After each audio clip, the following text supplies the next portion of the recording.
I wish my voice had had an impact on my kids like it did y'all. We really do want to welcome you and say good morning for being here at our Economic Development Summit. Last year we did it via Zoom. Did anybody have a Zoom meeting in the past year and a half? We ought to all be IT experts after this past year. But we do want to say thank you and welcome to our 2021 Economic Development Summit. I'm Eddie Hopkins, Texas Forest Country Partnership Chair, and proud to be the Executive Director of Jasper Economic Development Corporation. We are excited to have an in-person summit this year, and I personally would like to thank each one of you for attending in support of the Texas Forest Country Partnership. I'm going to stop right here and say a special thank you to Nancy and Tanya. Where are you? I'm here. There, okay. This event, absolutely beyond a shadow of a doubt, could not happen without the blonde lady that just flew through the door, Tanya Dora. She is amazing, and with Nancy as our CEO and president, we do appreciate all of you, and they have done a yeoman's job. We have a diverse program today, and we are excited to have this opportunity to bring vital information to our region and present an opportunity for a multitude of crucial networking and conversations. You know, one of the things I've learned in economic development is relationships mean a lot. And having those conversations, just simply talking about your communities, talking about the good, the bad, and the ugly, does a lot of good for all of us. Sometimes, and it seems like it's being a lost art. Having a conversation seems like it's kind of dying away, but we still try to do that. Let us officially open in prayer by our Texas Forest Country Partnership past chair, Christy Sullivan. Great lady, one that I was glad that she passed the torch to me. Good morning.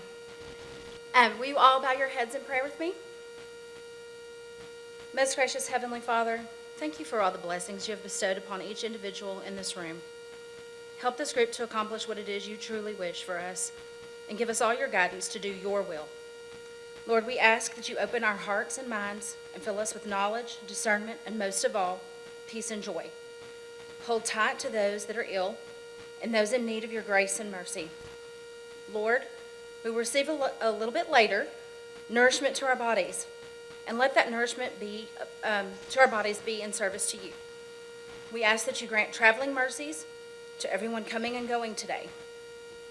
Let us all get home safely to our loved ones. Lord, thank you again for all you do for us. We pray all of this in his precious name. Amen. Thank you, Christy. Now we're blessed and honored to have Mr. Art Bedford with us, Senior Master Sergeant, United States Air Force, retired. He's going to lead us in our pledges. Come forth, sir.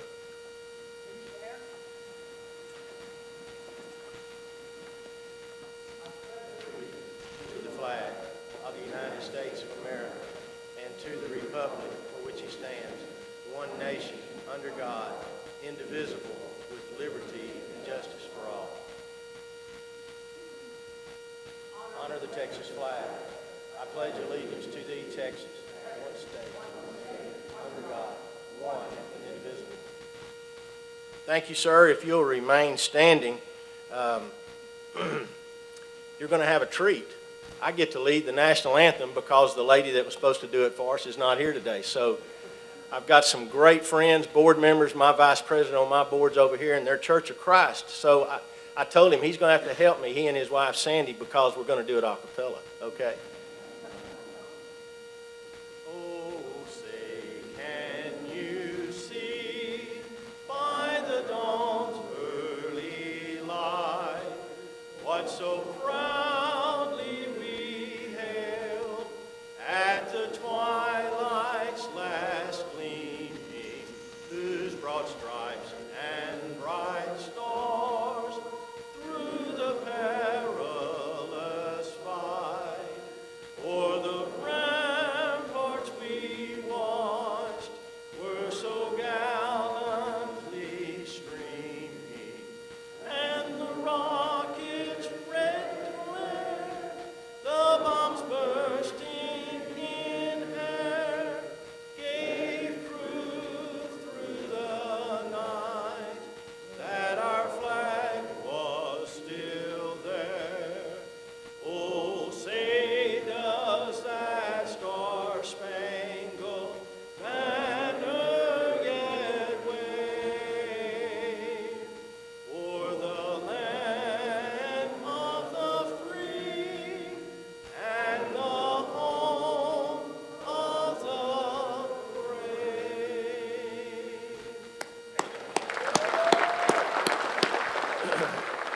One of my classmates is here. You can be seated. One of my classmates is here today, Donnie Meek, and I don't know if he remembers this or not, but my dad taught physical science in Newton. You didn't have to know much about science, but you had to know the school song and the national anthem to pass his class. So he was proud of that. It gives me a great honor to call to the stage a former colleague, and Nacogdoches you're blessed to have as your mayor, Mayor Jimmy Mize. So Jimmy, if you'd come, please.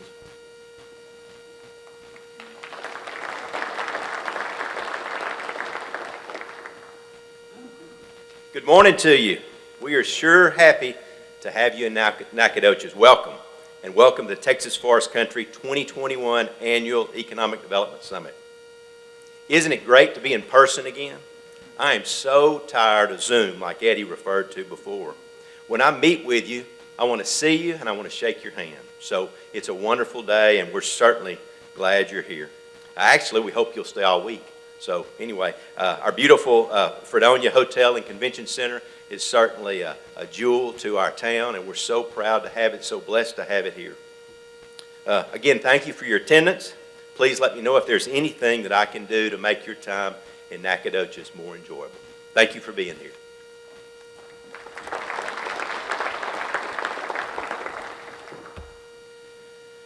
Okay, thank you, Jimmy. It's a pleasure to meet in Nacogdoches and enjoy the hospitality of the oldest town in Texas. What a great way to begin celebrating one of our newest investors in the region, the Fredonia Hotel. And I remember some conversations when we were in meetings together a few years ago about the Fredonia. We would like to start things off by recognizing our sponsors. Without your support, this summit would not have been possible. Southside Bank, all one of you, thank you for being. There'll be more show up, I think, later, but we do appreciate Southside Bank. Our keynote speaker sponsor today is the Jasper Economic Development Corporation. So, Paul, thank you for letting me spend that money. Our gold sponsors, DebtCog, Judge Hunt, thank you so much for what DebtCog does for our region. And the Economic Development District, Bob, I think Bob's here. Yeah, there's Bob. Okay, and his staff that's around him. Sabine River Authority, Small Business Development Center, Angelina College, and the Trinity River Authority. Our silver sponsors, Angelina Natchez River Authority, CHI St. Luke's, City of Newton, as I mentioned about Donnie. Judge Weeks is here also. Economic Development Corporation from Newton as well. Georgia Pacific, HCH Aviation, Encore, and Stephen F. Austin State University. Our bronze sponsors are the Crockett Economic and Industrial Development Corporation, LJA Engineering, Sabine County, St. Augustine County, and Tyler County. Post-party session sponsors, and that's an addition to this year's summit. Hope you'll stay and enjoy the post-party session. We're going to have some one-on-one with our legislators and other folks that you may have questions for. And that's being sponsored by the Angelina and Natchez River Railroad and Georgia Pacific. We also like to thank our exhibitors, Angelina College, the Governor's Office of Economic Development and Tourism, Small Business and Development Center, Stephen F. Austin State University, Texas Department of Agriculture, Texas Workforce Commission, and Workforce Solutions, Deep East Texas. I would also like to introduce some distinguished guests that are going to be with us today, and I'm not sure some of these have arrived yet, but I'm going to go ahead and call their names and follow the program as Nancy threatened me to do. So, distinguished guests today include our statewide elected officials, Senator Robert Nichols, Representatives Trent Ashby, Travis Clardy, Chris Patty, and James White. County Judges Jacques Blanchette, Darrell Melton, and Kenneth Weeks. It's always good to have our judges in the house. They bring a lot to the table when we have these conversations.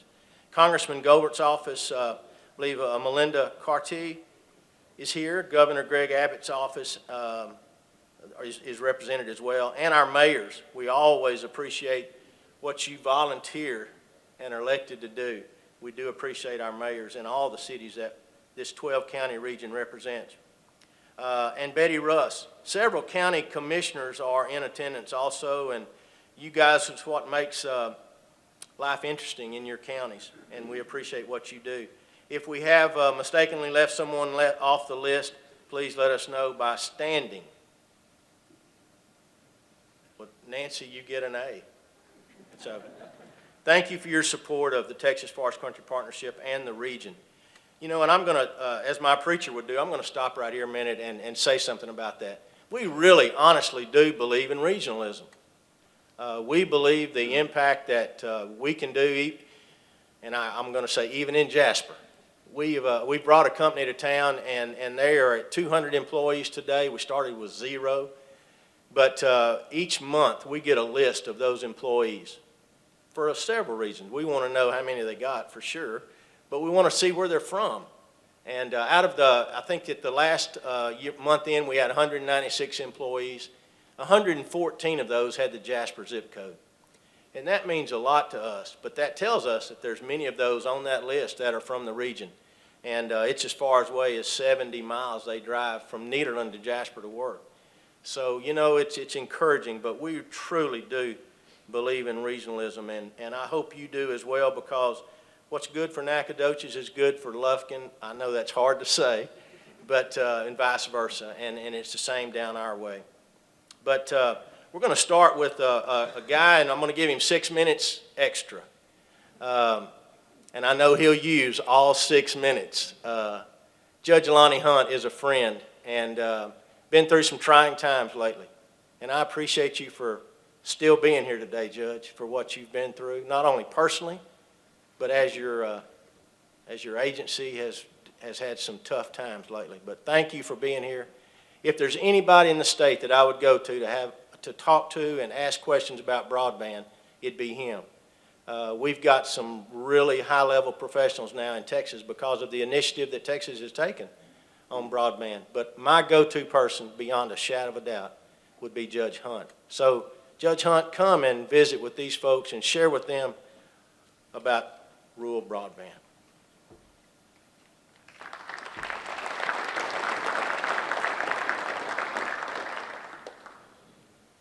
Eddie talked about the good, the bad, and the ugly. What he failed to tell you was in terms of the speakers today, they're doing it in reverse order. So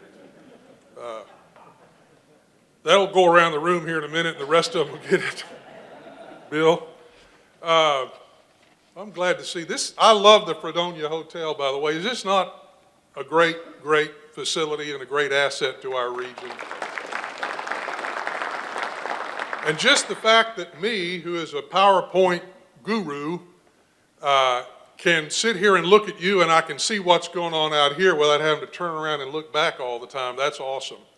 I am here to talk about broadband, and in particular rural broadband, and in particular rural broadband in our region, the Texas Forest Country, or Deep East Texas.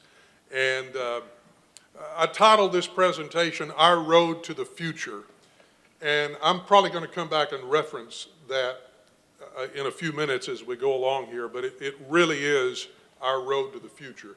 As you may be aware, DETCOG has been for about 3.5 years working on a regional broadband initiative to bring broadband to every home and business in our 12-county region. Now, you may be aware that in the past year, there's been a political move. The governor has moved Jasper County from the Deep East Texas Planning Commission to the Southeast Texas Planning Commission, but you'll see that Jasper County is still on our map here. Jasper County has been a part of our broadband initiative since day one, and they continue to be a part of our broadband initiative, and we continue to work this project for all 12 of these counties. They're still our neighbors, and we're still providing services there, and probably will be for some time during this transition period. So I'm going to refer to 12 counties today, and Jasper is certainly an important part of that. And I want to say thanks to Eddie Hopkins for his kind words and for the leadership that he has displayed for our entire region. I also want to recognize our DETCOG board president, Nacogdoches Mayor Pro Tem Roy Bolden. Hey, Roy, thank you for being here today. All right, I've taken up my extra 6 minutes, so I got to get going here now. Is there an on-off switch? There we go. I want to start with some things that are, we have to be reminded. I have to remind myself of things sometimes. A lot of what you hear today, it's not going to be anything particularly new to you. Maybe you will pick up some new things, but if you are just reminded about some of the things that we already know and have known for some time, and hopefully are motivated to leave this place and make a commitment to go out there and be a part of the solution, then I've done my job here this morning. Why does broadband matter so much, in particular to this rural region of deep East Texas or the Texas Forest Country? Well, we've seen the latest population figures from the census. We think they're a bunch of baloney, but it is what it is. And 9 of our 12 counties have declined in population, including our largest county, Angelina County, according to the census figures, had a decline in population from 2010 to 2020. Nacogdoches County is one of the 3 that had an increase, but it was such a small increase, I'd call it flat. It's like a couple of hundred people. And so that's really not an increase. The only 2 counties that had any kind of a moderate increase in population are the counties on the southern end of our region. They happen to be counties that are closest to the Houston metropolitan area. We know there's some migration north from Houston. They also happen to be counties that are bisected by US Highway 59 or Interstate 69. And I know I-69 is coming all the way through here, but it's kind of starting on the south end and making its way forward. In the old days, highways, interstate highways in particular, and major thoroughfares drove commerce and they drove population. Prior to this year, from 2000 to 2010, the only counties in our region that increased in population were the counties along US Highway 59, San Jacinto, Polk, Angelina, Nacogdoches, Shelby. Those counties increased from 2000 to 2010. All the rest of our counties either stayed the same or decreased in population. Now, in the last 10 years, even Angelina, Nacogdoches, and Shelby have not increased in population. Why is that? Because there's a new highway driving commerce, and it's not that the interstate and the US highways are not important, but here's your new highway that is driving commerce. Whether you realize it or not, broadband is the basic building block for the future. We need lots of things, especially here in our region, which is historically, economically distressed. We have lots of needs. Broadband is the single most important building block to help us get the other things in place that are needed to address those needs.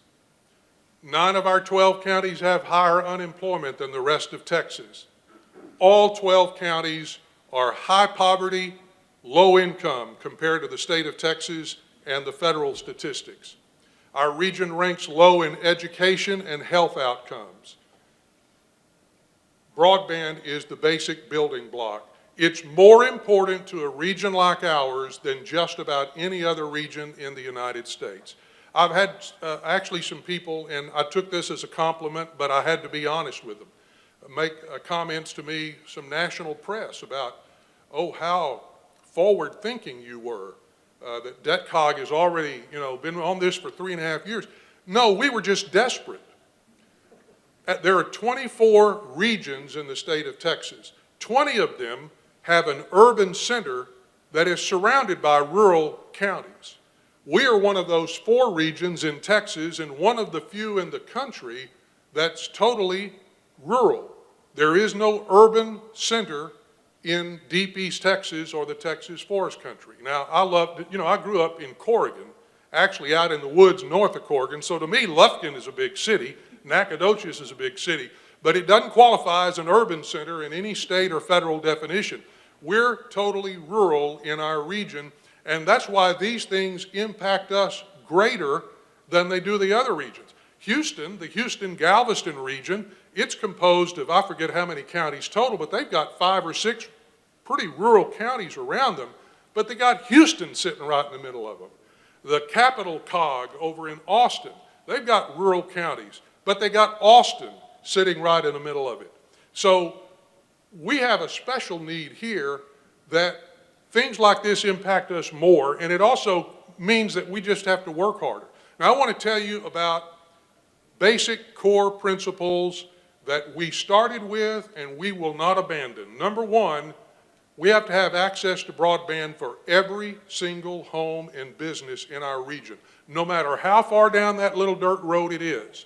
If we're going to harness the hope that broadband can bring us in the future to turn things around in our region, we've got to make sure everybody is served.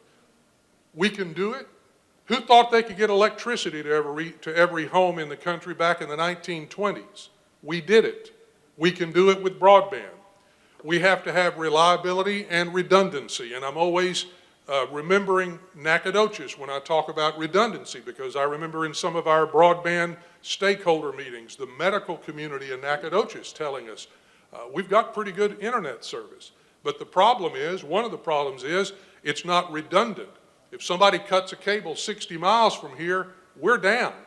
We don't know if we're down for 5 minutes, 5 hours, 5 days, or 5 weeks. We have to have redundancy built into the system so that because there's going to be cable cuts, there's going to be trees down on lines, there's going to be problems with redundant loop connections. When the cable is cut one place, it feeds in from a different direction. That's important to us because we're getting into a world where we can't afford to be without broadband, even for short periods of time. We have to have equity and affordability. In our region, there are way too many people. If we had broadband everywhere today in Deep East Texas, we have way too many people who still wouldn't have it because they cannot afford to pay $100 a month to get it. That's just the plain facts of life. We have to find a way to make it affordable for everyone, and we have to go for better than the minimum. The current federal definition of broadband is 25 megabits download, and it's either 3 or 5 megabits upload, 3. That's inadequate today. It will be woefully inadequate tomorrow. We have to shoot for better than the minimum. We know that the needs are going to increase, but technology increases and changes daily too. So if we get a system in place now, there will be new technology 5 years from now that will allow us to use the today system and do more with it. But we've got to get that basic system in place to cover everybody in our region. Now, we did a study. It's been 2.5 years ago now since this was completed. Many of you have heard this, so I'm not going to labor on it. But just to remind you of some of the findings, we knew that the majority of our people didn't have broadband. At the time we started this, nobody had heard of COVID. And so nowadays, the things we went through 3 years ago, people can skip and get right to planning a solution. But we were in a position 3 years ago where we had to prove to the rest of the world this really is a problem out here in our rural region.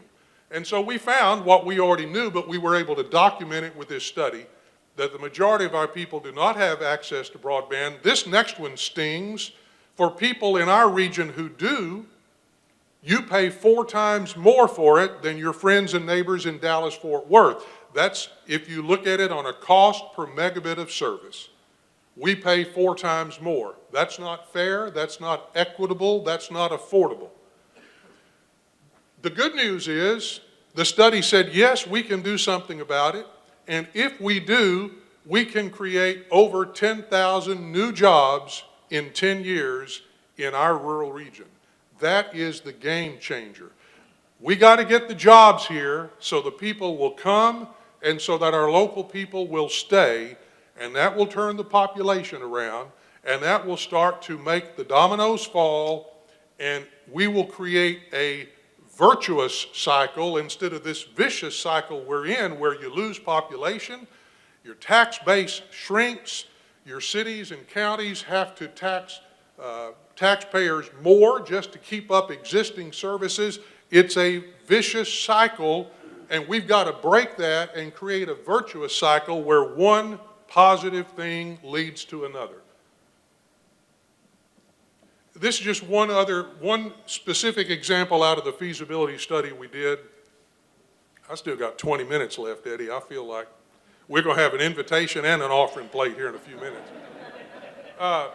This is new employment growth. Now, the bar on the left, if you can't see that, is the United States. The second bar is Texas. The third bar is the DETCOG region here. The fourth bar is a projection of where we're going to be 10 years from now. Now, we're way behind the state and federal as creating jobs. Here's where we're going to be 10 years from now if we don't do anything. We're going to be exactly where we are today. The federal is going to grow, the state is going to grow. We're going to either shrink or stay the same, which means we're shrinking. This top half of the far right bar shows where we can be with broadband. Now, this is not total employment. This is new job creation. What this means is, for the first time in our history, we will have an opportunity to start closing the gap. We're still going to be behind the state of Texas and the federal statistics in 10 years, but we're going to be so far behind they won't even see us in the rearview mirror if we don't do anything. If we can get this broadband going region-wide, we can start to close the gap and actually start to play catch-up for the first time in our history. Now, it can be done. We know how to do it. We have a plan to do it. Unfortunately, we didn't get the money we needed to do all this, but I'm going to tell you briefly about this anyway. This was a $109 million plan. We went after 2 grants. The big one was a $100 million grant, which was the maximum you could ask for, so we went for the max. And then we found a second grant that complemented the first one very nicely, and so we went after an extra $9 million in that second grant, specifically for Newton County, because Newton County checked all the boxes for that second grant competition. The $100 million would have gone in all 12 counties. What we would have done with this, we would have built a wireless network with high-quality wireless service, 50 to 100 megabits of speed. We don't have an exact price, but around $50 a month. That's been our goal all along, so people can afford it. It would have reached 58% of our region's population, and it would have given us the platform or the grid to expand and eventually reach that goal of every single household. This particular network, while it's wireless delivery, would have had a 608-mile redundant fiber backbone through our 12 counties. That means we could have come back and tied into that fiber at any point and provided fiber to the home or fiber to the business. We started with the wireless because those rural folks are the ones who need it the most, have it the least, and can least afford it. And this particular plan, because of the grant we were going after, just excited me to no end, because of those 222,000 persons, 115,000 of them live in low-income households as defined by HUD, and we would have provided free service to those households. So the people who need it the most and can afford it the least would have had no roadblocks between them and coming into the digital age. Now, we didn't get the grant. We didn't get the $100 million grant. We did get the $9 million grant. So we are going to start building our regional broadband network in the northern half of Newton County, because that's where we got the first money to go after it. And we are continuing to look for other sources of money. Our current strategy, and I used to call this Plan B, but in reality it's about Plan F or G or H, because when you operate like we do, it's not like we've got millions of dollars to plop down and invest in this. We're dependent on funding from the federal government or the state government or other sources. And so when you live in that world, the people who provide the money make the rules. And so we've had to pivot several times when a new grant opportunity, when one grant door closed and another one looked like it was opening up, we have to pivot and change our approach, because if you don't specifically go after the grant and try to check all the boxes and see what it is they're trying to fund, you don't get the money. By the way, we missed that $100 million by 2.5 stinking points. That's how close we got to building a 12-county regional rural broadband network. We know we can do it. We know there are other sources of funds out there. We've decided now, because you may have heard, there's a company called Charter Communications, which has gotten $91 million from the FCC in RDOF funding. RDOF is the Rural Digital Opportunity Fund, and that is to build broadband in our 12 counties. And we are supporting them 100%. We are trying to help them any way we can. We want them to be successful. Because of that large RDOF award to Charter Communications, we are now, since we didn't get the $100 million, we are refocusing and being a little more strategic, and we are targeting areas where Charter Communications was not awarded funding to go build broadband. So that in our newest perfect world, if they do what they say they're going to do and we can get the money we need to do what we want to do, then voila, at the end of the day, we'll have broadband over most of our region. I'm going to make a few important points about that. One is the most promising funding we have right now is tied to Hurricane Harvey, and therefore it can only be used in counties that were in the Hurricane Harvey Presidential Disaster Declaration. That is 7 of our counties.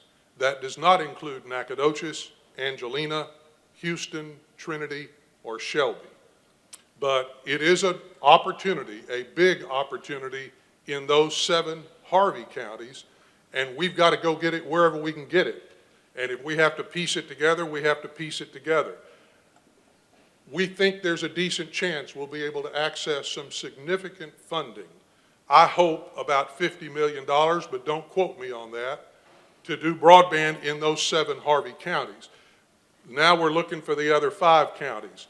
Other possible sources of funding are the ARPA funds, American Rescue Plan Act. There are ARPA funds coming out the wazoo. Counties have money allocated directly to them. Cities have money that will be coming to them. The state is going to access a ton of ARPA dollars. There are various other federal programs. Very competitive, but that is an opportunity for those other 5 counties to at least be strategic and start to make improvements, and then we will continue to look for other programs. I've thought all along, if we can just get this ball rolling and show the rest of the world what can be done, that there will be people knocking on our door wanting to help us finish the job and get it to 12 counties and every household. There are various other state and federal programs, some of which we know about, some of which we don't know about. It's a daily changing landscape, but we will continue to look for any and every opportunity. And by the way, we will also support any and every organization that wants to do anything to help broadband in our region. I want to show you a visual, and this is important to me. Imagine that, I hope you can see this, this is our region.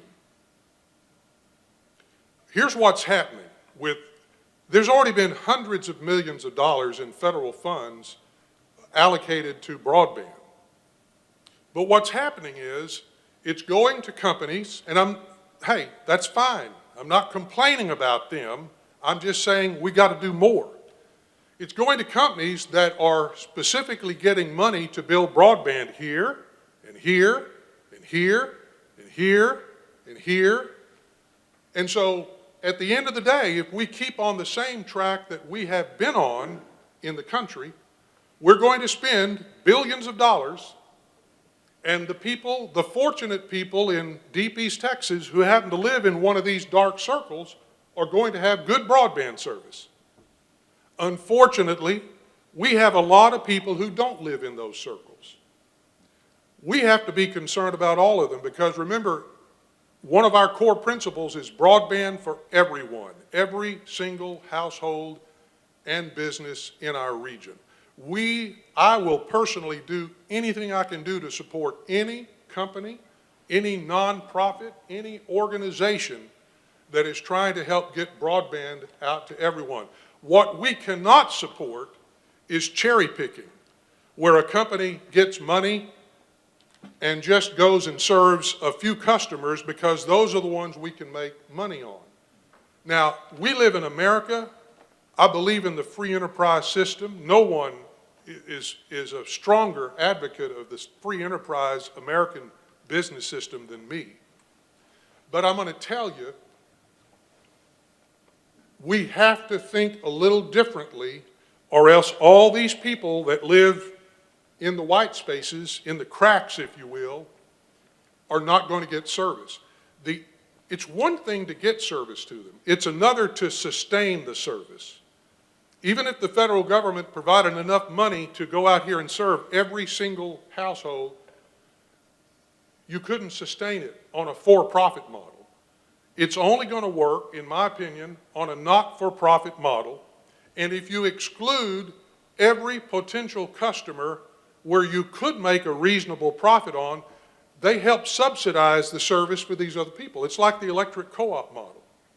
If you took the electric co-ops today, I mean, I'm just kind of pulling numbers out of thin air, but I would imagine your typical electric co-op today has a certain number of customers that they make some profit on, if you want to call it profit. I mean, they're non-profit and the money goes back into the system.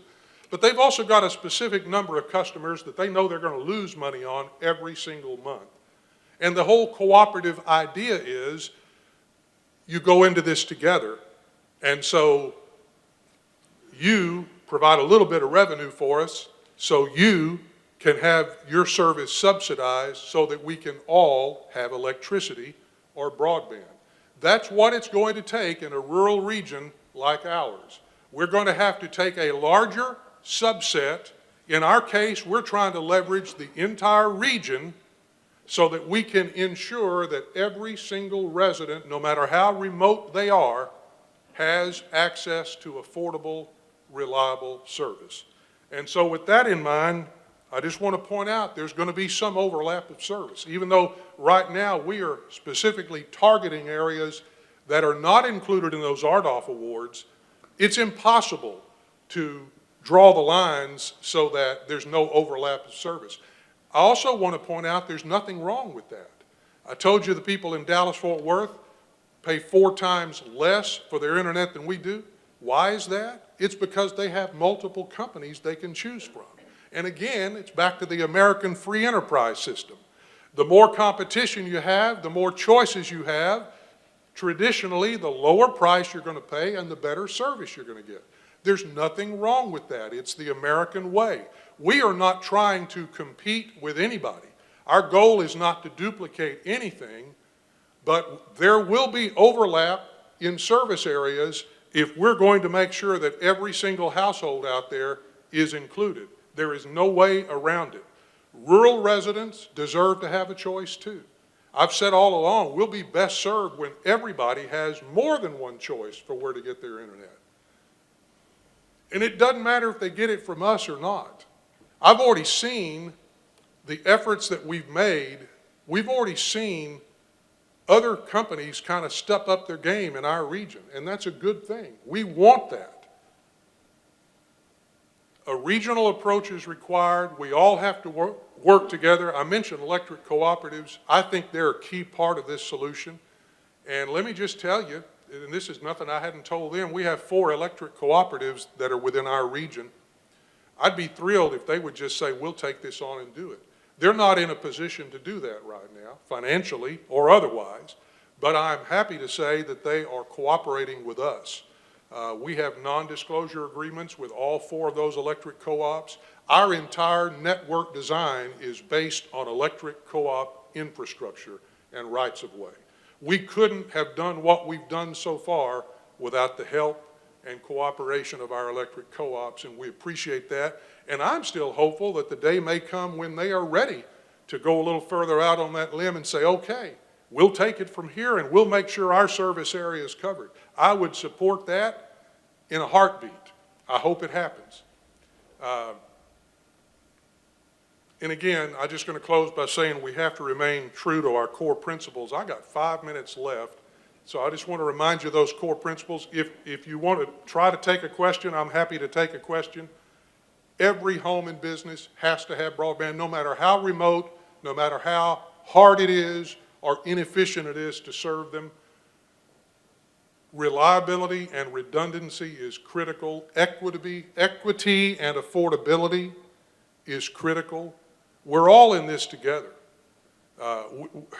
It's time we quit being a nation and a state and a region of haves and have-nots. We are all in this together. Like Eddie was talking about regionalism. I like to say it's a two-way street, and there's traffic going both ways on that two-way street. And when something good happens in one of our outlying areas, it's good for Nacogdoches and Lufkin. When something good happens in Lufkin and Nacogdoches, it's good for those outlying areas too.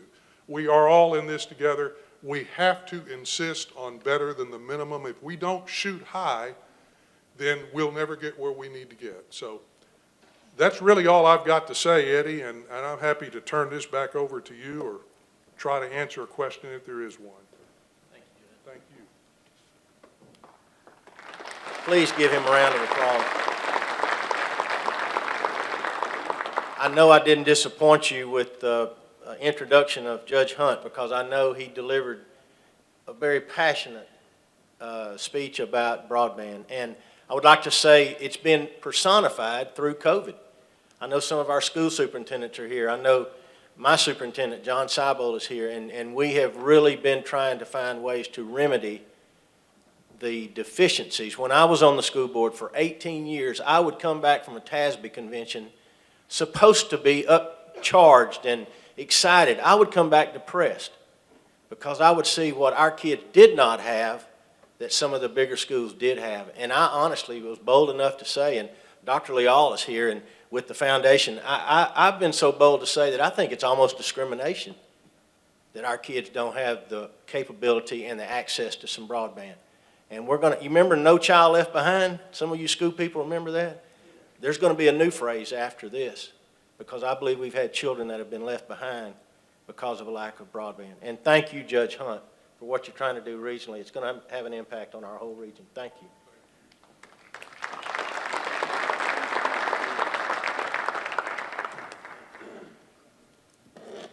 It is my pleasure to present to Lonnie, on behalf of the Texas Forest Country Partnership, this plaque, thanking you for your participation and really thank you sincerely for the enthusiasm that you bring to this broadband issue. Thank you. Appreciate you, Lonnie.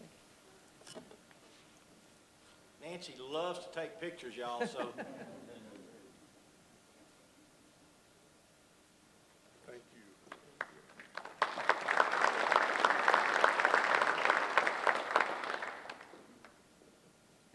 Okay, so we're moving right on schedule, and Judge, I thank you, and honestly, you could have had all the time you wanted.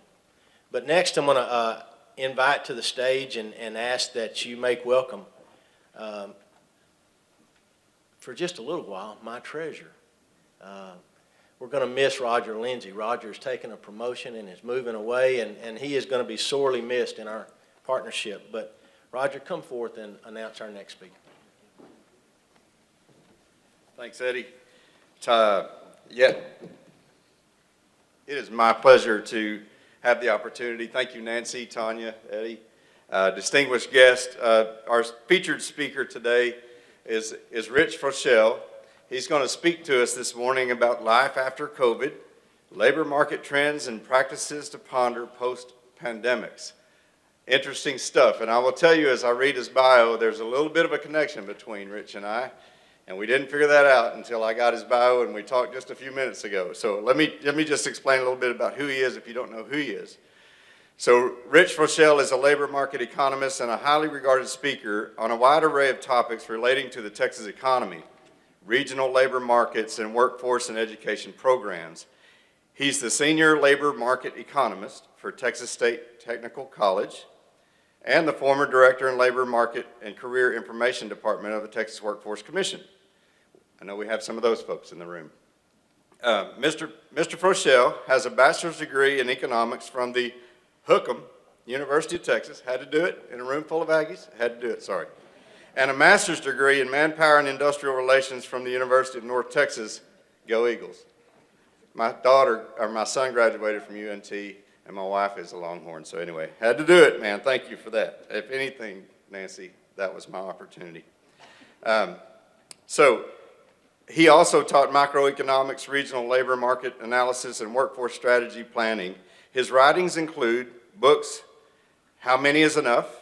A Practitioner's Guide to Occupational Targeting and Supply-Demand Analysis, Where the Jobs Are, Working Texas Style, An Atmosphere of Enterprise, and a dozen monographs including Life After COVID, Economic and Job Market Phenomena to Ponder Post-Pandemic, Targeting Your Labor Market and the Texas Economy, An Age of Global Economic Opportunity. His most recent research has centered on the use of skills to understand regional labor market dynamics, educational alignment, and career progressions.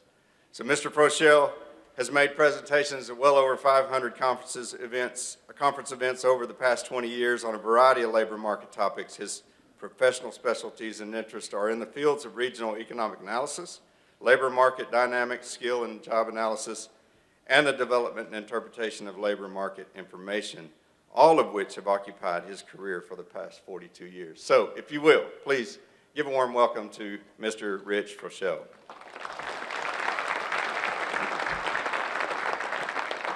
That was great. Thank you very much. Appreciate it. Okay. Good morning. How is everybody doing? So Judge, amen to every comment that he talked about. I think what you're going to see in my comments today are, make sure I get this modulation right. In my comments today is you'll see a lot of kind of both direct and indirect conversations about digital transformation and how this is becoming a digital society, and that a lot of the occupational areas most in demand all involve digital information.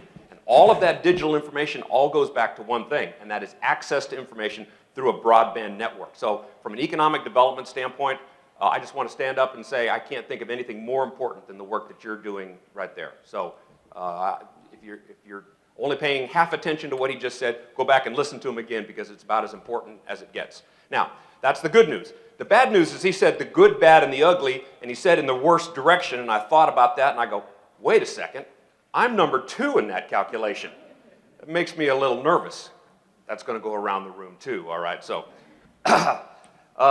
okay, so I'm an economist by training. I've been at this for a relatively long time, like 4 decades, and I'm not sure what that allows me to do in terms of talking about the Texas economy.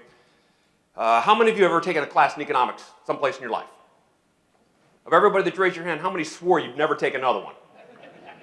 All right, we got words for stuff and concepts that you wouldn't believe, but everything I'm going to talk about today is just going to be common sense stuff.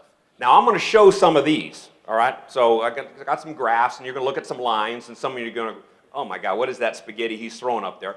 But if I don't at least put some data out there, I won't be able to convince you that I know anything at all. And in fact, as an economist, I'm not sure I do know all that much in these days and times, because economists really rely on history to be able to tell us about the future. And what we've been going through here over the last 18 months or so is unprecedented. So when economists look back at the future or the past and try to project the future, we go, well, there's just no analog. There's no parallel for any of this. Keep in mind that economists are really good at describing the past and looking in their rearview mirror. In fact, there was an economist that was once asked about the impact of the French Revolution on the economy. And he said, well, not enough time has really passed in order for us to know yet. So what we're going to talk about here is an economic story. A little bit of theory, a little bit of data, a little bit of anecdotal stuff, and I hope by the time I put this economic story together, there'll be something in here that's of value. Now, I think I got this. Okay, so 2 things before I get started. 1, if you have a question, go ahead and raise your hand. It's okay. I'll either say, oh, I'm sorry, I don't know the answer to that, or I don't have time for that, or we'll just deal with it along the way. The other thing is that all the slides that I'm going to show, y'all are more than welcome to. In fact, Nancy's going to put them up on their webpage, and so you'll be able to, to access them. If you need them in a hurry, you can contact me at any of this contact information. I'm more than happy to send it to you. So all of the material that I'm doing today is perfectly available to you, okay? Are we good there? Excellent. It's a really quiet group. You don't have to be that quiet. Make some noise. Noise! Okay, that's what I like to hear. Now,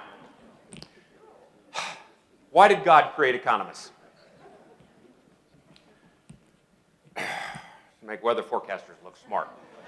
So, truth of the matter is, when usually I talk about this, I talk about the value of astrology as a hard science relative to economics. So there's a lot of stuff that we really don't know. But by the time we put some anecdote together, some theory, some data, I think we're going to be able to tell a story, and that's what we're going to do today. At TSTC, they asked me to take a look at what we thought the impacts of the recession were going to be. And I said, well, the first thing you need to know is I think enrollments are going to be down last fall. And they said, oh, no, that can't possibly happen, because the last time we had a recession in 2008, what happened to community and technical college enrollments? Anybody remember? Okay, what did they do? They skyrocketed, right? Everybody went back to college and, to get some technical training to get back in lit. So they skyrocketed and said, oh, what's going to happen again? We're going to have a recession, and enrollments are going to skyrocket, and we need to be ready for that. Well, that didn't happen. And you know why it didn't happen? It's because this particular recession is different than any other recession that we have ever seen, and the drivers for it are very different. And I think you'll see that as we go on. Just to finish that story, no, enrollments were down at TSTC, and fortunately we came to a place where they paid a little bit of attention to that. Of course, economists get about 9 out of every 5 projections right anyway, so it really doesn't matter much. So we put all that knowledge together, and I put it in a publication called Economic and Job Market Phenomena to Ponder Post-Pandemic. And so that's what I'm going to do here is material from that. I'm going to talk about 14 or 15 trends that came out of that, talk a little bit about labor shortages. Now, anybody that wants this publication, do you want to put it up too on your website? Okay, then you'll be able to get that publication too, or contact me, and you're happy to have that book. Now, this quote that says, it's unrealistic to presume that an economy and a society which have endured unprecedented structural and psychological hardships will emerge on the other side unscathed and unchanged. How many of you agree with that statement? All right, is there any way that what we've just experienced won't have some change on society, on economy, on the job market, on how we prepare students and how we think about the future? Anybody doesn't believe that's true? Okay, that's what I thought. Okay, so this is what we're going to talk about. Now, I got some good news. Good news about the recovery here is that a recovery is clearly at hand in the money economy. Gross domestic product, our overall goods and services is up, value of goods and services up. The wealth effect has really kicked in. Your stock market portfolios, housing values, across the country, everything is sort of kicked up. People are feeling wealthy. Savings are up. Savings are way up, actually, and stock market is up. So all the sort of the money economy is all up. That's the good news. The bad news is that the labor market and the money economy are kind of two different animals. And so we're going to talk about some of the difference of that, but my focus today is mostly on the labor market. Now, by almost every measure, almost every economic measure, we really are in full recovery. Business sales nationally are way up. See the crater on that, and then really taking off. Initial UI claims and continuing UI claims are way down. Stock market indices are up, and disposable per capita income is way up. Anybody remember previous recessions? What happened to per capita income? What happened to the amount of money that people had in their pockets? What did it do? It's a damn recession, right? It went down. But we haven't seen that here, and there's lots of reasons for that, and some of those reasons influence our recovery. So a lot of those measures are very strong. Now, when you think about this recession and what's been going on and the recovery associated with it, I like to talk about it in terms of 3 waves. So the first wave was sort of this big bounce back, right? It's sort of the hurricane effect. If you come in and you have a hurricane in an area, right, it just wipes out all the available businesses for services, and you can't go anywhere, you can't buy anything. What happens to the economy? Just kind of, if that's for me, I'm available. They need it. Spam, okay, good. Sorry. Okay, so you get that rapid bounce back. So what did we see with this recession, right? Everything went down like in March and April, just cratered. And what did we see by July or August, just a couple of months later?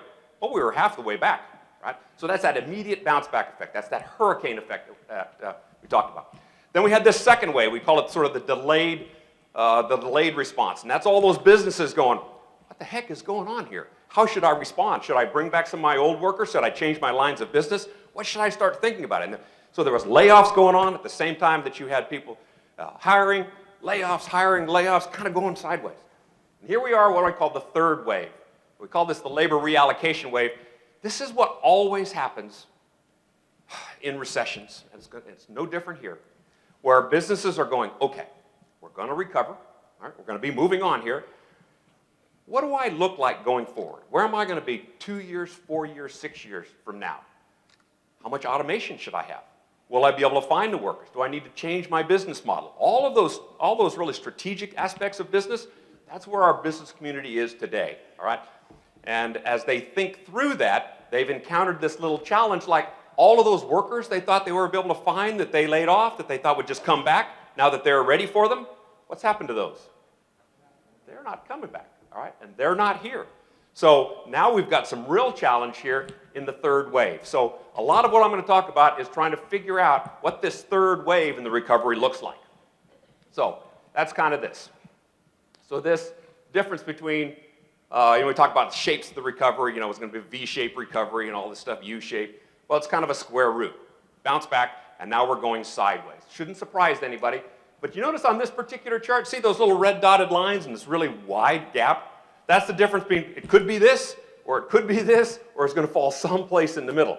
Now, in theory, anybody that does any projections would like to have a nice line that made a lot of sense with few little deviations, and we got this huge deviation. It's kind of like, I'm not sure how this is going to play out. It could look like anything. So that's what we're going to talk about here. Now, this is a little bit of spaghetti, but it's kind of interesting. These are the last 5 recessions that this country has had. And on the vertical axis, you see the percent change in employment, and on the horizontal axis in the bottom, you see the amount of time that passed. You'll notice that the Great Recession 2008 is the red line. Notice it was our deepest recession ever, and it took almost 77 months before we were back at the employment level before we got to. But notice that in 2001, that's the green line, it wasn't a very deep recession, but it took a very long time before we got back to where we were before. Both of those we called either the jobless or the job loss recovery. So this effect, this first wave, second wave, third wave adjustment process, especially the third wave, has been going on for a very long time with recessions. So it shouldn't surprise anybody that we're going to have the exact same thing here. Now, you see that black line? The black line is my forecast relative to getting back to where we were, peak employment.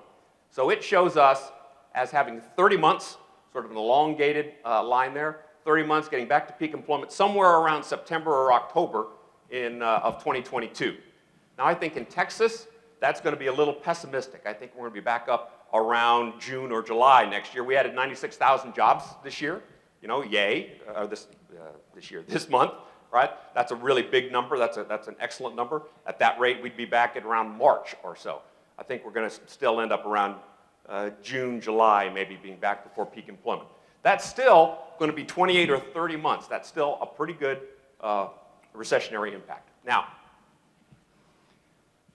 we talked about a recession, and the interesting thing about a recession, most people don't have any money in their pockets.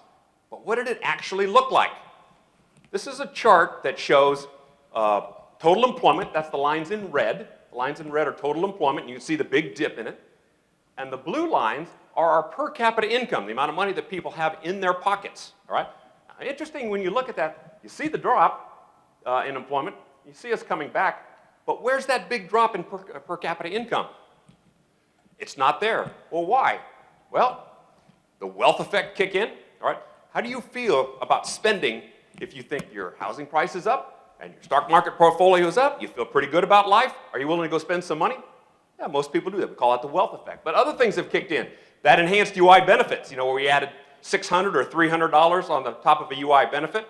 a lot of people just pocketed that money. They felt good about that money. In fact, in some areas, and this area especially, where we have a relatively low wage base, is that extra money, those people were making more money being unemployed than they were actually working. Now, did that have a detrimental effect on the uptake and the recovery in the recession?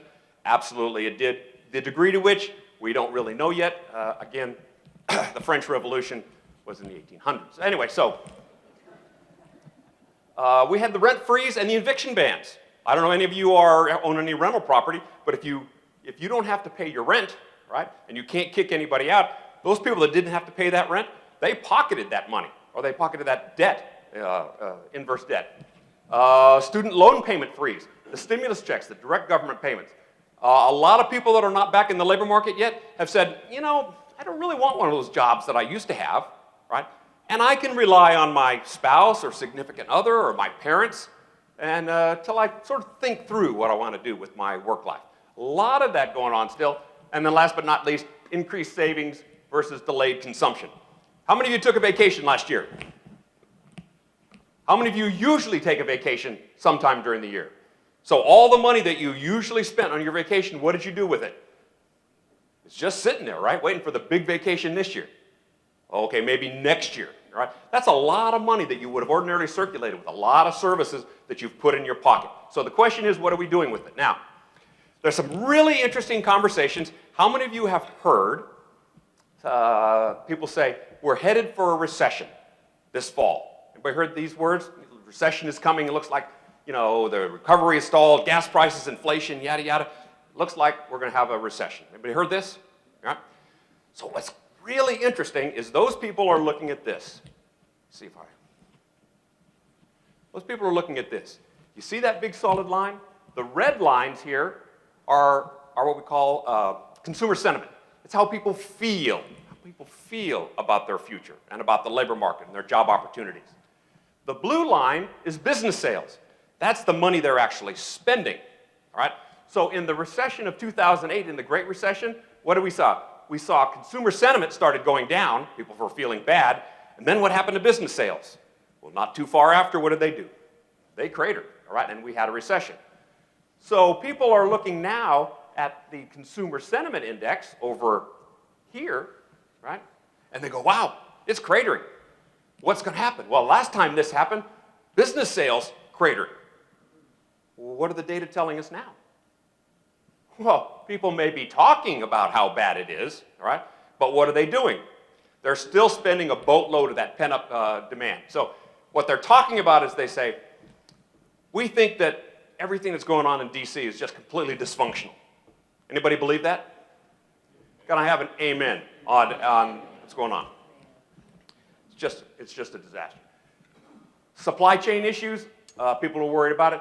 COVID and the whole Delta variant is still a huge issue. I mean, there are a lot of people that aren't going back to work, don't want to interface with the rest of the economy because they're still afraid of COVID and reasonably with good reason. High prices and inflation really kicking in. One of our big challenges, especially in our lower end population, is we're getting wages at the lower end of the wage scale, but they're completely being offset by inflation, especially core inflation, and that's a huge challenge for us. And then a lot of people are just saying the country's headed in the wrong damn direction, all right? Was waiting for my amen on that one too. Okay. But these are how people feel, but their dollars, what are they doing with their dollars? Well, you're still buying stuff, all right? And all the stuff that you're buying is now sitting in a cargo container ship off the port of Los Angeles, all right? So I'm not really sure how to talk about that. But this is kind of interesting. So we are not doing what we're saying, right? We're continuing to spend, but we're not happy about it, right? So that's a very interesting conundrum for economists. All right, so what's been going on? We've got labor shortages. How many of you have experienced a labor shortage in any way, shape, or form? In your businesses, attraction, okay. You shouldn't really be surprised in some ways. This is a hurricane-related sort of recession and recovery. Does anyone remember what the unemployment rate was in February of 2020? Anybody remember? Think about February 2020, like a long time ago, doesn't like lifetimes ago. What was the unemployment rate? 4%. Statewide, it was 3.7%. All right, areas obviously different counties, but it was very low, right? And you were having what? Labor shortages, right? You were having a hard time attracting workers. And this is February, just before the pandemic and before the recession. Does anybody believe that as we recover, that some of the same reasons that drove that labor shortage situation wouldn't still be here when the glass got put back into the windows, all right, when we started to recover? Those same shortages are still here. So we have them. Many of the same occupational and skill shortages existed prior to the pandemic will return as we recover. Skilled construction trades, manufacturing technicians, and logistics and related sales occupations were in short supply before we hit the recession, and they are still in short supply. It includes increasing numbers of IT-related jobs, and I'm going to say IT-related skills. A lot of the work that I'm doing, we're sort of transcending occupational and job titles, which sort of mean less these days than actually a specific skill set, and demands for skills as opposed to demands for degrees and occupations. There's now more of a frontline buzzword today. And then healthcare occupations, especially nursing and a variety of healthcare technicians, they were in short supply before the pandemic, and we believe that they will continue to be going forward. Now, talk about a couple of these things. If you say, well, Rich, that's not right. It's a whole different world. Well, here are the hot jobs. The occupations had the most job openings before the recession in February of 2020, and the list of occupations that were the most job openings now in September of 2021. So take a quick look at those two lists. What do you think? Completely different? Kind of like rearranging a few slots, but mostly the same occupations? It's almost the same stuff. So the same stuff that was in short supply before the recession is really still here now. The difference is we've got an increase of about 200,000 online job postings, or almost 25% between that period. So job postings are up, the labor force is down, but the skill sets that we need are pretty similar to the ones that we needed before the recovery. And if you think that's different here, this is what your forest partnership job postings look like before and after. Your number of job postings total is a little lower than it was before the recession, but the occupational titles are pretty much the same as they were before the recession. You can take a look at that later on. Okay, so how many of you remember the 1958 television show, police drama out of New York called The Naked City? Anybody remember? Okay, so the tagline where it started, it says, "There are 8 million stories in the naked city.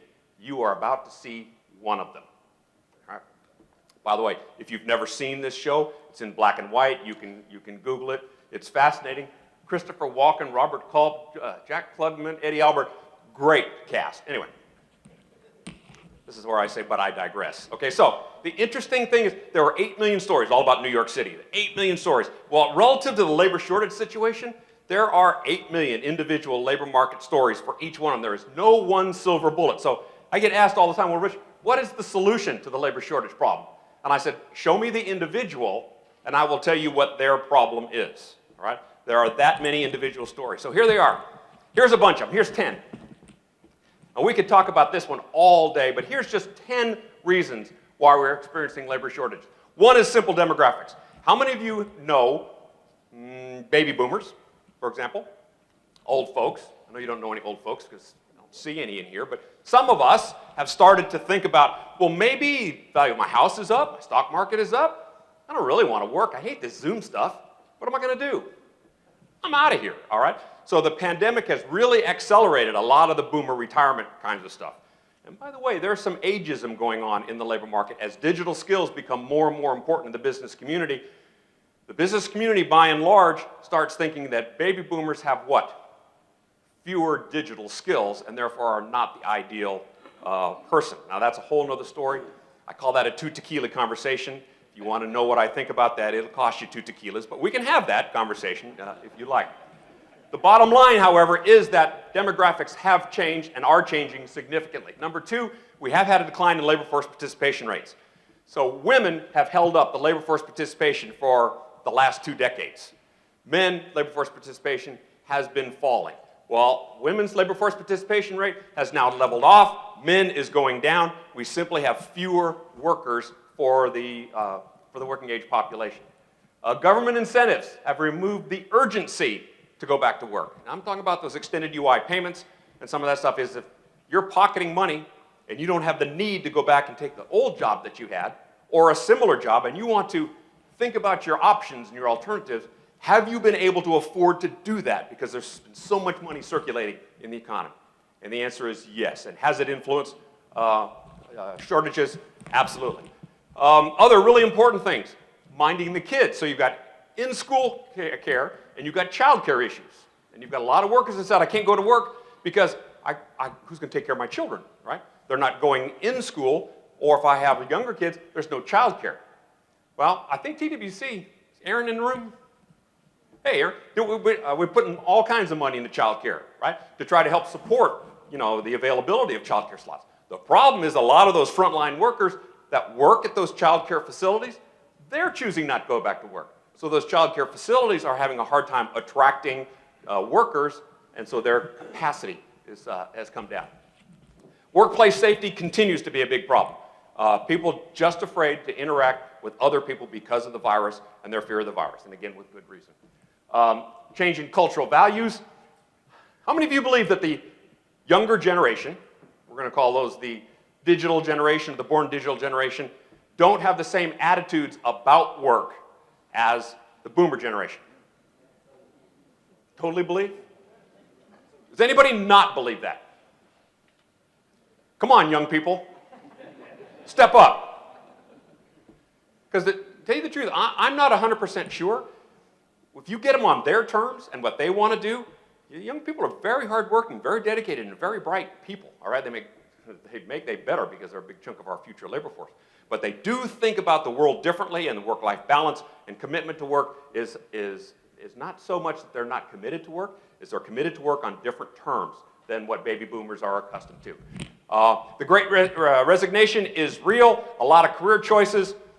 I hate to ask this question, but how many of you at some time in the last 18 months have just sat down and go, man, I'm kind of burned out? Anybody? Come on, give me an amen on this. All right? Well, sometimes we just had that burnout and we just go, I'm just not doing this anymore. I'm out of here. I'm not going to work. I'm not sitting through another meeting. I got plenty of money in my pocket. I'm just going to take a break. And I'm going to revisit my life. And we've got a lot of that going on. All right? And it's almost a natural psychological response to the world.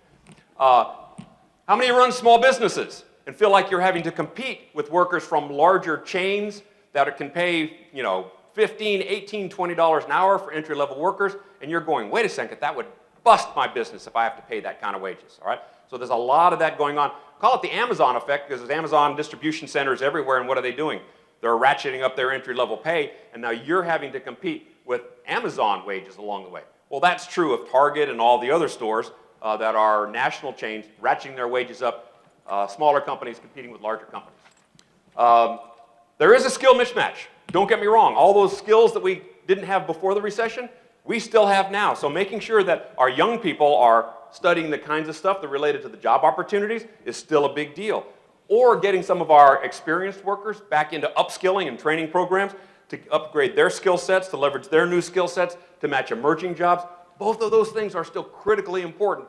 But the skill shortage issue is just one component of that. And last but not least is something we call the rise in reservation wage. So I'll talk about that in a minute. Now, two things. Well, first of all, let me pause. Anybody have any questions? Have I said anything interesting? Are you smiling at me? Okay. It's good. I want somebody to smile at me. That's why I come out here to East Texas, to have people smile at me. But yesterday when I walked in the door, late in the afternoon, I knew I was in East Texas because there was a lovely older woman who held the door open for me and said, hello, and smiled at me. It's the damnedest thing. I live in Austin, all right? I couldn't believe it. I thought I was in this really strange place. Anyway, so no questions. Okay, let me show you this slide. The blue bars are baby boomers, all right? The red bars are Gen Xers. The green bars are millennials, and those little frozen blue bars down at the very bottom, those are our Gen Zs. Now, this is a generational distribution of your labor force. You won't see this anywhere. This is like the most famous slide ever, all right? So soak this in and enjoy. Here's an interesting phenomenon. What's happening in the blue bars? Those are our baby boomers. Where are they headed? They are headed out. Fortunately, those Gen Xers, they're kind of staying in. Those are now your new middle-level managers and like. Unfortunately, Gen X was one of our smaller generations ever, so not a lot of people in that generation. The green bars are millennials. They will be one of our largest generations ever, and they are now front and center and dominating your labor force. And then the Gen Zs that are coming up in there, between Gen Zs and millennials, they now represent almost 47% of your employment base, whereas baby boomers are about 21%. Notice how they flip-flop. Boomers in the silent generation in 2009 were almost 40%. Today, they represent about 21%. Now, you go, Rich, that's very interesting, but why should I care about that?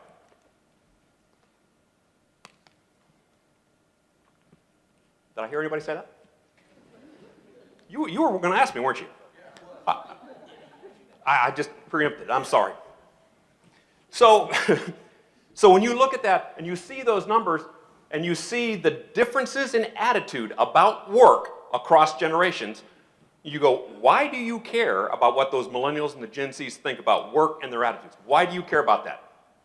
Because, ladies and gentlemen, they are not only your future labor force, they are here and now, and they are part of your labor force. All right? So now we're starting to talk about, and this is really difficult for a lot of boomer hiring authorities who expect the people that they're bringing on to look and think and walk and be committed to work in the exact same way that we did, all right? And it doesn't work like that.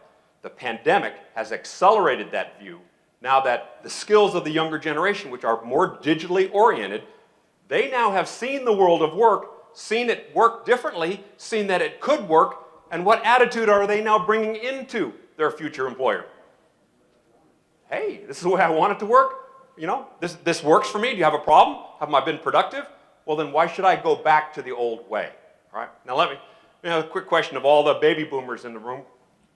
If you'd had a choice to work at home back in the day, would you have taken that choice? How many of you thought that would have been a cool option? How many said, no, I wanted to travel into work every day and get ready and be in an office? How many of you wanted to do that? How many of you would have cared one way or the other?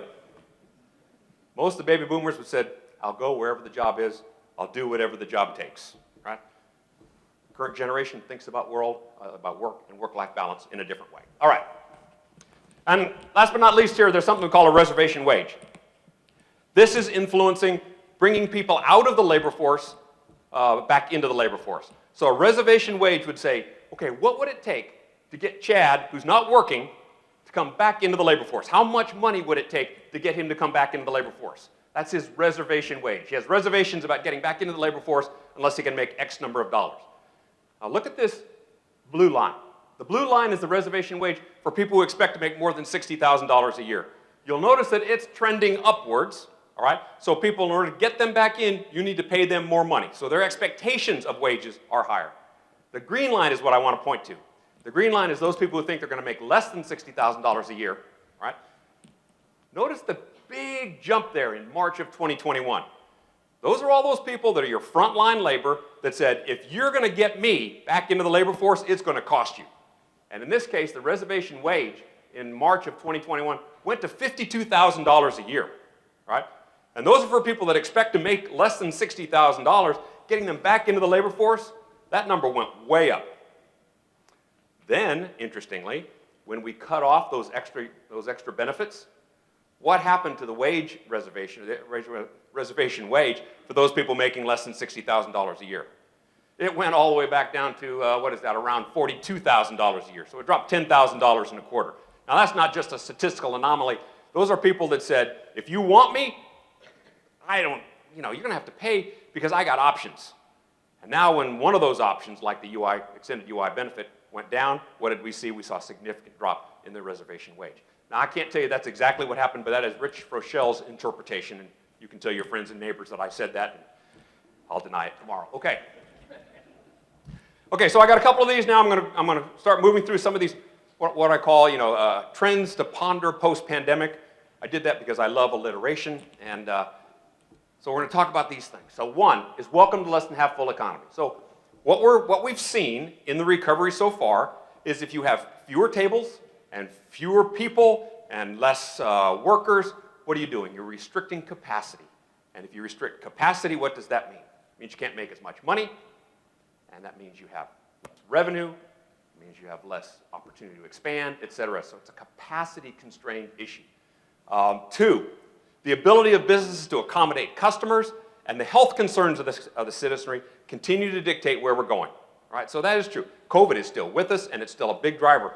A little less in Texas, right, than it is some other states, like in California, you know, which have really locked down all their things. It's another 2 tequila conversation.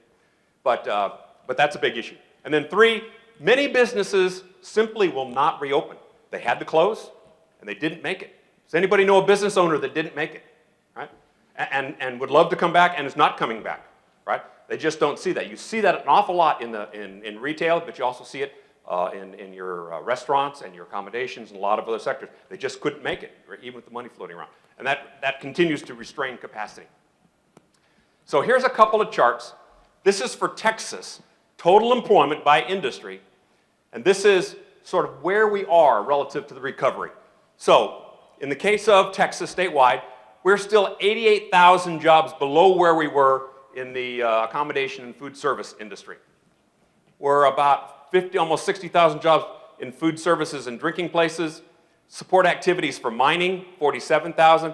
Now notice we've picked up an 18,000 workers, but Texas was hit, as we know, with the recession, with cover the double whammy. We had the COVID-related stuff, right? But we also had all that price war, all that Saudi-Russian price war stuff that really drove our oil industry down. So that was a double whammy that really only Texas, a couple of other states had to deal with. Recovery from that has been a challenge because it's a twofold kind of recovery. We've got to get the oil and gas industry moving again, as well as all the other components. All right, so these are the ones that are back. Here are the ones that are still, are below trend. Here are the ones that really either didn't lose jobs or have continued to prosper. Now, take a look at these. Computer design systems and related services. What is that? Well, everybody that's going online and buying stuff and going to all these websites and the like, what do you need? You need somebody to design your service. By the way, Judge, you need broadband to do that? That is the #1 driver, the #1 growth industry that we have in this state, and it is absolutely 100% dependent on access to broadband. Warehousing and storage, logistics, huge field, ambulatory healthcare, food and beverage. We still went to the grocery store, we still went to eat, and then management, technical consulting service, also mostly IT oriented, all right, have continued to do well.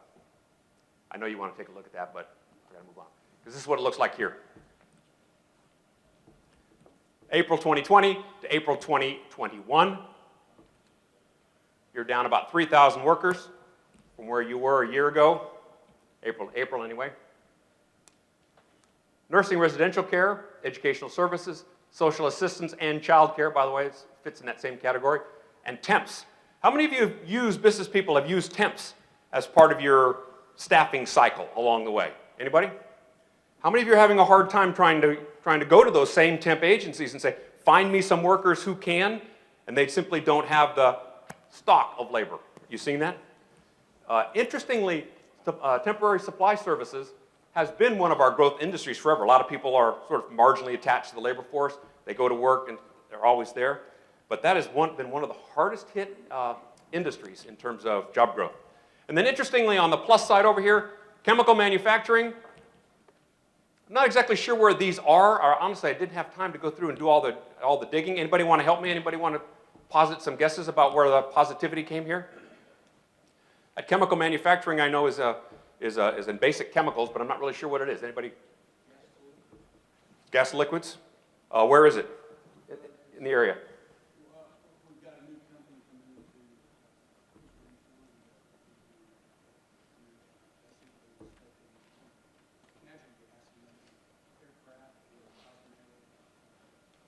Yeah, but has it kicked in yet? Are those jobs there yet? So the question is where these jobs are going. I wish I could tell you, but unfortunately I can't. And the same thing with printing and support activities. Anybody know where that is in the area? Again, I'd love to be able to say this, but does anybody know?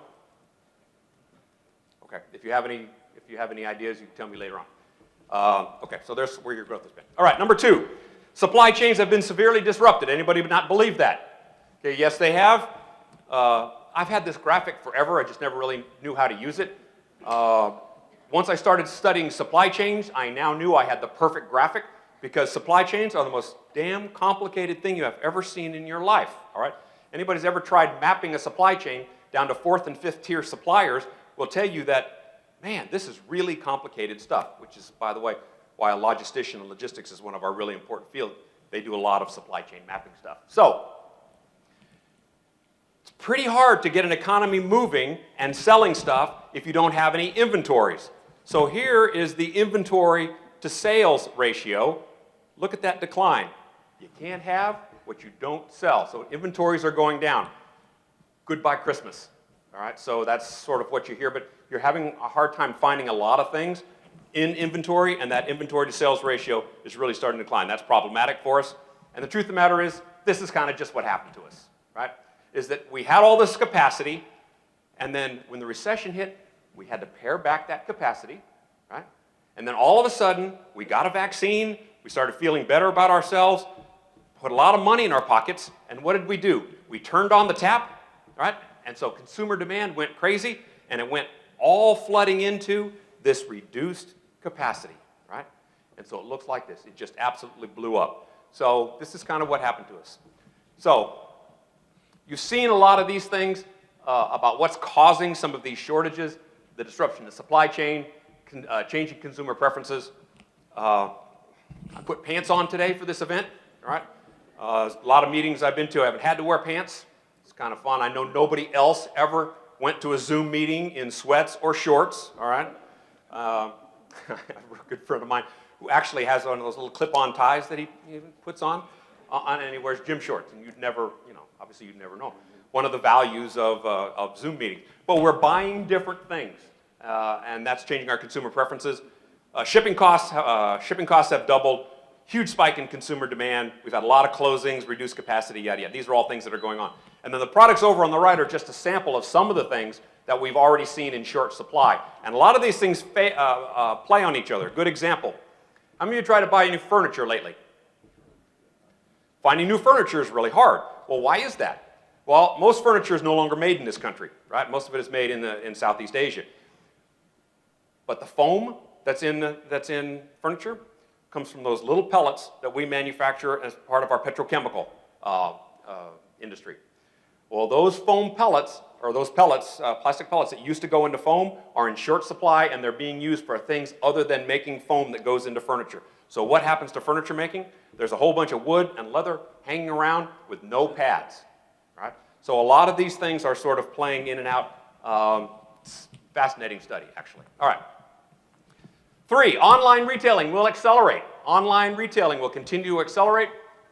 Decline in retail shops. 2 interesting charts. The red line here is e-commerce sales. Okay, that's the amount of stuff that you're buying online. How many of you started buying stuff online for the first time when the pandemic hit? How many of you were already doing it and you just went crazy? How many of you were on a Zoom meeting and you got some kind of recommendation, you go, after this Zoom meeting, I'm going to go check that out and see if I can buy that, because you were just absolutely bored to death, all right? So how many of you did any bored to death shopping? All right. By the way, gentlemen, not only women raise their hands, all right? So we know that's happening. So interestingly, the percentage of e-commerce sales that are rising is significant, but total retail trade jobs really cratered in the pandemic, and see their recovery? It's been relatively modest. The Bureau of Labor Statistics says that between 2020 and 2030, that you will actually have a net decline in retail sales jobs over that time period, all right? So those retail sales jobs are not really coming back in any way, shape, or form. They're going back online. E-commerce is going to take over that process. You've seen some of these companies. These are all ones that filed bankruptcy. A couple of them will come back under a restructured. Gold's Gym, for example, has come back, now a German-owned company. A lot of even major companies didn't make it. All right. Number 4, changing patterns of social convention and human interaction will change. Human interaction. If I go to extend my hand these days, What does the other person do? Well, here, we do this, all right? In Austin, we do this, all right? In Dallas, we do this, all right? But do we change the interaction? Do we change how we look at people? Do we go, I wonder if he's vaxxed or not? I wonder if he's safe, all right? I wonder if she's got, oh, I can't hug, or I can't do that. Are we changing the social interaction? And does it change our ability to interact with each other on a personal basis, right? I think Eddie said it today. It's great to be back in person because what do? We see and we feel other people and their emotion, and we exchange knowledge, right? Those things are going away slowly but surely as the new digital generation comes up and they say, we are perfectly comfortable with exchanging our thoughts and feelings in 144 characters online digitally, right? Now, I've never been able to do anything under 144 characters in my life, all right? And those people that know me would say, yeah, that's exactly right. But here's some things we've got. So we're starting to value those soft skills, all right? We've always valued soft skills, but are soft skills more important than ever? And the answer is, well, absolutely, because what are we trying to do? We're trying to have people who can communicate, work well with others, interact, build teams. What do you need for that? You need people that can do interaction, that can work well with others, and that's a challenge for us. This greater dispersion of people, it creates a demand for information-based platforms, Airbnb, Etsy. How many of the stuff that you do, how much stuff do you do today that is completely interacted through some kind of formal medium? Right? Lots and lots of stuff. Guess what? It creates a demand for cloud computing, data scientists, web developers, marketing professionals, and you see all of that demand in the data for those particular occupations. And then C, that personal interaction is substituted for more in-person, remote, and digital interaction. I call this the sins of separation. And I think it's a challenge. If anybody's interested in this topic, a fellow named Scott Galloway, NYU professor, talks a lot about this, is that if I can't see you and talk to you and interact with you, and you look differently than me, then what we're doing is we're isolating ourselves. And the more isolation we end up with, the less we end up being able to work together, because we only tend to then conglomerate with people that look like us or behave like us. And that is not the way society needs to work going forward. So it's a very interesting challenge for us going forward. Okay, 5, school may never be the same. May never be the same. How many of you took an online college course sometime along the way? How many of you woke up one day and said, you know, I'm going to go take an MIT course in statistics? Sure. Nobody? All right. All those courses online. How many of you decided to go to Phoenix University because you could? Because you had some downtime? Well, guess what? All of these options are starting to change how we think about the world of work, and especially going forward. So, the effectiveness of online learning. How many of you believe that students learned anything while they were learning online? How many of you believe they didn't learn anything? How many of you believe they are stupider than they were before they started? All right, that's going a little far, all right, but I think it's a mixed bag. Those students that had parents behind them that were pushing them and monitoring their lessons, they did fine. What about those that didn't? They fell further behind. And then going back to broadband, if there is a reason to have broadband that's anything else, it is public education. It is being able to access all the knowledge, whether it's formal or informal, getting your kids access to broadband for educational purposes has got to be that. I think that should be the #1 goal, sitting at the top of the list. Judges, as you're talking about that, and I know you do. So that's a real challenge for us. Now, from a college standpoint, increasingly people are going, well, if I have to pay the same tuition for what I'm doing for going to college, whether I'm on campus or not, what am I really paying for? Am I paying for the value of the experience, or am I paying for the value of the content? Well, that's an interesting question, because if I'm paying $10,000, $20,000 a semester for college, what do I want to be paying for? For that student to learn something to make them more employable, right, in the process. So colleges increasingly are having to think about market relevance and the value of their curriculum content. As we get more and more education online, the demand for people that do graphic interface design, digital curriculum design, online curriculum development, and specialists in e-learning platform, they have continued to rise. So hot areas in the occupational labor market. And 3 on this list is income share agreements. I think income share agreements is where you go in and you say, okay, I'm not going to pay any tuition up front, but the college is going to get their money back once I get employed. right? Well, what a deal. It's kind of like everybody has a dog in the hunt, right? So you're starting to see income share agreements, TSTC I know is looking at them, where you go in and you say, your labor market outcomes, I'm invested in them. So I'm going to front your tuition, you're going to pay me back once you get that good job that's related to your education and training. That means that colleges increasingly have to be concerned about the market relevance of what they're teaching. And you're starting to see some of these. I like this model a lot personally. Okay. Anybody ask me what the highest earning bachelor's degrees are? Anybody that doesn't believe that STEM is important in terms of earnings? I've never looked at these. These are the highest earning bachelor's degree programs for 2020 in Texas. Anything interesting about this list?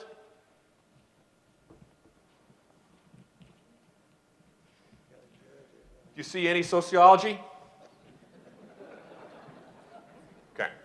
What you study matters. A very interesting article I read yesterday using data from the college scorecard says that a little over a quarter of all majors actually result in negative return on investment. 1 in 4 negative return on investment. When you factor in the amount of debt, everything associated with it, that becomes problematic. Here are the highest earning associate degree programs. Here's the thing I tell our educators all the time, is keep them in school. I don't care whether it's a 1-year certificate or a 2-year program, keep them learning. Don't let them drop out. Keep them in the educational process. And then show them some of these. Show them the value of some of these certificate programs and 2-year programs and the amount of money that they can make in these programs. And say, it is not lost on you. Just for another year or another year and a half or another 2 years, you can come into these and make as much money as half of our bachelor's degree graduates, all right? So when you start looking at the value of some of these associate's degrees, communicating to our kids that there are options for them by staying in school is a really important thing for y'all to do. Okay. Sorry. Teleworking. Okay, teleworking. How many believe teleworking is here to stay? Yep. Yes, kind of a no-brainer. The guy on the left is Jason Schenker. Essentially says we let the genie out of the bottle. And once you let the genie out of the bottle, kind of no going back, even if you wanted to. So for those of you that want all of your people back and you don't want any guff about it, ain't going to happen, kind of too late. All right, so now you're going to have to figure out how to make that work for you. Now, interesting, these born digitals, these young people, how do they feel about work? Well, you look at this pie graph, and let's see, 18% want to be hybrid working most of the time in the office. 18%. Working from the office full-time, 10%. That's 28%. What about the other 72%? The other 72% of all of your born digital generation want some option that has work-life balance that includes some at-home, not in the office work, all right? And you go, well, the heck with them. I don't care what they think. I'm saying it because I know you'd be saying it too. You just don't want to, be that rude. But the truth of the matter is, you saw the chart, you saw the demographics. What are your choice? Your choice is to at least think about what you're going to do to accommodate that, especially now that the genie's out of the bottle. Okay. Number 7, all about skills. Degrees still matter, but it's all about skills. A skill is anything that has a positive effect, worker productivity, technical skills, employability or soft skills, digital skills, and socio-emotional skills. All 4 of those skills we're looking for. Now, we have a quick poll. How many think is the most important skill here in terms of hiring preference? Which one of these skills is the most important? Now, let me preface that by saying if I were to ask this exact same question 10 years ago, the answer would be technical skills. So let that sink in, and ask the question again. How many of you believe technical skills is still number 1? How many of you believe employability or soft skills is number 1? How about digital skills? Digital literacy, the ability to work with digital data. Okay? Increasingly important, by the way. Especially if everything you're doing is online, right? Do you need people that are comfortable with digital data, creating digital content, manipulating digital data? Do you need those skills? Absolutely. And then last but not least, socio-emotional skills. How many believe socio-emotional skills are the most important thing? Interesting. Not fair. Socio-emotional skills, coping, personal development, or human interaction skills includes conscientiousness, emotional stability, conflict resolution, and the concern for others.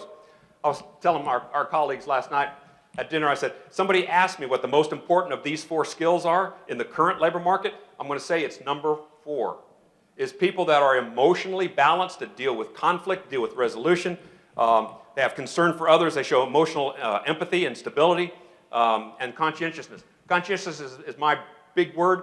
All that means is, did you follow through and do what you say you're going to do? That's all I ask. All right? Will you show up on time, have a work ethic, and will you do what you say you're going to do? And if you've got that, will you train them? Will you do whatever you can to keep them and promote them and train them? And the answer is absolutely. So, interesting thing about skills. And now you're asking me, go, Rich, I want to spend like 9 hours on this one particular topic, and I wish I could do that. So if I move fast through some of these things, I want to expose you to a lot of stuff. This is the guy from IBM talent guy. And he says, the first things I look at are the skills and knowledge that a candidate has and how it will enable them to be successful at IBM. We value diversity in our candidates. So how the skills are attained is secondary to the fact that the skills are current and relevant. All right? How the skills are attained are secondary to the fact that they are current and relevant. All right? An increasingly skill-based economy is what you're looking at. Okay, number 8, public sector budget woes. I thought the public sector was just going to be decimated by the pandemic. And what happened? Well, the federal government stepped in, and we are now absolutely awash in money. All right? The legislature has to have 3 legislative sessions. We're still trying to figure out how to spend all the CARES money that they have. All right?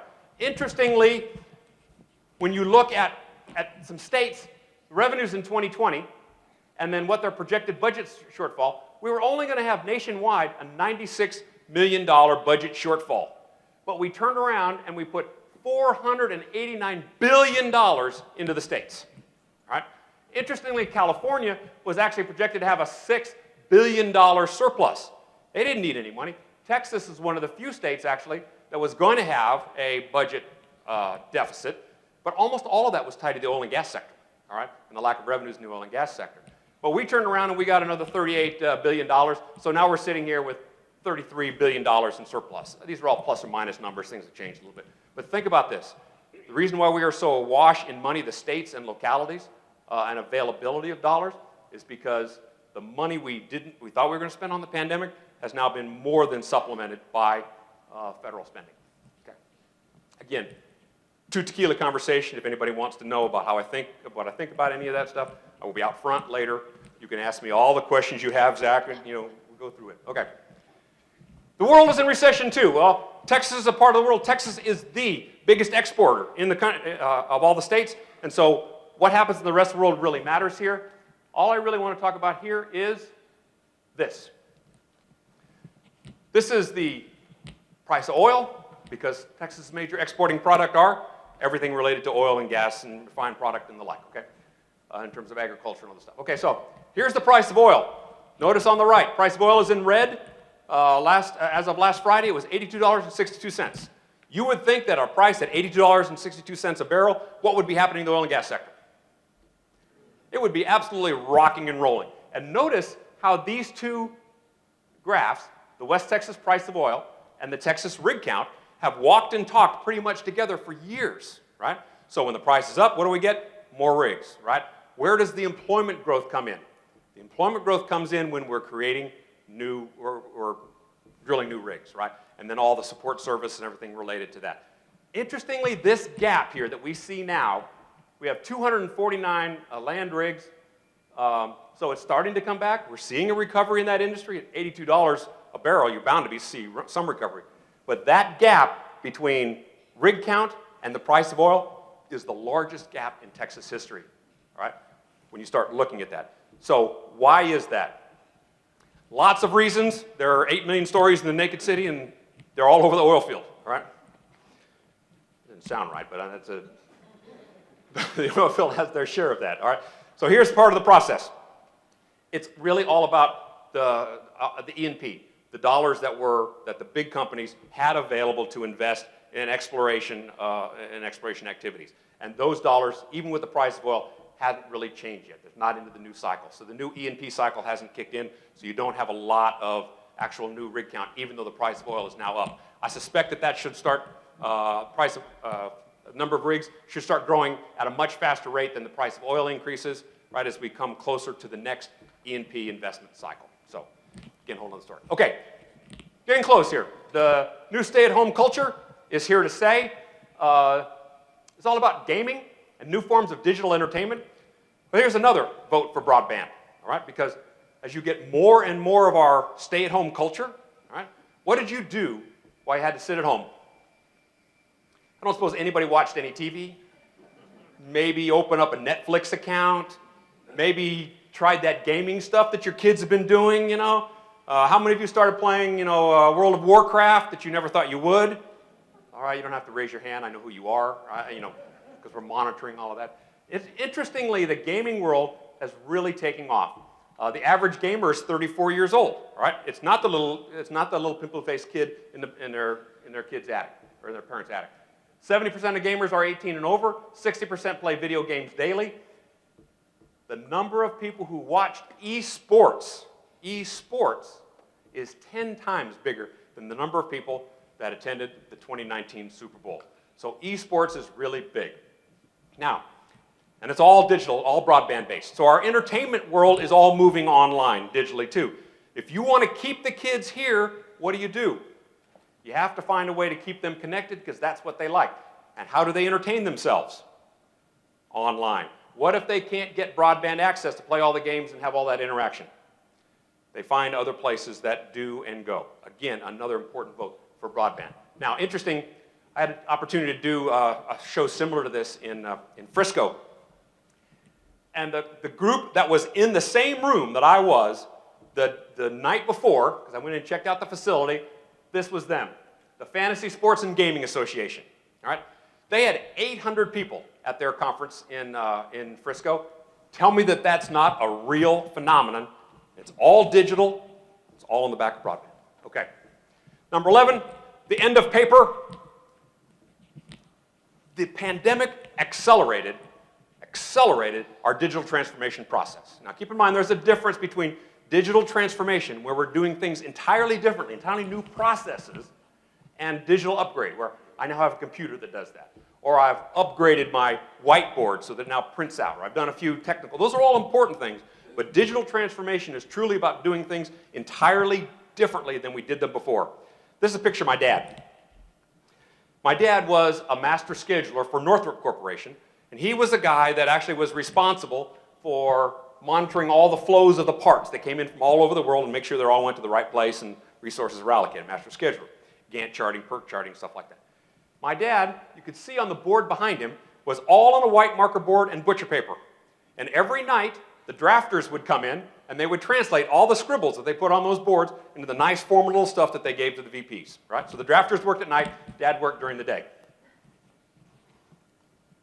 See the guy on the right? Software for planning. That's a digital upgrade. That person is doing the exact same thing, the exact same methodologies, the exact same process that my dad did, only he's doing it all online on a computer. He just doesn't need a team of people nor a team of drafters to translate all of that. That's a digital upgrade, but is affecting the labor market. A true digital transformation is involving these kinds of technologies, and you've seen a lot of this. Cloud computing, data analytics. That data analytics is, you bought a fishing pole online, and next thing you know, you get a little message from Amazon that said, you might want to try fishing for dummies, all right? Or some kind of thing, where they get a hold of you. Artificial intelligence. Oh, by the way, did you know that how many of you have seen your significant others order something online, and then the next day you see a related thing show up on your phone, and you go, how the heck does that happen? Well, if you're on Apple, those phones are communicating, and so Apple is looking at what your significant other in your household did and sending those same messages to you, because they want you to see what your wife or husband said they were interested in and tickle you. That's data analytics. It's also Big Brother. It's also very intrusive. Lots of other two tequila things. Okay, so artificial intelligence, information, cybersecurity doesn't get any bigger than cybersecurity, and then blockchain technology. Blockchain technology is something that's going to happen underneath the waves. All right, most of us won't know about it or see it, but it will significantly change how we do financial technology. It will change student records. It's going to change an awful lot of stuff. So I would highly encourage you, if you're just curious, go to Wikipedia and just type in blockchain. It's just a nice little description of what it actually is. So next time some idiot stands in front of you and you go, oh, it's going to be all about blockchain, you go, well, what does that mean? They got actually a real nice, simple definition. I'm not looking at you in particular because I know you know, all right, but just in case.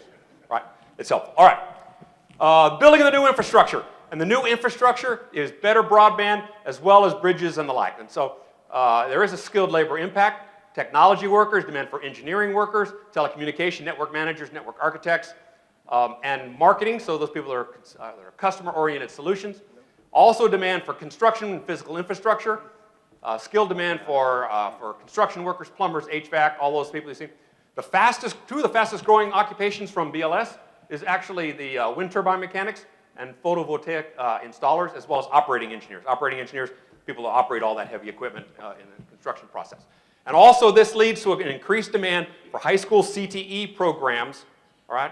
And I know you love your cosmetology and your ag and your family sciences, but when we start looking at labor market outcomes based on CTE programs, those that are in some of these fields have better labor market outcomes. You might want to at least consider. Oh, and by the way, moving non-traditional students into CTE programs, like getting a young lady to study welding, is not a bad thing. All right, the truck driving industry is actually getting killed because 97% of all truck drivers are male, and 72 or 62% are over the age of 55. So the truck driving agency, the truck driving people are going, where am I going to recruit from? Well, if you look at who you are, who your truck drivers are historically, that demographic is shrinking significantly. And if you haven't changed your ability to reach into another pool of workers, what are you going to have? Serious labor shortages. Oh, by the way, did we say we had a shortage of truckers? All right, that was another interesting conversation. Okay. I want to show you this because, see these 2020 wages? These are for infrastructure-related occupations in the physical infrastructure. Take a look at some of the wages here and tell me if they aren't every bit as high as what we saw with some of those four-year college graduates. All right? And you'll be able to see that. Okay. Two more. Are robots the answer? How many believe robots will solve all the problems of the world? How many believe robots work for you? How many believe you work for robots? Okay, jury is still out on some of this here. All right, but as we go forward, robotics are here to stay. They're in every aspect of our life. The demand for robotics technicians, mechatronics is the interplay between mechanical stuff and electronical stuff, and industrial technology. I know at TSTC, those programs, our mechatronics graduates are starting out in jobs, all $65,000 a year, two-year credential right off the bat. Our industry technicians, industry technology, all at right about $60,000 a year right off the bat. We're getting somewhere between 95 and 100% placement in training-related jobs for those particular occupations. Equally important are jobs that require industrial systems, industrial engineers, and process engineers, two of our fastest-growing engineering categories, by the way. And then the advanced technical now, some of the fastest-growing areas of applied technology, test instrumentation, test system design. So these are skill sets that are built on top of macroeconomic trends.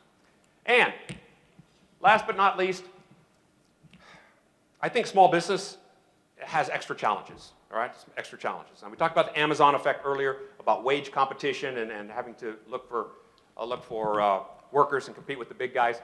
Interestingly, most of the small business formations are coming with people that are working as independent contractors, all right? So yes, there are going to be, most small businesses are starting up, but not with the goal of employing people, but with the goal of making money and having a completely digital model where everything they're doing is contracted and they're the only employee, which is interesting because if we're preparing people, how many of you have seen entrepreneurship programs, right?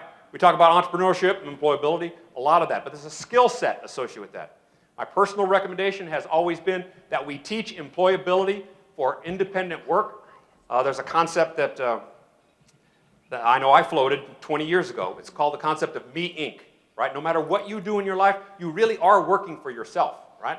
And in order to do that, you need entrepreneurial skills. Entrepreneurial skills in the new digital world involve some of these kinds of things, right? Initiative, organization, time management, money management. How many of your kids know anything about money or money management? All right? The answer is, not too many. Self-promotion, Me Inc., mastery of digital information, differentiated specialized skill sets, teamwork, and project management. You can touch all of those skills at almost every level of the education community in the gen ed curriculum, right? And by the way, again, all that piggybacks on a broadband network. Sorry, Judge, I just have to do this. It's just such a great entree. I couldn't have set it up better myself. So, interestingly, you thought, well, during the recession, there's no business startups. It's fascinating. What we've seen is America is all about entrepreneurship. It's all about the American system. And what we've seen is that blue line there, those are business applications. Business applications have absolutely skyrocketed through the pandemic. And you go, well, what are they doing? What do they think they're going to do? The vast majority of them are non-store retail trade. You go, well, Rich, what does that mean? Well, those are people that said, I'm going to start selling stuff in some way, but it's not going to be bricks and mortar. It's going to be through online sales, whether it's a service or whether it's a product. It's through online, multi-channel sales environments, right? And so it's fascinating to see the American spirit is not dead, but it is not in terms of creating new manufacturing facilities. It's creating a lot of individual, standalone businesses through a digital model. Okay, so here we are. Thank you, by the way, for indulging me. I appreciate the opportunity to be here. I hope we've done something interesting along the way. In April of 2020, this is what we look like. We're at the bottom of a well. We're wearing a dang mask. And we had no money in our pockets. Today, we're almost out of the well. Many of us are starting to throw off our masks, and we are starting to see the light. I call that progress, right? And I hope some of the things that we've laid out, you can start thinking about in terms of your progress and your going forward, and starting to make some of the changes, not only for the future of your current generation, but your future generations. So with that, I thank you very much. Appreciate the opportunity. Thank you.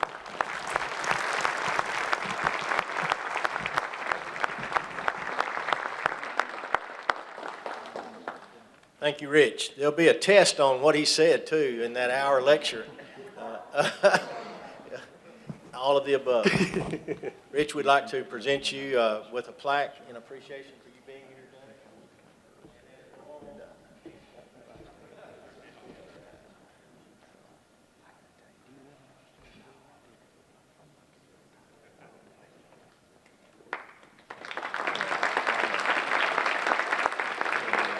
Since I have the microphone, I'm going to take the privilege of some executive privilege here and brag on an initiative we have going on in Jasper right now. It's called the Deep East Texas College and Career Academy. And our Silver Bucket Award's daughter is the success coach at that facility. Nicole is here. And it's just unbelievable what John Seibel and I see our Spurger superintendent here. If there's any other superintendents in our coalition, thank you for what you're doing to the lives of young people through career technology in our area. They saw the need, stepped up, and made it happen. And thank you, Nicole, for how you help these young people that do have issues, that just need somebody to talk to and keep sparked up. So at this time, it's time for a break. And I know you're glad to hear that. We are going to take a break. Our next speaker has just landed, I think, at the Nacogdoches Airport, so they'll be here shortly. So let's take a break and enjoy some networking at this time.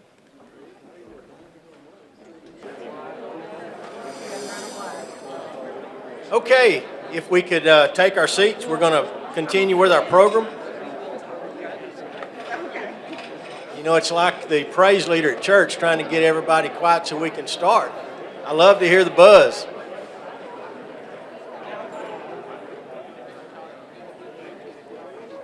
I'd like to invite to the stage John Camp, which is the vice chair current of the Texas Forest Country Partnership. And John is going to introduce our next speaker. John.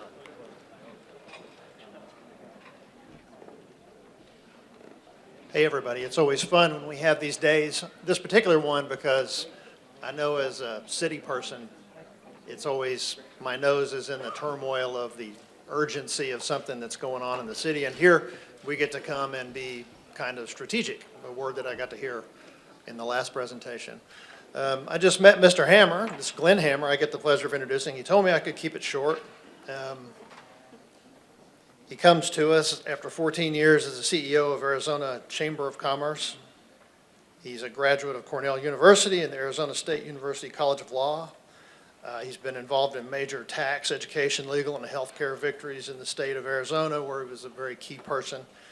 And he's had to do, among a couple of really big things, the United States-Mexico-Canada agreement, the USMCA, and working to fix our broken immigration system. So it's my honor to get to introduce Mr. Glenn Hammer.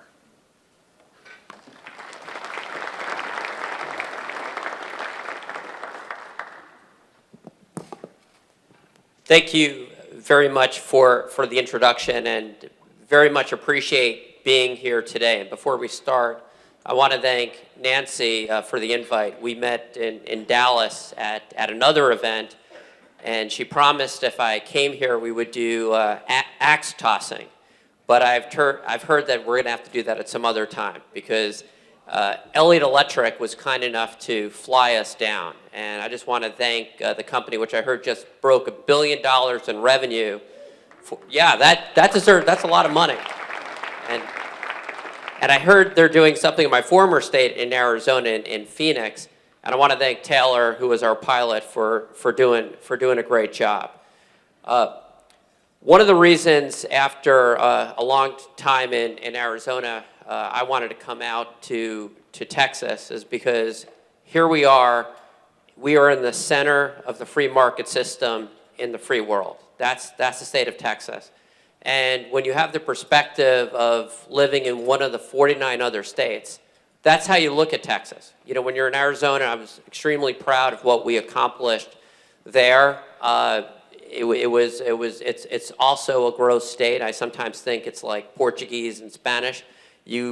There's a lot of similarities in the issue set, but there's no state like Texas. And you know, I also have a little bit of East Coast knowledge. I was born in a different country called New York. I was born in the Bronx, and yeah, and it's true. You know, most Jewish guys who leave New York wind up in Florida. I have a bad sense of direction, so I wound up in Arizona for a while.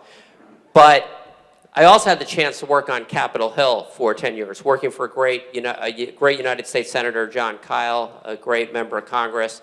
And I learned, I think, a lot of lessons that apply to today in terms of good governance and the importance of having good policies that keep the country competitive.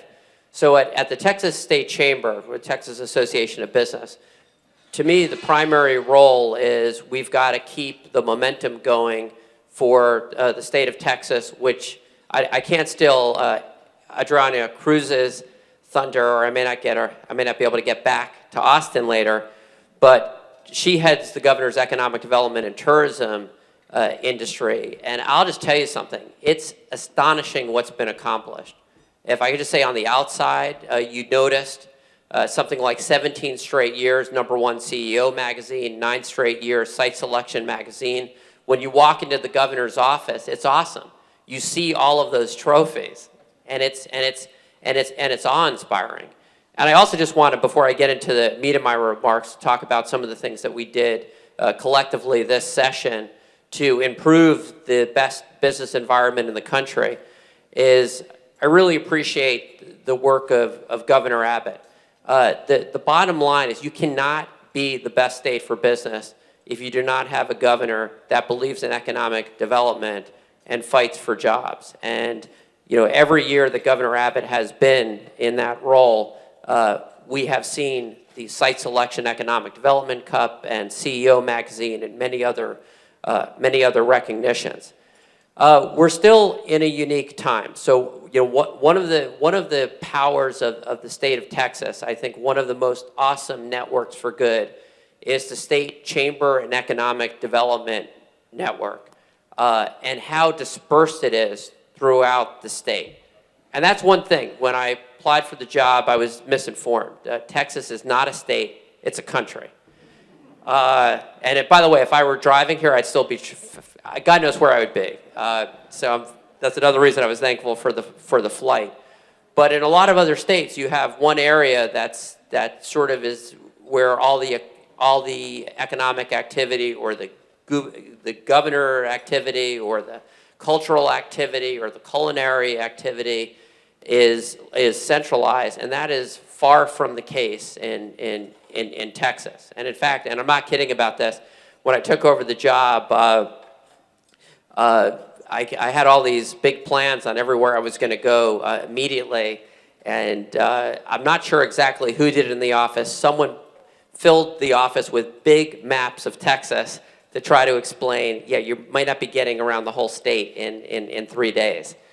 But that economic, that geography, that diversity is a huge strength. And what I have sort of learned very, very quickly is that anywhere, and I sometimes wonder how people think about this. So we're gonna leave a Q&A session, and I like to end things with questions and answers, comments, or any insults you wanna throw my way. But one of the things that's really remarkable to me is that when people from outside the state come here, is how much they appreciate the diversity, the different areas, the beauty, the hospitality, and just the scope of the different industries. Like even coming in here today, what did I learn? You have Stephen Austin, looking at doing a groundbreaking aviation program, something that I've never heard of.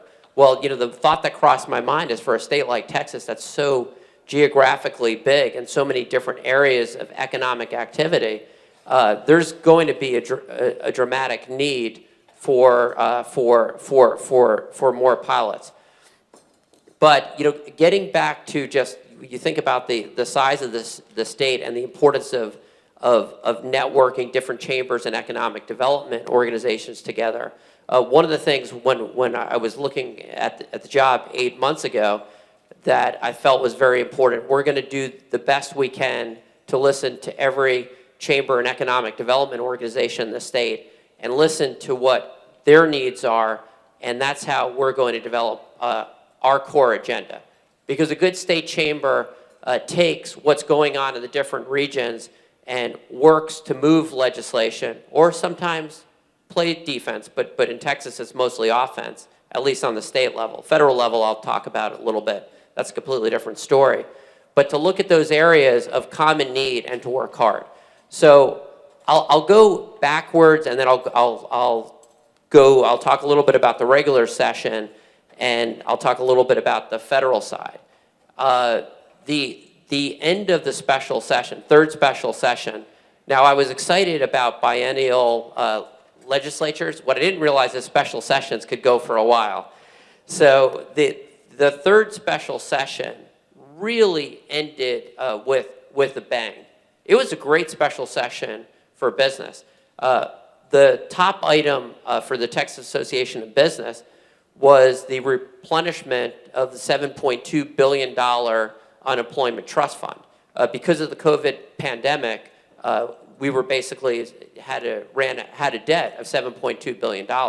What this means practically is because that is replenished, we are going to avoid, businesses across the state, any type, any size, any sector, are going to avoid an increase in the UI taxes. And how much could have that increase been? It could have gone up, if not addressed in this special session.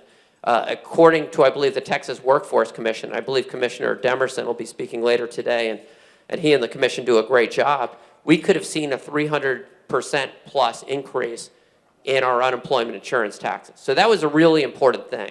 And the business community came together. We appreciated that Governor Abbott made that a priority in the call in terms of the budgetary items, and we were able to get that through. There was also $500 million in the special sessions budget bill for broadband. We had all supported at the Texas Association of Business the legislation that had strong bipartisan support to get a broadband office and to develop a broadband plan. But and there's a lot of federal resources that are flowing to that. But we felt the $500 million would be very valuable. We've all learned during the pandemic the importance of having strong broadband, not just for schools, but hospitals and commercial activity, and that $500 million will help. There was also about, I may be off a little bit on the number, about $180 million in there for restaurants and hotels, beautiful hotels, and I'm in a phenomenal one right now, to help them. We know that the hospitality industry was hit worst and first by the pandemic.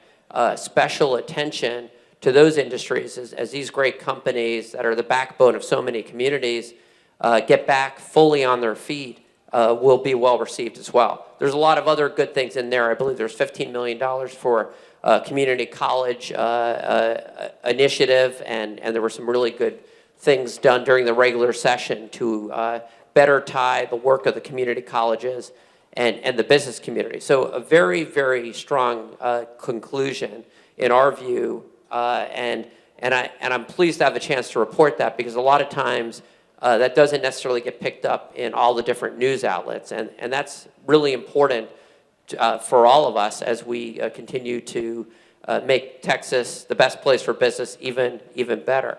The regular session included a number of very, very important bills.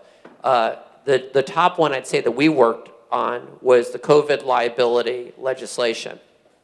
We were thrilled that when it got over the line, we had the chance to join Governor Abbott for the bill signing.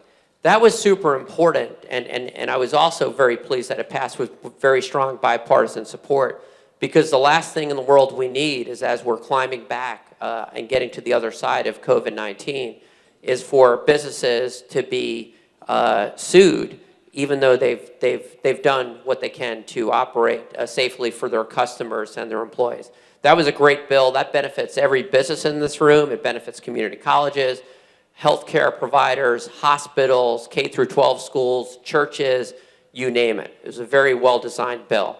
Also, on the civil litigation side, Texas has probably the best environment when it comes to legal activity.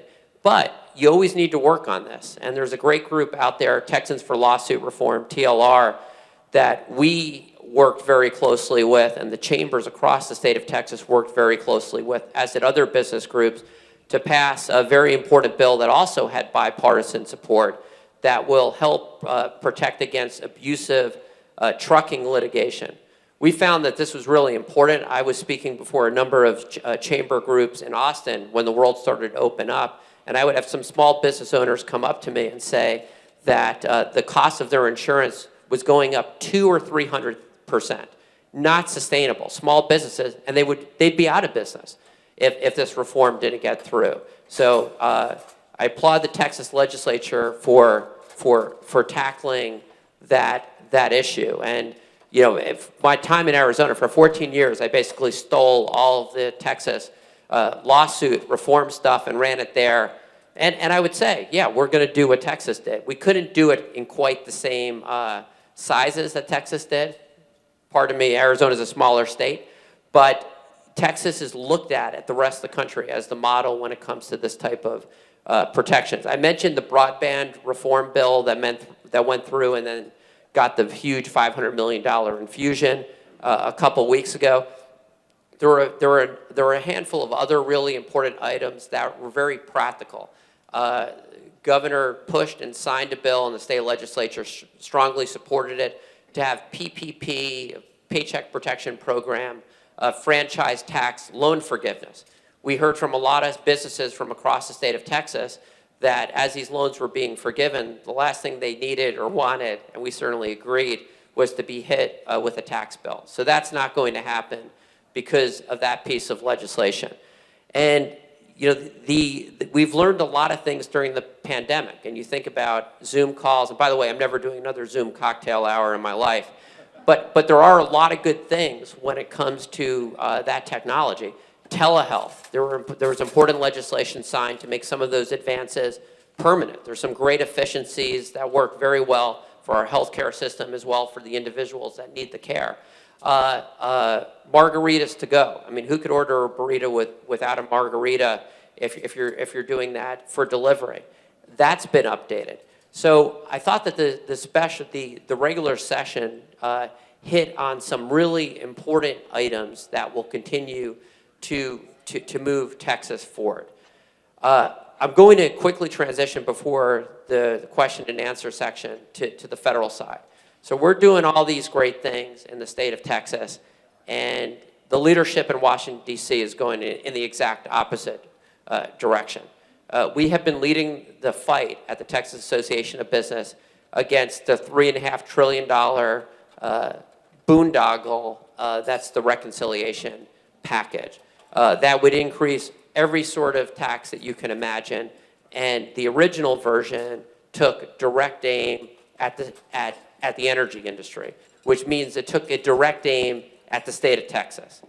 And I just want to spend a moment on that, because this is important for the entire state and the entire country. There's something a little bit wrong when you have the President of the United States begging OPEC to pump more gas and says, okay, we're going to support the Nord Stream 2 pipeline, but not the Keystone pipeline, when right here we're the energy capital of the world. And this is not a partisan issue. I just feel very strongly that if I were exiled to Michigan, and that's never going to happen, it's too cold, the congressional delegation there would come together, and they did, after the 2007 financial crisis, and to say, no way are you going to shut down the auto industry there. And I think Republicans have been, and some of the Democrats in the congressional delegation, Congressman Bonilla particularly, have been very strong in defending the state of Texas.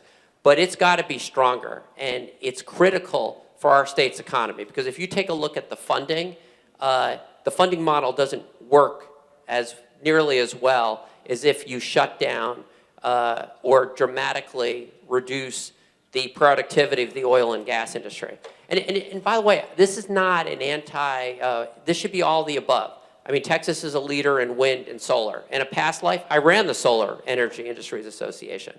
So I love it. I love domestic energy.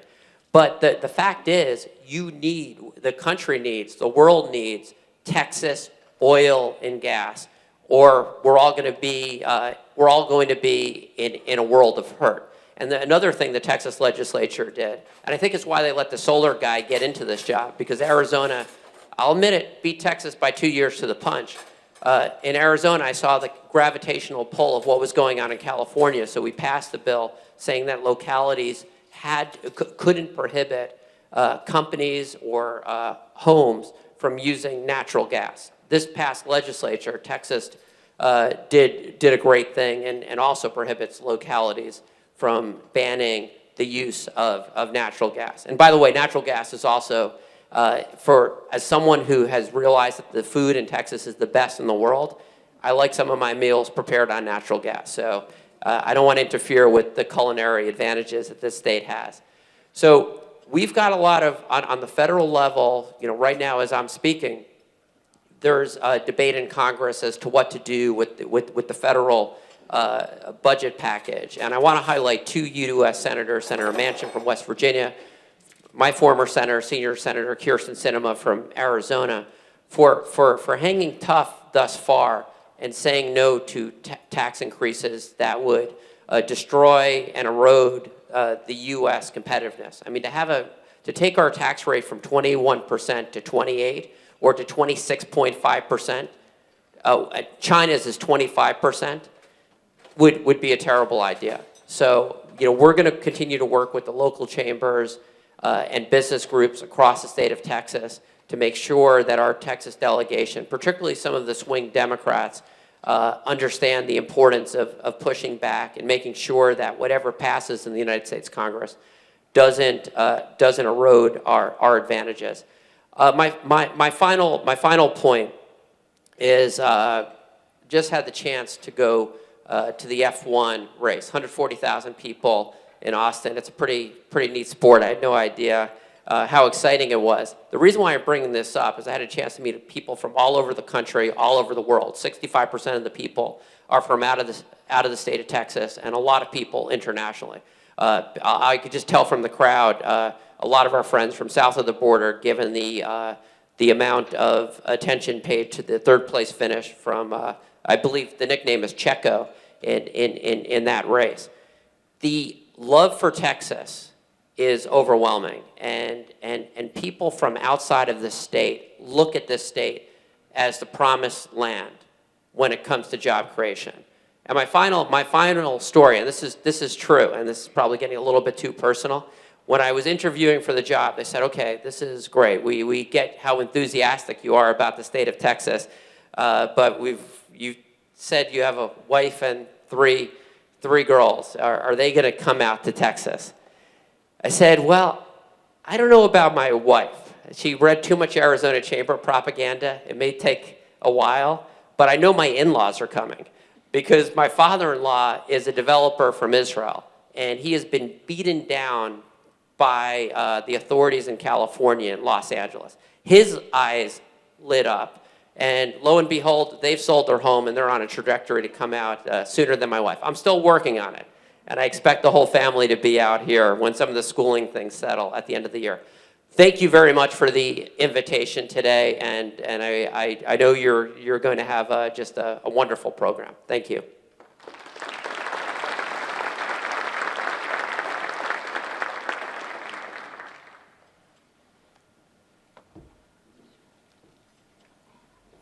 Thank you, Glenn, and appreciate you for being here all the way from Austin. When you say out there, when you're talking about Texas from Arizona, I can't conceive out there, but we are out there sometimes. I think John wants to present you with a plaque from the partnership, and again, thank you for being here. Thank you. That's beautiful.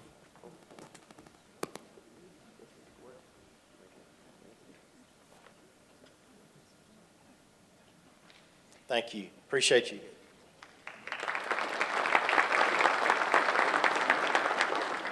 You know, one of the highlights of our summit has always been, and thanks to Southside Bank, and I see Jay sitting here, thanks for all their contributions to this award for many, many years, is the Silver Bucket Award. And I'd like to present to you Ryan Reeve, a young man that Jay and I stole from Accident Road. If anybody's here from Accident Road, we're sorry, but he's at a better place, we think. But Ryan is the vice president and of the market there in Jasper. Ryan, come forward and take care of this for us.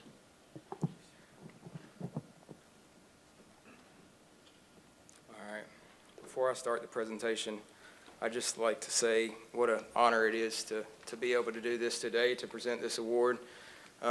Being raised in Jasper and now raising three kids in Jasper, 3 little girls, I continue to be a beneficiary of the seeds that's been planted by this gentleman a long time ago over his lifetime. So let me get started. The Silver Bucket Award recognizes an individual who has displayed outstanding achievement as a leader in the community involvement and economic development in our 12-county region of the Texas Forest Country Partnership. This year's recipient was very influential and impacted many lives through both. The winner of this year's award was a native and lifelong resident of Jasper who loved his community and worked tirelessly as a civic leader. He was a 1957 graduate of Jasper High School and earned a business and economics degree in 1962 from Lamar Tech.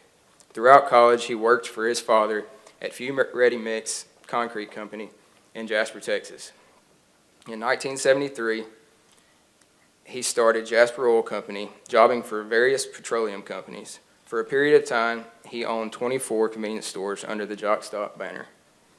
He was also an investor in several Holiday Inn Express hotels, as well as a shareholder and board member for Contractor Supply in Lufkin, Texas. In addition to a long and successful career in business, he was successful in the horse industry and a top breeder in Texas for decades. He served on the board of the Texas Thoroughbred Association for 20 years and received the association's top award, the T.I. Harkins Award for Lifetime Achievement. He also served on various boards and committees for his church and community. Those boards and committees included JEDCO, First Bank and Trustees Texas, now Southside, Noon's Lion Club, Texas Oil Marketers Association, Advisory Council for Diamond Shamrock, Valero Oil Company, and Jasper Memorial Hospital.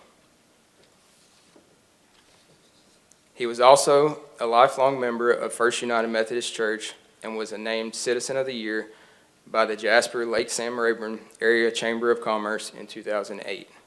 He spearheaded a group formed by influential businessmen from Jasper and surrounding communities to establish a higher education facility in Jasper. The building was built to provide college opportunities to our local community that would not otherwise be able to attend college classes.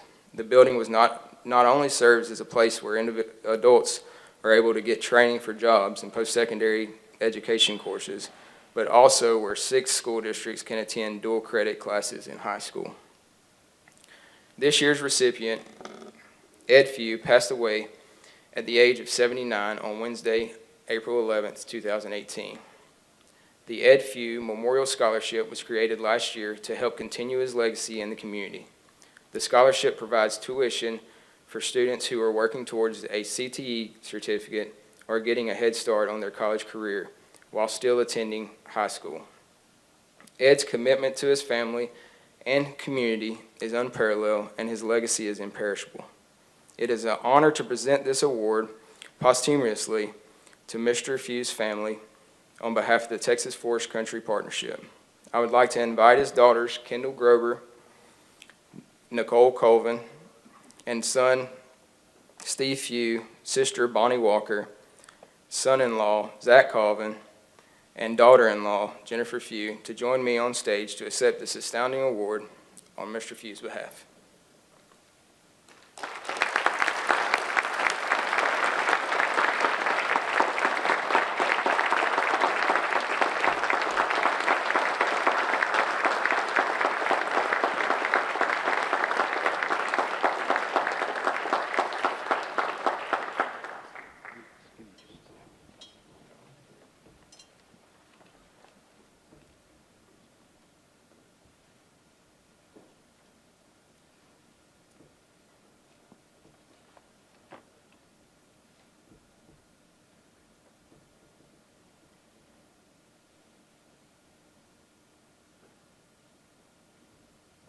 Before you leave the stage, there's some special friends that I think ought to be up here with these folks to take a picture.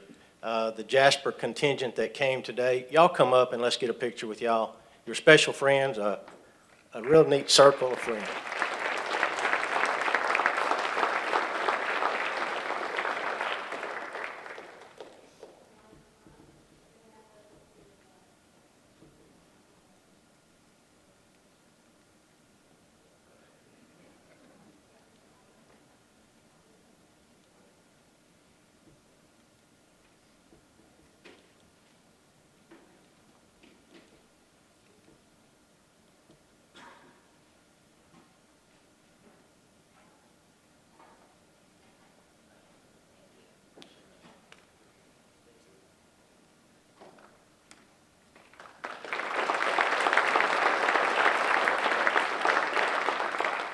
Thanks again. There was a picture, a newspaper clipping that Mr. Snelson probably is not recognizable in, but he actually had a different color hair and was wearing a double knit suit. Special, special friends, and the contributions these folks have made to Jasper will last for a long time. Hey, it's time to eat. Everybody ready? We've got 2 buffet lines set up. If you would, the food has already been blessed by past Chair Christie. So if you would, just make your way toward each, or just pick every which buffet line you want to get in, and let's have lunch, and then we'll resume for some more business. Thank you. Recognition and say thank you to HCH Aviation. I met Shannon just a minute ago, but we really want to say thank you for the air travel that you provided today for Mr. Hammer, Ms. Cruz, and Mr. Magruder. Thank you for getting them here and getting them back safely. So we do thank you for that. I want to take this time to recognize the directors of the Texas Forest Country Partnership. And we've got quite a list. Each county is represented. So if you would indulge me just a minute to read the directors that help us make the partnership happen. Of course, we have the terms that will be expiring in 2021. Don Isles, the Division Administrator for the Sabine River Authority. Myself out of Jasper. Bobby Filial, Business Development Director of East Texas for LJA Engineering. Christy Sullivan, past Chair from Livingston. Jessica Hutchins, Grant and Contract Coordinator there for Polk County. We do have a vacancy that we are going to need to fill. And you know, this morning, the first thing that happened, I failed to recognize one of the most beautiful mayors we have in our region, Miss Kathy Bennett. Thank you. I did not recognize you when you presented Lonnie his plaque, and I'm sorry for that. She is the mayor of the big city of Ivanhoe, and we appreciate her so much. If you give her a microphone, she'll brag on what's going on in Ivanhoe and the grants they've been successful in and receiving over there to do the work for the city. But Kathy, please accept my apologies. She is our secretary also. But, so we have terms ending in, those are ending in 2021, along with David Brandon, Precinct 3 County Commissioner in San Jacinto County, and Judge Darrell Melton from Sabine County. Terms ending in 2022, Bill Stewart, the city administrator there in Huntington, Judge Weeks over in Newton County, Leanne Monk, the treasurer in Tyler County, Roger Lindsay, the area manager, customer relations for Encore, Jeff Boyd, the county judge in St. Augustine County, Charlie Dromgoole, the economic development advisor for Sabine County, and Charlie's a very interesting guy. As a matter of fact, I don't know if anybody's told him this or not, but we were at a meeting in Fort Worth a couple of weeks ago, and Ray Perryman, of all people, brought up Charlie Dromgoole's name. So you are very well recognized, Charlie, and thank you for being here and being on our board. Jillian Phillips Steptoe, the clerk for Trinity County, county clerk. Jim Lovell, the county judge in Houston County. Terms ending in 2023, Lauren Miguel, director from Shepherd EDC, and I butchered that name. I apologize, but I'm sorry. Garvey Jackson, which is a partner for Axley and Rhodey there in Livingston.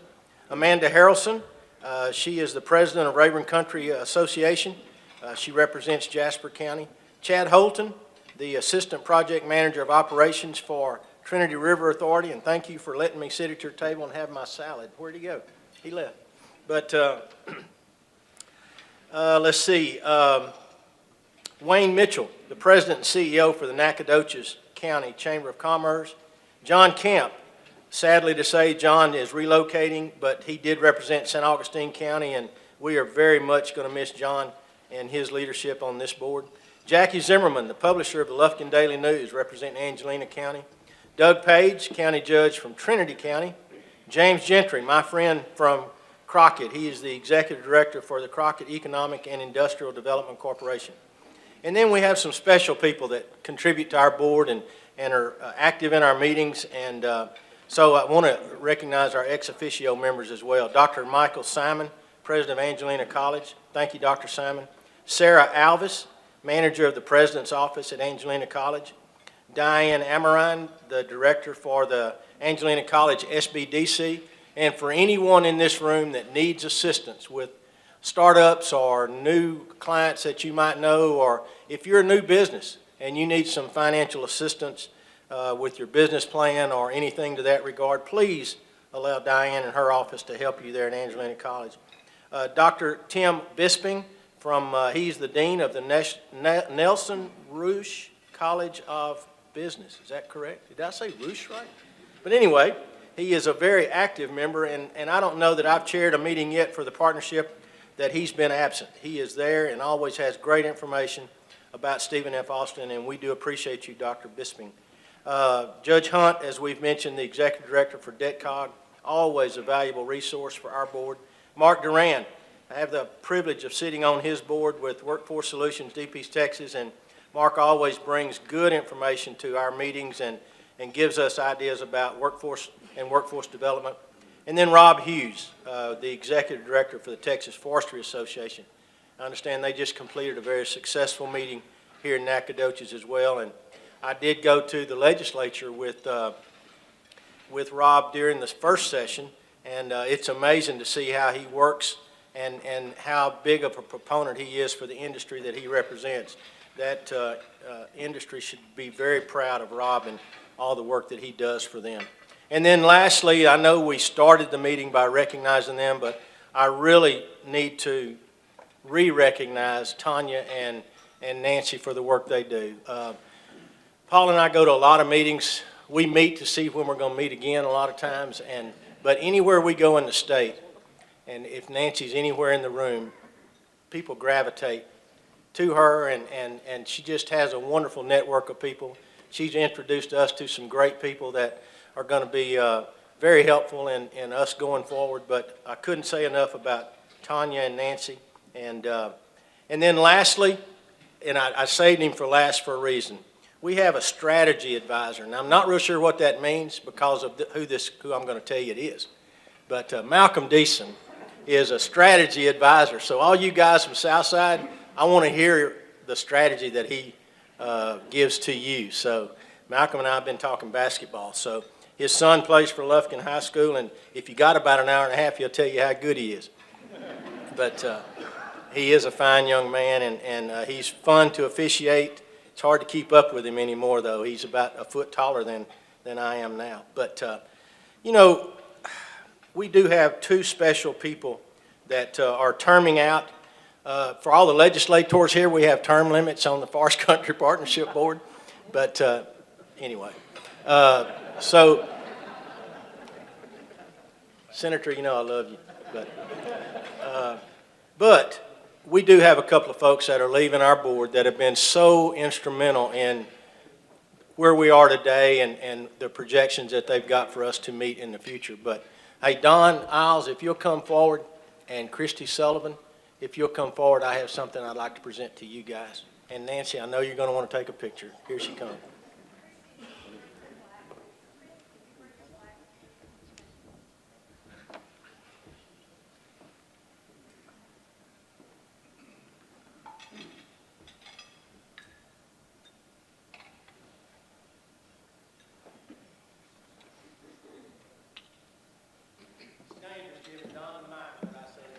I kind of have to do this. For those of you who know me, I'm very passionate about regional economic development.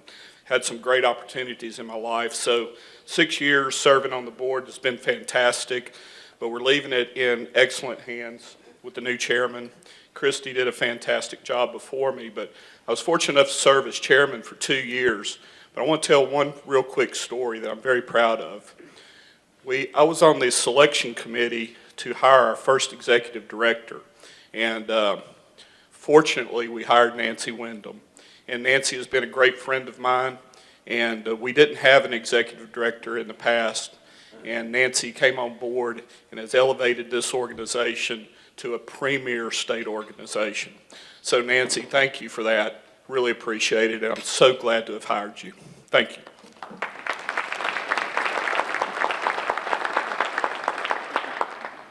Hemphill's loss was Sabine River Authority's gain. And Don, you've been an asset to this board, and your legacy will live on, and I appreciate all that the work you've laid out for me. We have a very special, if you've noticed in your program, we have a special award that we want to inaugurate and do this year. We have set aside time to present the Chairs Award. Before Ms. Cruz comes up and speaks, I just want to take time to do this. Let's see. You know, when Nancy writes a script, I know it's not Spanish, but I'm having a little trouble reading it. That is just a placeholder because the Texas Forest Country Partnership would like to show our appreciation to someone who has shown passion, unconditional commitment, and enduring dedicated service to the Texas Forest Country Partnership for many years. In fact, for most of this person's entire career of public service. This person, if you don't recognize her, was born and raised in Angelina County and graduated from Lufkin High School. She attended Angelina College and took on many adult responsibilities at a very early age. One would say she was born to survive and thrive. Her intense passion for history and genealogy will keep you listening for hours. She loves her family, friends, flowers, antiques, cats, and a well-kept yard and home. Judge Gatlin, you like the well-kept yard part, I know. The outdoors, cooking, caring for animals, unless they are a nuisance, are among some of her favorite things. She's patriotic and appreciates freedom more than most. If you need a prayer, she's there. If you don't stand and salute the flags, you will most likely get an earful. One of her first jobs after graduation was working at Blackstock's retail clothing store in Lufkin, where I'm sure her wit and wisdom either charmed the customer into buying something or they wished they had. Following her love and passion for antiques, she opened her own antique store in Lufkin before becoming Main Street coordinator for the city of Lufkin in the early to mid-1990s.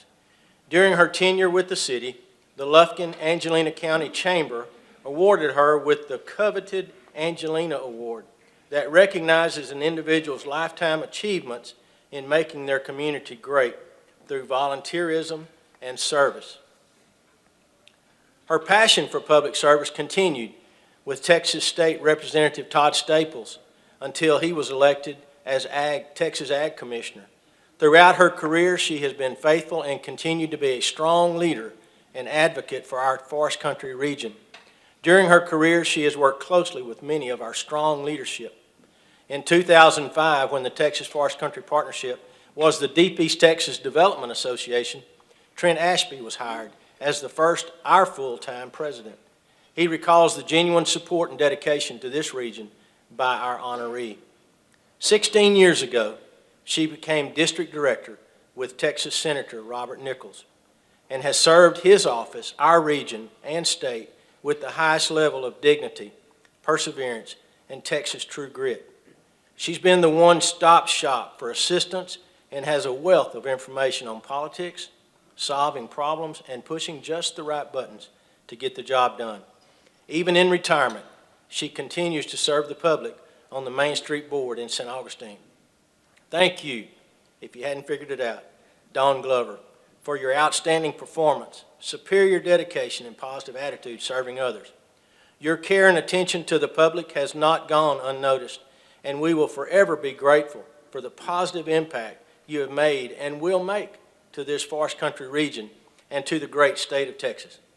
There are too many stories to tell today, some only God will know. Nancy failed to tell me some of those stories, so we'll have to get back with that. But rest assured, you are our good and faithful servant here on earth too. We have named this award the Dawn Glover Award to be unique, to reflect the ultimate degree of public service and generosity to others. It is my pleasure to present the Dawn Glover Award of 2021 to Dawn Glover.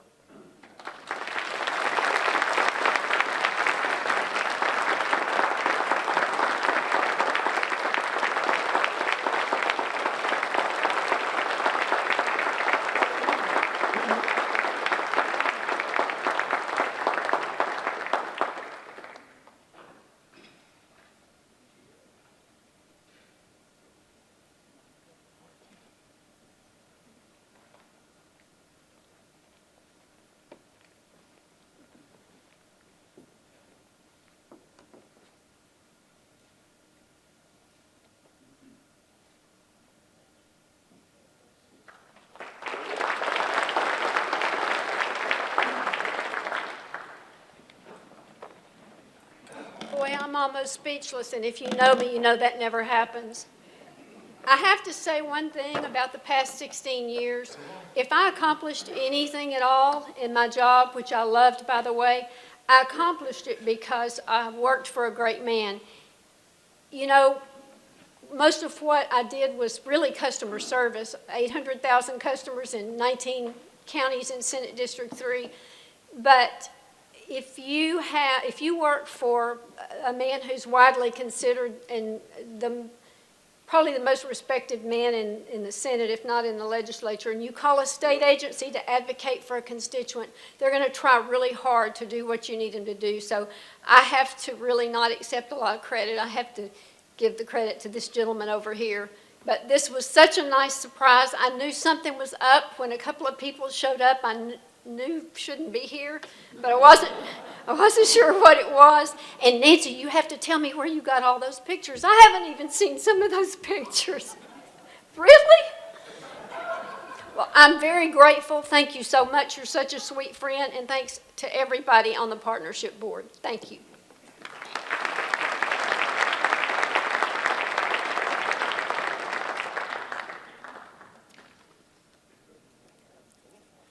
Senator Nichols, I believe you're going to come forward and introduce our next speaker. Thank you, sir.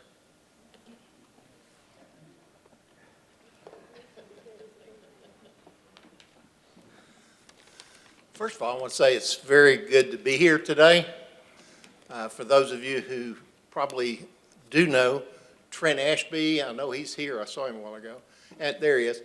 And I have been stuck in Austin since last January. We just got out last week. So it's good to be here. I mean, really good to be here. We are in Nacogdoches. That's my Stephen F. Austin purple tie.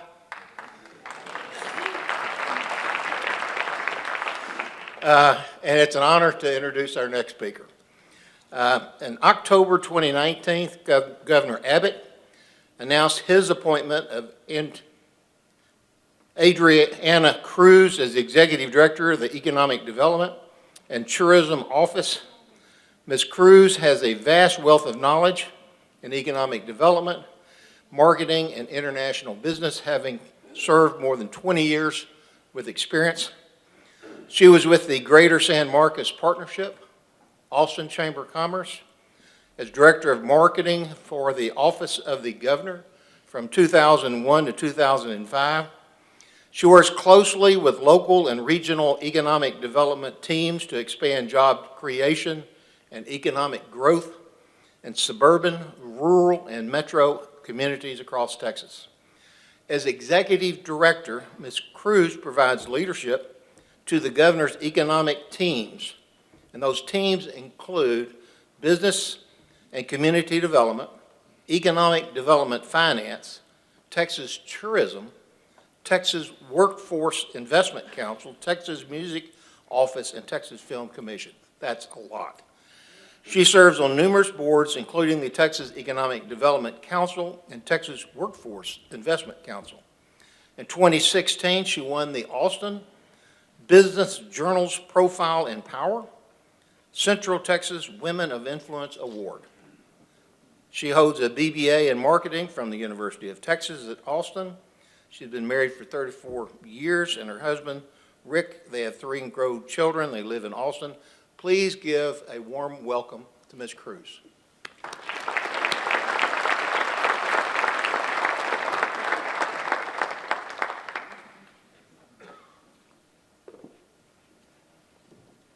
Thank you, Senator Nichols, for that kind introduction, and it's wonderful to be here with y'all, and I'm going to talk a little bit about economic development, the state of Texas, what we have going on, and we'll get started. I've only got, 100 slides or so I'll go through them quickly. But it's an honor to be here with you today, and I want to thank Nancy Wyndham for the invitation to be here at your annual Economic Development Summit. I know that from our office, I've got Joe Magruder here with me, who's with our Business and Community Development Group, and Betty Russo is also here somewhere. There she is. But the purpose of our office is really to help have a positive impact on the economic prosperity of the state of Texas. And we do that through a number of ways, but marketing and promoting Texas as a premier business location and tourism destination is really the top one. As Senator Nichols mentioned, we've got 6 divisions in our office, and these are the activities that they do. Business and community development, that's where our the group is that works on projects and business recruitment. Economic development finance is where the incentive programs are housed. The Texas Enterprise Fund, the Event Trust Fund. The Texas Workforce Investment Council works really closely with the other state agencies that do workforce development. And I know Commissioner Demerson is here, and you'll be hearing from him in a moment. Texas Music Office, the Texas Film Commission, the creative industries are really important to our state. And a lot of our communities have undertaken the Texas Music Friendly Program and the Texas Film Friendly Program. I know that a lot of the communities in East Texas and in the Forest Country area have pursued that designation. And then Travel Texas, that's our tourism side that markets and promotes Texas as a tourism destination. Business and community development has several different groups that work within that. International trade, small business development. Joe is part of our existing industry team. As important as it is for new companies to come to the state, and we all love those headlines that say, so-and-so new company is coming to Texas, just as important to that is our existing businesses. and making sure that our existing Texas businesses grow and are supported and have what they need to be successful. And Joe and his team are the group that work on that. We have economic research, marketing and communications. And then within the state, we have 5 regional offices. So the state's divided up into 5 sections. Betty Russo handles all of East Texas. And, you know, we say they're the boots on the ground. They're the ones that work with our community partners, but it's an all-female team, so they're the heels on the ground, if you will. But they work really, really hard to work with our local governments and our regional economic development partners to make sure that, you know, they're around. If you need the governor's office for some reason, they're available. So I wanted to talk a little bit about economic development and what it is, and you all are experts. You are either economic development practitioners or volunteers on your boards or business leaders or elected officials. And, you know, economic development as a tool for prosperity is really important, and it's bringing in outside dollars into the community. Outside dollars from a tourist coming to spend money in your community, from a new business coming in, from that payroll generated. And so there's different ways that you can sort of drive that economic development. And the really cool thing that I've always found about economic development is that it's where public policy and business overlap.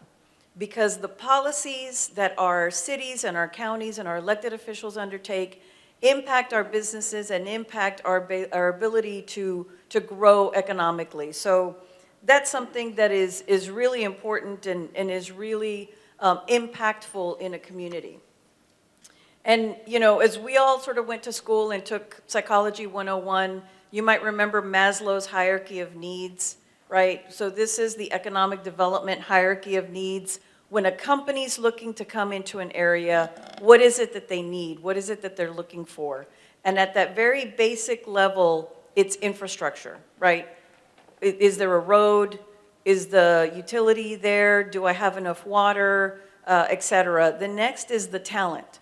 So the workforce really has to be there to be able to help that business to run, you know, the right skill sets. And that's why the partnership with your local workforce development boards and our partnership with the Texas Workforce Commission is so important, because we're able to strategize and make sure that we've got the workforce that we need. The next is the real estate, the site.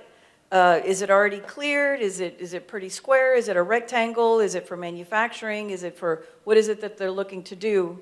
The amenities and the quality of life. That's really important. And as we talk to companies, they want to know where are their kids going to go to school, where are their employees going to live, what is it like there, you know, what am I going to do on the weekends and on my days off? And then at the very end are the incentives. So there's no amount of incentives that's going to make a bad location a good location. You have to have all of these other criteria in before the incentives are kind of used to sort of close the deal, if you will. So when we talk about site selection in economic development, it's really site elimination, right? They're trying to eliminate as many sites as possible to get down to a finalist, and hopefully that finalist, oh, you can't even see my slide, sorry, I didn't move it. So you start with a big universe of potential sites and you're kind of narrowing it down, so it's really a process of elimination of sites. And hopefully the final selection gets us to Texas, gets us to a Texas community. And we are here to work with our regional economic development organizations to make sure that that Texas community is the ultimate winner. So I wanted to give you a little bit of statistics on Texas and kind of where we are right now in terms of the economy. So Texas is really unique in the country. And you heard a little bit about this from Glenn Hammer from the Texas Association of Business. But even with the pandemic, pre-pandemic, we were the 10th largest economy in the world. After the pandemic, our economy still grew, and we're now the 9th largest economy in the world.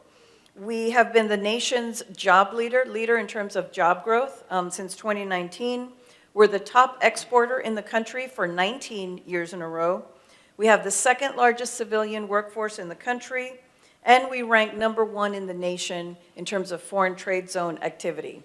One interesting statistic that we were sitting at lunch talking about is Texas is the stickiest state in the country. And what that means is that 82% of the Texans born in Texas will stay in Texas. We don't leave and go to other states, because why would you, right? Why would you leave? And that's way above any other state in terms of percentage. So, Texas is the stickiest state. I'm going to add that to my slide deck in the future. But because of these very strong statistics, we get a lot of awards, a lot of accolades, a lot of recognition. And, we like to say, Texans are known for being boastful and for being very proud, but it ain't bragging if it's true. And here's the publications that are kind of backing us up and saying that it's true. So Texas was ranked as the best state for business by CEO Magazine for 17 years in a row. We've received Area Development Magazine's Gold Shovel Award. We ranked the #1 state for corporate relocations by Allied. And I know these are really small, you can't read them, but I'm going to just go through the next one.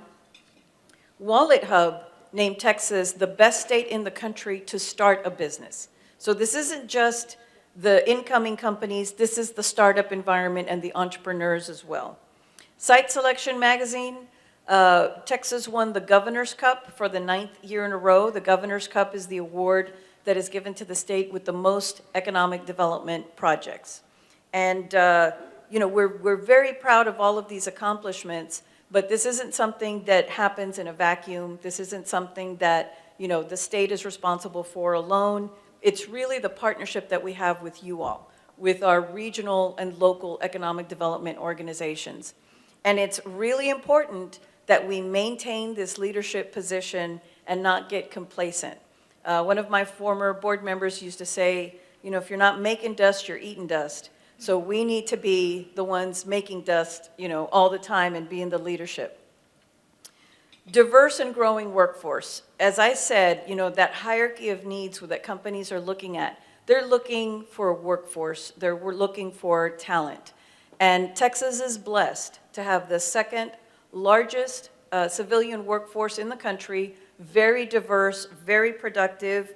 We're a popular location for talent to relocate, and you're going to see that in a following slide. But the 2020 census information that came out, Texas added 367,000 people, 4 million over the past 10 years since the last census. So we are now at 29 million in population. And that population is not just the births, but also people coming to the state, the in-migration. And this chart, I don't know if you can see it, of course Texas is #1, right, because we're in yellow. Net inbound in-migration is 367,000, and you can see the states where people are coming from. #1 is California, and Florida, Illinois, New York, some from Oklahoma, Louisiana. So you see sort of where folks are migrating into Texas. We continue to add Fortune 500 companies to our headquarters. We have about 49 Fortune 500 companies. At the end of 2020, in a pandemic year, we had announcements from 4 Fortune 500 companies relocating their headquarters from California to Texas. Charles Schwab, CBRE, Hewlett-Packard Enterprises, and Oracle, like all in a row back to back. That's pretty incredible during a pandemic year.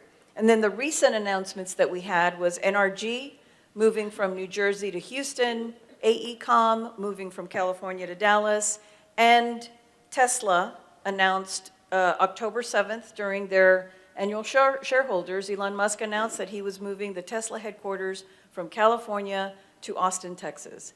And that is just a huge statement and just kind of continues to show the momentum that we have. So these are the target industries that we focus on in the state. Information technology, advanced manufacturing. That advanced manufacturing includes semiconductors, automotive manufacturing, and food and beverage manufacturing. And we've had a flurry of announcements over the past few months on manufacturing dairy processing, actually, in Lubbock, Abilene, and Amarillo. Petroleum refining and chemical products, biotech and life sciences, corporate services, back office operations, data centers, call centers, energy, not just our traditional oil and gas, but renewable energies as well, aerospace, aviation, and defense, and the creative industries that I talked about before.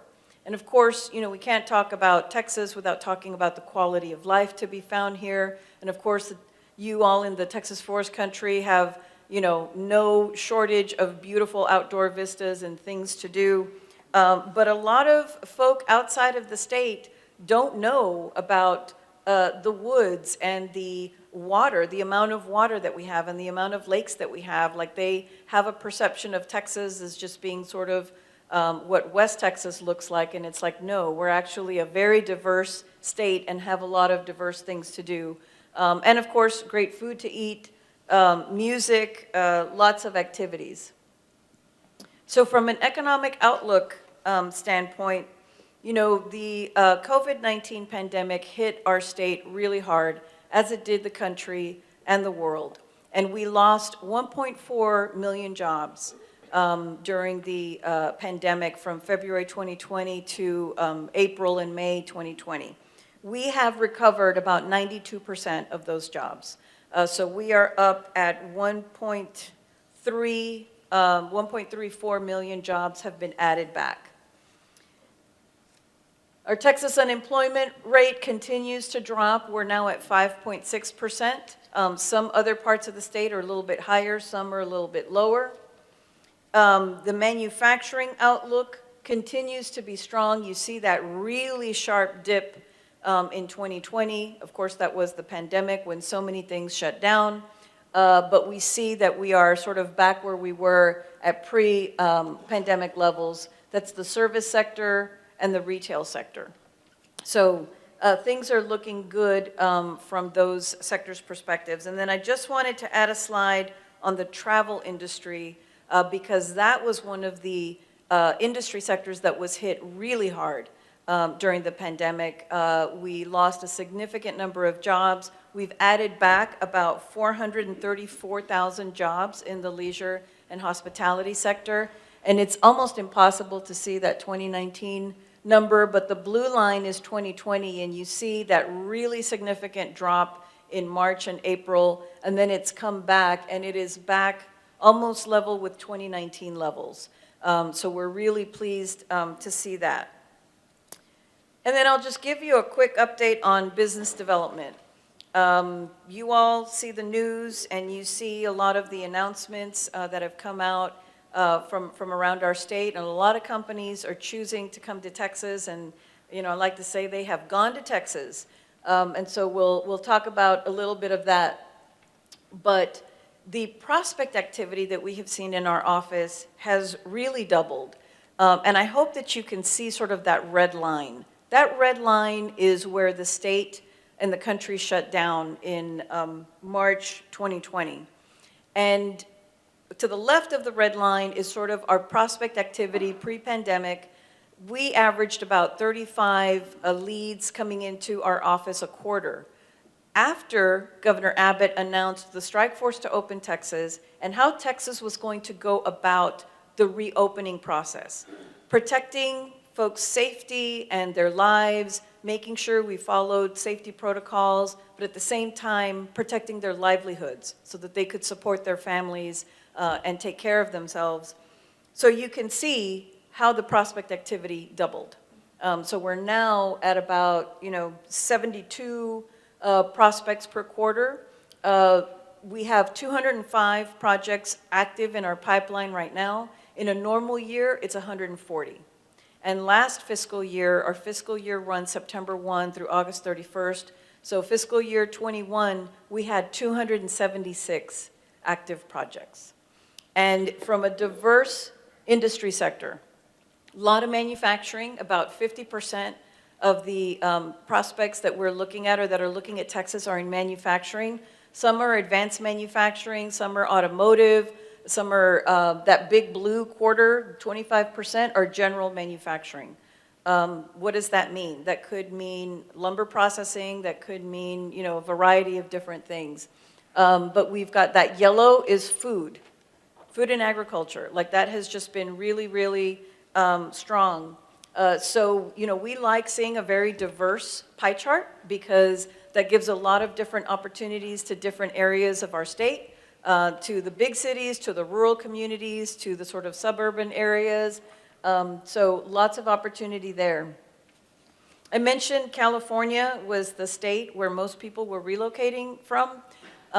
This is a count that we have kept of the California companies moving to Texas. And this is not all of them. These are just the ones that we saw in the news or that we kind of tracked. So California is the gift that keeps on giving. And we appreciate that so much. So 115 California headquarter relocations, and you can see 2020 was a banner year at 27 relocations. And this year, as of September, we're at 30, and the year's not over yet. So we're expecting that number to go up. The jobs created are low because a lot of those headquarter announcements don't include the number of jobs. It could be 5 jobs, it could be just the CEO, it could be 100 jobs. We don't know. We just sort of track what they've reported in the news, but we do track that. Another thing that we do, and you all, the economic developers in the room, will have received an email from me asking you for help so that we can win the Governor's Cup for the 10th year in a row. We need your numbers. We need your projects. We scour the news and we collect, but we want to make sure that we haven't left anything off the table. So far, we have tracked 550 projects this year, 2021, $13 billion of capital investment and 22,000 jobs. Now, you may think 500 projects, I haven't seen all of those announcements, and you probably wouldn't have because the majority of those are the local companies adding another 10,000 square feet, hiring another 10 people. So that's not necessarily going to make the news, but we are aware of it, we track it, and we add that to our metrics. Because for some communities, that's significant. That 10,000 square feet, that extra 10 jobs, those are jobs for people that are going to be able to take care of their families and have a career. So we do track that. And for East Texas, you know, we've seen a couple of announcements. Of course, Royo Martin, Corrigan, we announced that in August. And they did receive a Texas Enterprise Fund grant, which we're thrilled about, and they're expanding their facility, adding another 50 jobs, and $200 million of capital investment. So that's significant, and a significant win for Polk County. And then so far in the 12-county partnership area, we've had more than $528 million of capital investment and 160 jobs. So that's a great effort by you all. And these are just the announcements statewide that we've seen in 2021. You'll see some familiar names. You'll see some new names. Cacique is a California company that makes Mexican cheese and Mexican creams. That's the company that went into Amarillo. We had Great Lakes Cheese from Wisconsin. That's the cheese manufacturer that went into Abilene. And the Leprino Foods makes mozzarella cheese for Pizza Hut and Domino's and Papa John's, and they're the ones that made an announcement in Lubbock, 600 jobs and 800 million capital investment, and 1 million pounds of mozzarella cheese coming out of that facility a day. 1 million pounds of cheese. That's a lot of mozzarella cheese. But, you know, we're seeing a lot of diversity in our state, from manufacturing to tech, the headquarters announcements, and really the idea is that this attracts economic prosperity for all Texans. So we are very proud of our partnership with you all, with Nancy, with Eddie, with our other elected officials that are here, Senator Nichols and Representative Ashby, and I think I saw Representative Clardy walk in. He's back, there he is, back there. So, you know, we're so proud to partner with our local economic development organizations, our state agency partners, our elected officials. The work that you all do is so important. And, you know, economic development is a team sport. And the only way that we win is by all of us working together across regions, across communities, and across the state. So thank you very much for inviting me. And I don't know if anybody's got any questions. I don't know if I have time for questions. Eddie? Eddie says thumbs up. So, well, thumbs up, yes, there's time for questions. Oh, somebody's got to have a question. Come on. And our other state representatives that are here, Representative Patty, are you there? Yes, you are. Thank you. If I didn't recognize you, I apologize, but thank you all for having me. I really appreciate it.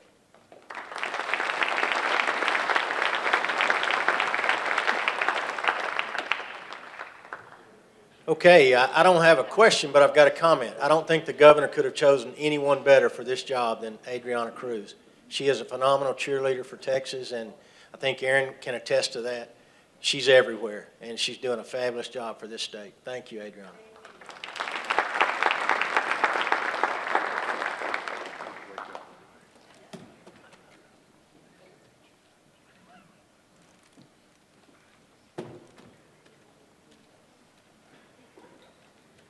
Okay, I'm going to invite Judge Hunt to the stage, if you would. I think, no,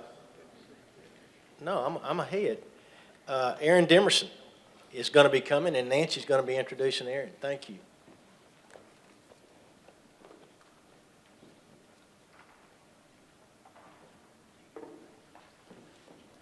Thanks, Eddie. So I'm usually not one for a few words, but before I introduce our next speaker, who will introduce our panelists, I want to thank Eddie for chairing the organization this past year. Stay tuned, there's good news to follow. We had a little bit of a pandemic, but we're going to make some changes, so you may be seeing him around a little bit longer, hopefully so. But thank you for your leadership. Eddie's involved in a lot of things. His true focus and his heart, I believe, is in workforce training, and the kids and the adults in our region. He has a huge heart to make sure that everyone has a chance and they know that we care. So thank you, Eddie, for all the things that you've done. You've sit on many boards. Governor appointed you to the Angelina Natchez River Authority board, and you're also on the Workforce Solutions Board. I'm sure I've left off many. I'm trying. Okay, so thank you so much. So we appreciate all of your time and effort and dedication to this region. You heard Adriana mention the strike force to get ready to reopen Texas. I want to tell you, many of you in this room answered a questionnaire that we sent out, it may be, a year or two ago, and it said, okay, we need a 24-hour turnaround. And most of you that received those answered immediately. It's those stats and those reasons that our state moves forward as quickly as it does is because you answered that call. Adriana needed the help. She had been given a quick timeline, but thank you again for that quick response. I'm sure there's more to come, so just heads up. But we appreciate you reaching out to our region and allowing us to be part of the big plan. Thank you. So now, I get to talk some more. I get to introduce a very dear friend of mine that I've known for many years. Aaron and Adriana and I have traveled the world together marketing Texas. But I want to introduce our lead panelist today, and he's going to introduce the other two gentlemen. But for right now, I wanted to give a little bit of background of Aaron Demerson. He's currently our commissioner representing employers for the Texas Workforce Commission. And Governor Greg Abbott appointed him to the 3-member commission on August the 20th of 2019, and he was confirmed on April the 28th, 2021. And in this role, Commissioner Demerson, it's hard to say Commissioner Demerson when I've known you as Aaron, serves as an advocate for over 587,000 Texas employers and over 2.6 million small businesses. Prior to this appointment, Commissioner Demerson served as the Director of the Office of Employer Initiatives at the Texas Workforce Commissioner. Prior to the employment at the Texas Workforce Commission, he served as Senior Advisor to Governor Rick Perry and Executive Director of the Economic Development and Tourism Division to the Governor's Office, leading a team that marketed the state of Texas as a premier destination for both business and travel. Commissioner Demerson has a BBA in Finance from Texas A&M University, Kingsville. He also received a General Banking Diploma from the American Institute of Banking and is a 91-92 graduate of Leadership, Austin. And I take great credit for being part of his presentation skills. Back in the 80s, when we worked together for the Department of Commerce, I still have the original typed letter where Bill Lauterbach instructed you to attend public speaking training. So we do go way back, and it is my pleasure to introduce to you my friend, dear friend, Commissioner Aaron Demerson. Thank you. Thank you very much.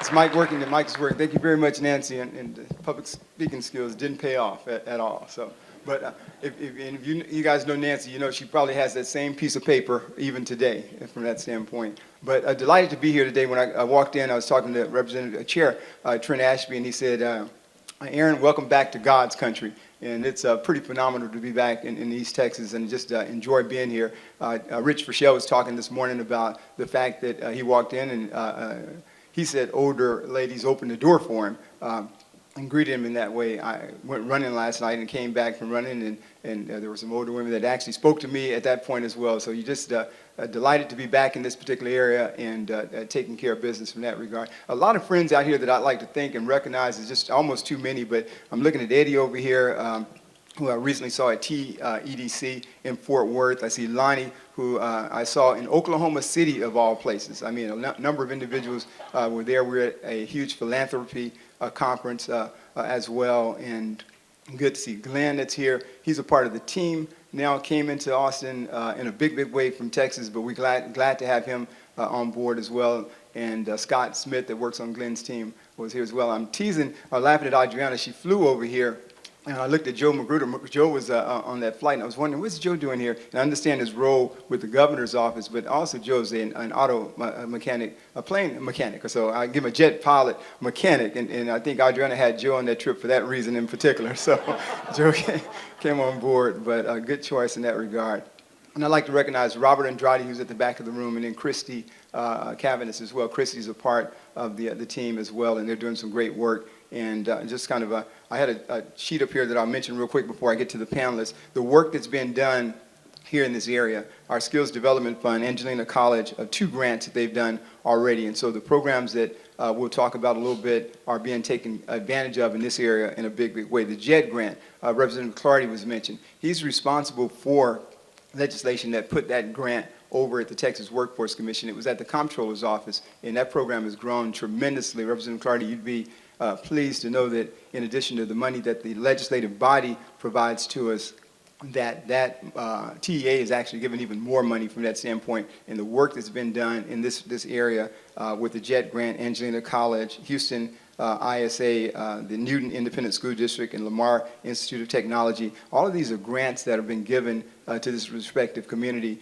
and you guys have a state rep that had something to do with that as well. Skills for Small Business, and then our High Demand Job Training Program is another program that we have at the state level that's being taken care of. I always say there's the way that this magic works. Adriana talked about a lot of things that we're doing at the governor's office at the state level, but it's when you bring together the worlds of workforce, economic development, and education. Again, workforce, economic development, and education. That's our secret sauce here in Texas, and we're doing that well. In this room today, we have workforce represented, we have economic development represented, and we have education represented. On top of that, when you add in the elected leadership, I was sharing with Representative Chair Ashby, when you bring in elected leadership that get it, that gets it, you have Senator Nichols here, a powerhouse in that regard in this region. When you bring those individuals in, that's our secret to success in Texas, and we do that quite well. And I'd like for all of you to give yourselves a round of applause for what you're doing day in and day out to make a difference. Adriana said, it ain't bragging if it's true. Fact of the matter is we are taking care of business in Texas in a big, big way. And those three, workforce, economic development, and education, and that elected leadership is what makes it happen day in and day out. And so today I get to represent the employers at the state level, appointed by Governor Abbott, and delighted to do that in that regard. And we've been doing economic development for a long time. As a matter of fact, when Nancy first came on board, when we were started back to doing economic development, when we had a laser-like focus on it, she came over to Adriana with all the things she was doing in Atlanta. I'll never forget that, a big packet of information about some of the recruitment efforts that they were doing, because I think, Nancy, you were in Atlanta or Georgia at that particular time. And Adriana was doing the marketing parts, and I remember just the sharing, and what came out of that has been truly phenomenal. And so a lot of the things that you see today also had an impetus of our start from Nancy Wyndham. And so, Nancy, thank you for what you're doing day in and day out to make a difference. You've been recognized, and we appreciate what you're doing all the time from that standpoint. So today, when we deal with employers in Texas, some of the key concerns that are out there. I was just speaking with a gentleman from Mass Motorsports, Horace Mass, another powerhouse right here in this region, in this area. Just had a delightful conversation with Horace and the things that he's doing. You guys have a conversation with him, or go look at Mass Motorsports, our powertrain, and get a feel for what they're doing. You'll be surprised at what's happening right here in your backyard. Maybe you won't be surprised, but it's happening right here in your backyard from that standpoint. Talking with Tim Stacy and the things that he's doing, moving a company from Wisconsin to this region, and wanting to do more, wanting to do even more from that standpoint. And I know there are success stories in this audience all over the place where it's taken place. And so what I want you guys to know is that at the state level, Governor Abbott has given us the green light to take care of business, to take a common sense approach towards making things happen. And we have a dynamic team to do that. When I point out at Glenn, when I point out in Adriana, the team that she's brought on board, Robert and Christy Cavanis and the team that's there, what we do at the state level, the rubber meets the road here at the local level, and the relationships that we have at the local level, I don't take it for granted. When Dawn was recognized today, going way back, working in the senator's office, when she makes a phone call, it's respect. You respect the senators, you respect the elected officials from that standpoint, and that allows us to take care of business the Texas way, and we do that quite well. And so I'll shut up at this point, and let's get over to the panel. But I'm excited about what we do in Texas, and real proud of the work that's done day in and day out here at this level. And so we have a dynamic rock star panel here, and we only have 30 minutes, and so we're going to get this done real quick because we're right after lunch at that fact. And so Mark and Joy, I'm going to allow you guys to introduce yourselves. We have Mark representing the workforce side and Joy representing the employers here in Texas. And if you guys can take a little time to introduce yourself, tell what you do a little bit, we'll get to some question and answers. Thank you, Commissioner. Mark Duran. We're going to keep this real exciting because we got a crowd that just finished eating, so we need to move it. So, okay. I'm Mark Duran. I'm the Executive Director for Workforce Solutions, Deep East Texas, and I would be remiss if our CEOs, county judges, and our designated CEO, Mr. Mize, they appoint the workforce board members, and I have several of those here, Mr. Hopkins and Ms. Balti and Mr. Gentry. I know I've seen you here, but they take a real initiative in appointing those workforce members, and I have 30 bosses, as I always say, and those 30 bosses are really innovative and robust on how we're going to help you as employers and meet the needs of your business to help you be successful. So I've been the executive director for 4.5 years. We serve 12 counties, such as Lonnie with the Deep East Texas Council of Government. We serve those same 12 counties. We have 6 workforce centers. One of the myths is, and not only do we help people find jobs and employers find employees, we also have a child care side. And as Commissioner Demerson said, so many new initiatives coming in. This year with all the funding that the legislators have put toward TWC, we have our budget this year increased over $8 million so that we could help individuals find jobs, but also those individuals going to work, helping them with child care assistance. So we'll be talking a little bit about that, but also my board is very aligned with how we're going to align education with business, because we know that, not only do we want to find a job, but we want to find a career.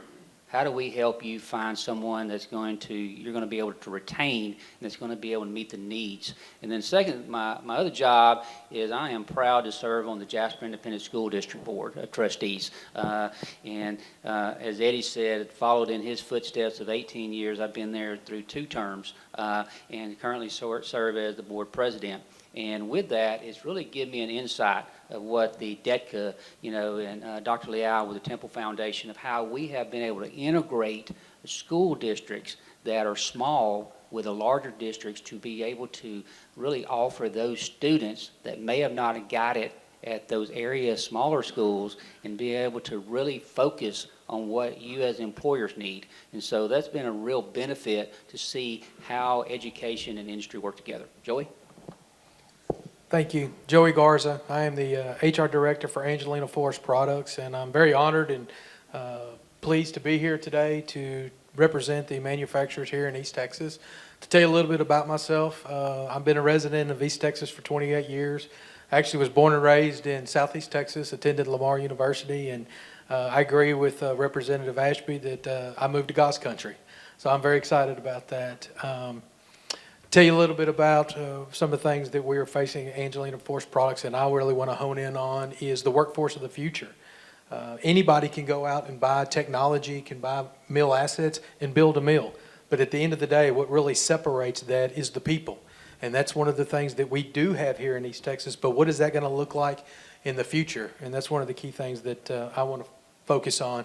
Also, having the opportunity to be the acting president and chairman of the board for the Temple Inland Federal Credit Union, and recently being appointed a board of trustee for Angelina College, I see some opportunities to, again, further educate some folks and get them to understand the value that manufacturing brings to this area. I know here in Angelina and Nacogdoches counties, in the past there was a lot of prosperity when manufacturing was present and thriving, and then there were some changes. But I definitely see that as a point for us going forward to really bring that prosperity back. Thank you, Joey, and thank you, Mark. So, Mark, let's hit it right off the bat. What are some of the concerns in your communities? What are you hearing from either employers or individuals in your community past or during this pandemic and past as well?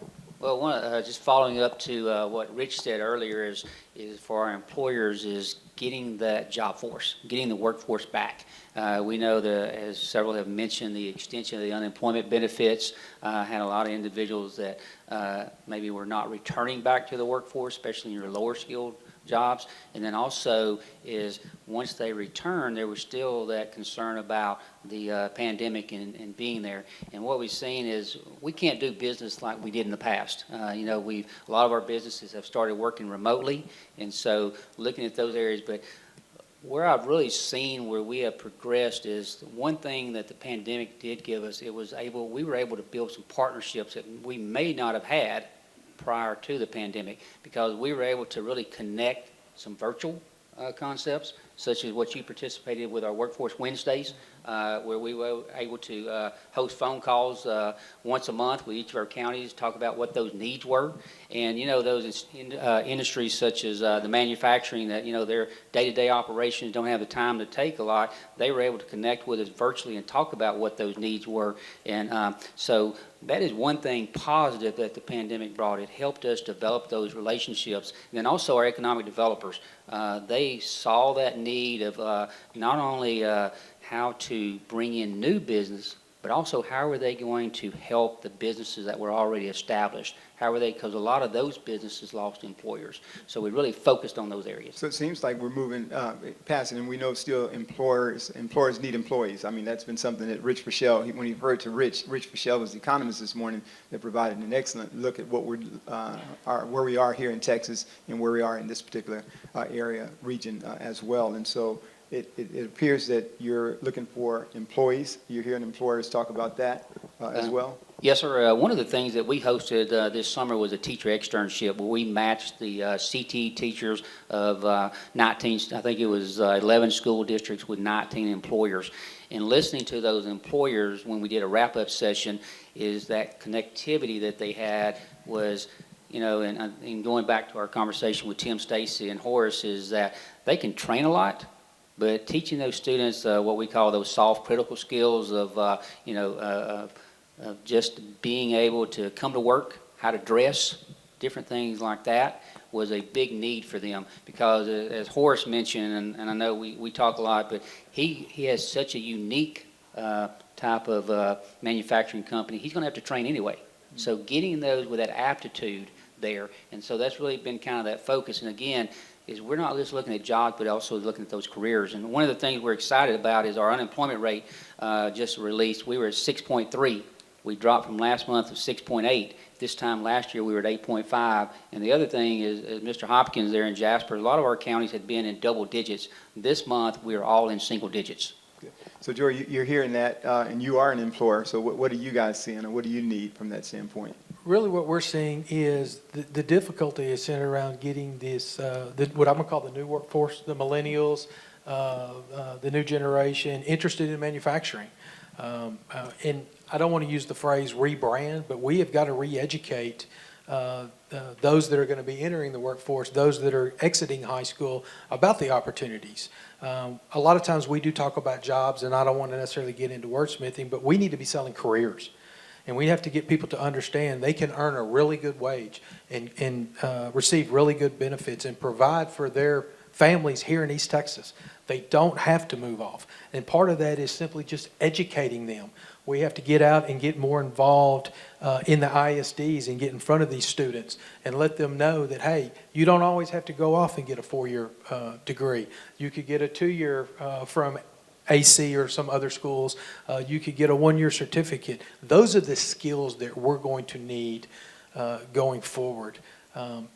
That is the big piece that we're seeing. It's not at the, what I'm going to call your senior level operators, but it's at the entry level and getting them to understand you can grow and develop into those roles. Okay. So it's almost the middle skills area, and at the Workforce Commission, we're doing some things in that middle skills area, actually putting money behind what we're talking about, and I'm going to make sure that Nancy and Mark has that information so that we're getting that out as well. The middle skills area is something that's very important.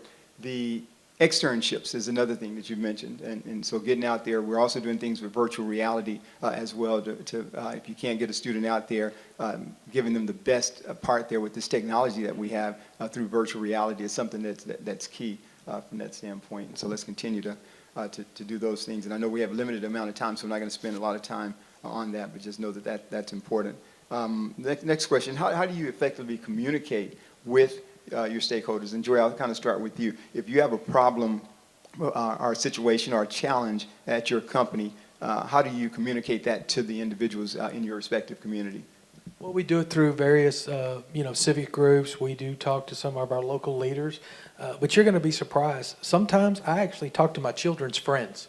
I talk to them and see what are some of the things that they're facing. I talk about what I do for a living.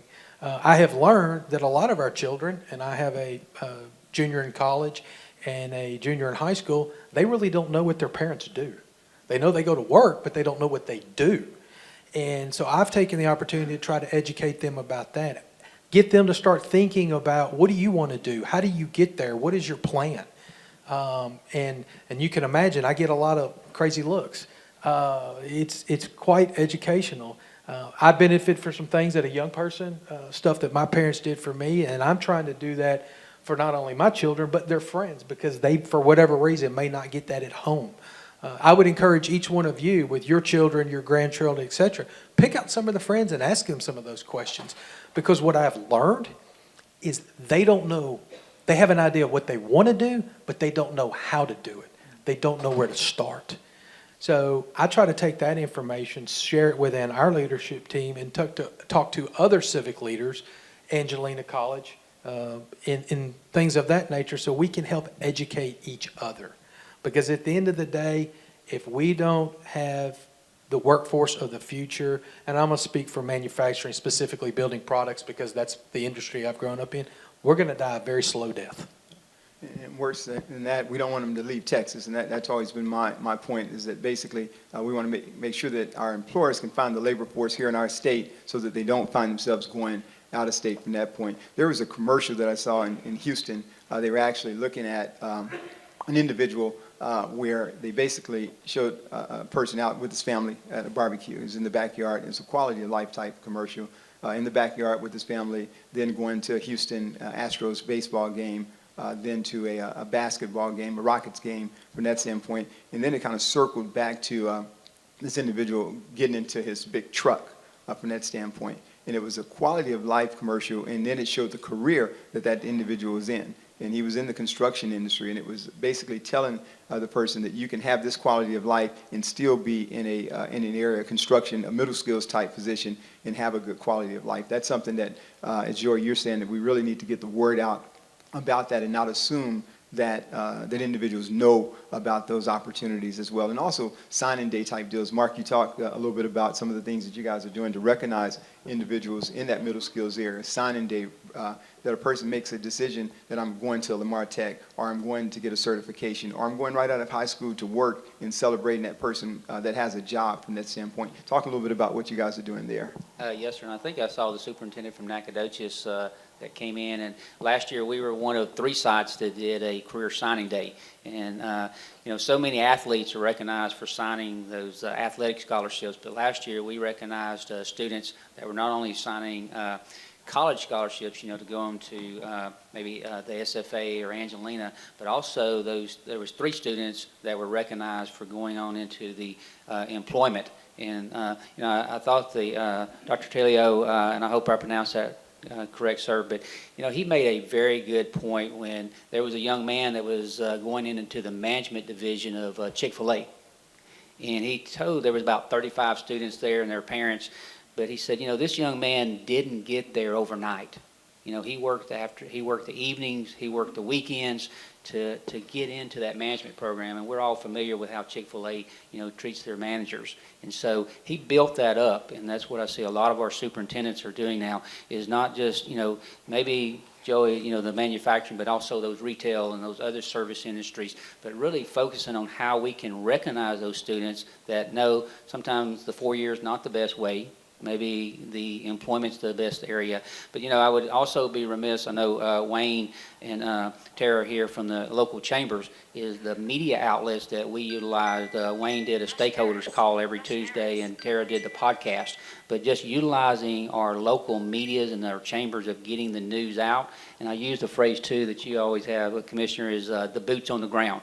Our workforce center, they've got a team of business representatives, but now at the board level, I've got about 6 or 7 people that are out there daily trying to meet with employers, meet with customers, talking about what services, because there's that myth of getting over what workforce really does, you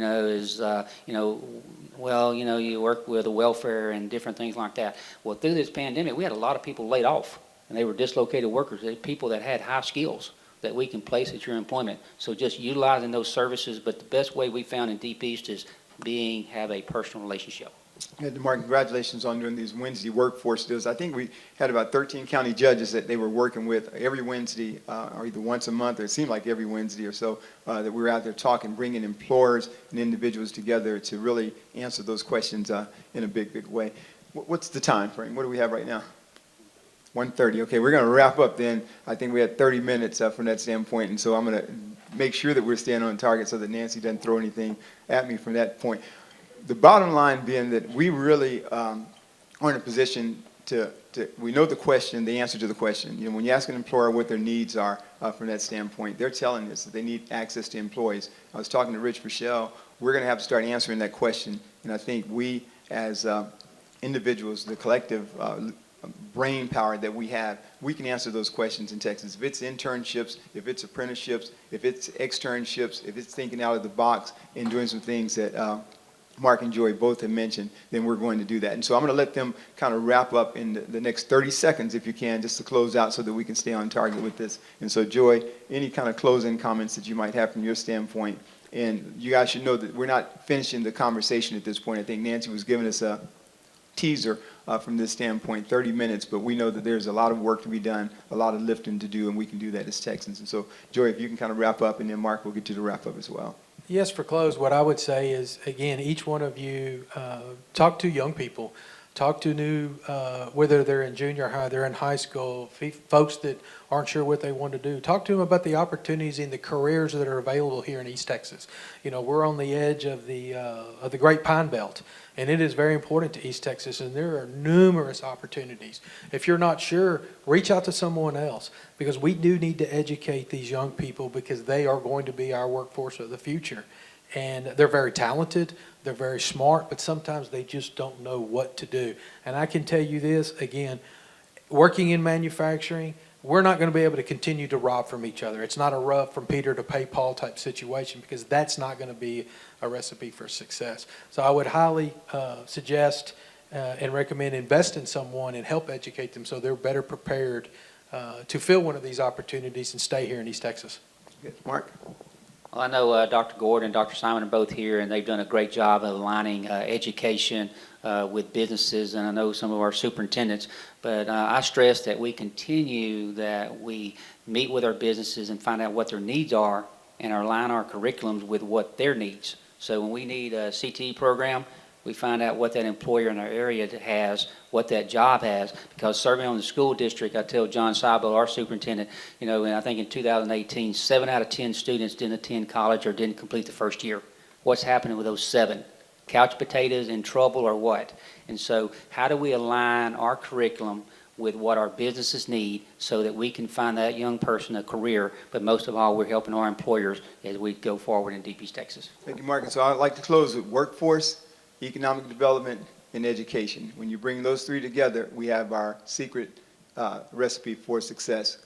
Couple that with the elected leadership that you're going to hear from next, and we're well on our way in Texas, and we are doing exactly that. Thank you for the opportunity and the time. Thank you, Nancy.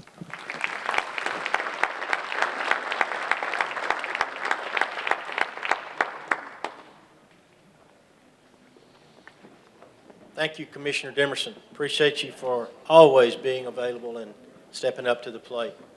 We are now fixing to hear from our legislators. Judge Hunt, I believe you're going to come forward and introduce our reps that are here, and Senator.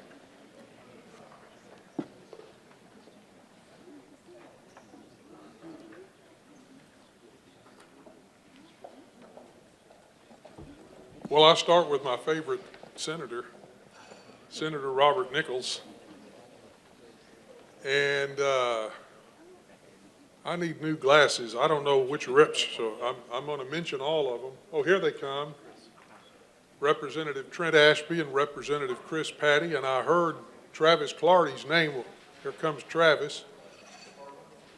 And I understood that Representative Bales was not going to be able to be here today. I haven't heard about Representative White. Here he comes. I was going to do this in reverse alphabetical order because James White never gets called first. He's always the last one, and the first shall be last and the last shall be first.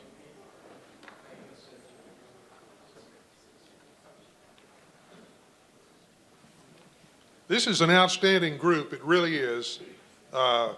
Sadly, we're going to have a couple of these faces that are not going to be representing us in the legislature last year. We'll get to that, or next session, we'll get to that in a few minutes. But I'll go in reverse. Well, no, I got to start with the senator first. And then I'll go in reverse alphabetical order. My first question, and I'll ask Senator Nichols and then everybody else, and that is just from your perspective, and I'm sure that some of you would name the same thing, so I'm going to ask each of you to name just something that you're proud of as an accomplishment, either possibly legislation you sponsored and introduced yourself, or something else the legislature did that you are particularly proud of and believe it was a great accomplishment in the 87th legislature. Senator?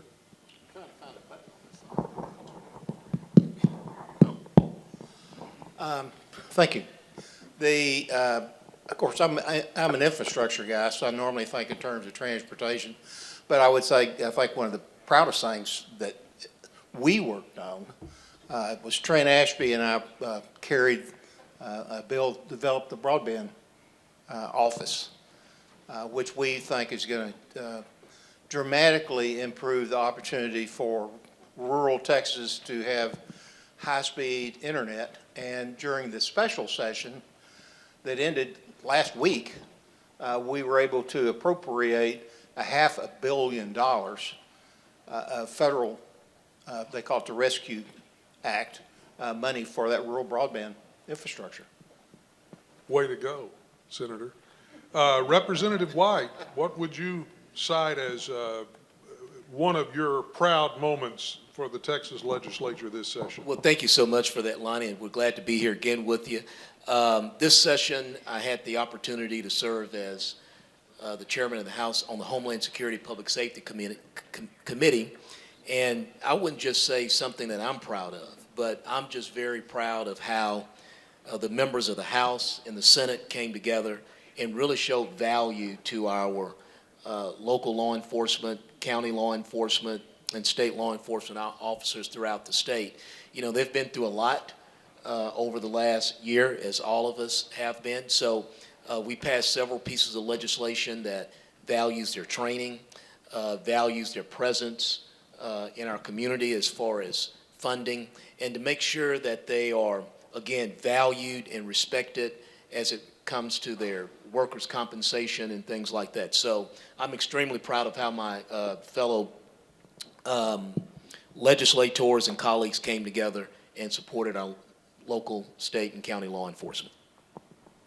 Representative Patty, what would you cite as something you're most proud of from the 87th? Well, first of all, thank you for having me here today. It's always good to be with a lot of good folks. Of course, Shelby and Sabine County are part of my district, and you'll be inheriting Travis Clardy, I guess, with redistricting. So I'm sorry about that you're getting a bit of a downgrade there, but just work with him. Just work with him, okay? But no, I think we could look back and cite all sorts of things that were real accomplishments. But I would tell you, if we fast forward, 10, 15, 20 years from now, what I think maybe we'll look back and see as some of the most significant things, of course, going to be the great work that Senator Nichols and Chairman Ashby did in the area of broadband. I had a little bill in that area as well that dealt with the partnership of our electric co-ops and those that are trying to deploy broadband as well, that I think is going to have a significant impact, particularly in East Texas, and so I'm proud of that. And then as chair of the State Affairs Committee, it was not necessarily my intention to spend a whole lot of time on electricity coming into the session, but with Winter Storm Uri, that ended up pretty much consuming the majority of my time and efforts in the legislature. But I think there's a silver lining there that I think we're going to be better for it going forward. I think we're going to do a better job of making sure that we have a resilient, reliable grid in this state that has all sorts of impacts, not only on our personal lives, but on our ability to recruit. Obviously, we got a lot of folks in here who care about economic development, and I would tell you that is, as you well know, a significant piece. I'm actually already aware in some cases this session of talking to some folks who were considering Texas, who began to have a question about whether or not Texas was going to be able to meet their needs from an electricity standpoint. And so I feel like we've done a lot of really good things and did several things this session that will ultimately help us make sure that we can ensure that reliability and that resiliency of our grid and ensure that that is something that we can continue to hold up as one of the driving factors why people will want to come here. So I think those are going to be, long-term, I think those are going to be two main areas. Are there, and I asked from the consumer's perspective, are there a few bullet points that you can share that legislation did? We all heard so much about it, and I know I, for one, was having a hard time following along and figuring out exactly what it was that needed to be done, and are there some bullet points that you can point to that say we did this, this, and this? Sure, I'll hit some high points here because this is a subject we could spend a long time talking about, and we did spend untold hours talking about. But some of the main areas, just kind of top line areas that the storm really, I think, showed us, and we immediately launched into really lengthy hearings to try to identify where the problems were. And there were three main areas where we had some oversight and accountability issues that we ultimately had to address as it related to the PUC and ERCOT. We had communication issues. Probably our greatest failures in a lot of cases were communication, just the various entities that need to be talking in an emergency situation like that were not talking. and also recognition of the interdependency of our utility industry and the oil and gas industry from a supply chain standpoint. And so much of our generation in the state is natural gas, and we had a lot of failures due to the inability to get them natural gas so they could produce power. And those were some main areas. And then weatherization. We had facilities that were not properly weatherized and weren't able to continue operating during the storm. And so Senate Bill 3 was the omnibus bill that really addressed kind of all of those things, and now is in the implementation phase at the PUC and ERCOT, where they are beginning to implement that, and a pretty aggressive timeline there. And also looking at our market in general, our market design. We have a competitive market, at least within the ERCOT system. Those of us in East Texas, a portion of us are not in ERCOT. I, for one, in the Southwest Power Pool. And so, but those in the ERCOT, the market design is being looked at. By the end of the year, I think you're going to see some changes there to ensure that we're incentivizing the right type of investment in dispatchable generation, which in many cases we normally think of that as thermal generation, as opposed to your renewable generation, which let me state right up front, I'm not opposed to those type of resources, but I think we all have to realize that there's challenges related to the variability of some of those intermittent resources and whether or not they can show up when we need them. And so I think from a consumer standpoint, our challenge is we have a competitive market, and competitive markets generally benefit consumers in the way of lower prices, and we really like the fact that we have low price electricity in the state. But we have to find that sweet spot between low prices and reliability. And I think where you're going to see going forward is where we have really focused on the affordability piece first. We want it really cheap. I think you're going to see reliability jump to the front of the line going forward, and that there's going to be insistence that we first have reliability. And I think it'll be reliable, affordable, clean energy will kind of be the order of the priorities going forward. And so end of the day, there's a lot to be worked out at this point in maintaining our competitive market to ensure that we still have those low prices, not only from a residential standpoint for us as individual consumers, but from a business standpoint and an economic development standpoint. That is one of those big incentives, one of those things that we tout when we're trying to lure people to our state, or there's low energy prices as well. And so we have to find that sweet spot. So I don't know if I answered your question exactly, because it really is extremely complicated, and there's a lot of moving pieces and a lot of work that's being done right now that I think we'll begin to see a lot of the fruits of that over the next year. Thank you. Representative Clardy, here's your moment in the sun. What were you most pleased about in the 87th legislature? Well, first off, Lonnie, thank you for being up here with us, moderating, and I want to congratulate Nancy Wyndham for another fantastic event, and it's great to be here with the Texas Forest Country Partnership folks.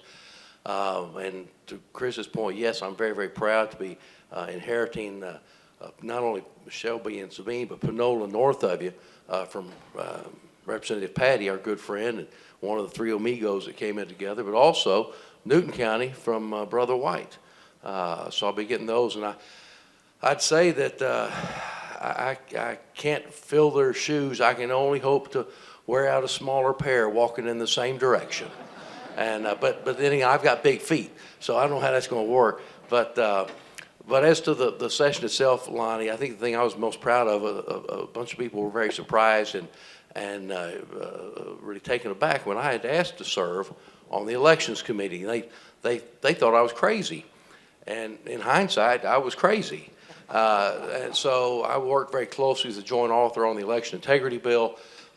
It was a very fine bill. It was a good bill. If you watched our mass media or how it was covered, I will tell you it was grossly in error about what the bill did and did not do. I'm very proud of the work we did on that bill. And in fact, the Democrats were so excited about that bill, they couldn't sit still. They had to jump out of their chairs and run somewhere else. So, but eventually they came home.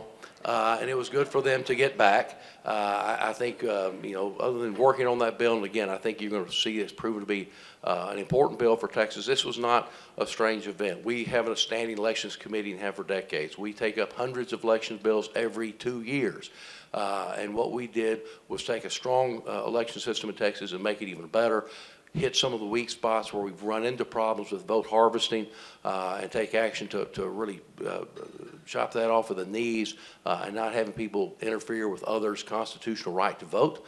I think we identified other weak spots in the code, and again, I think it was a very good comprehensive bill which will serve Texas well going forward.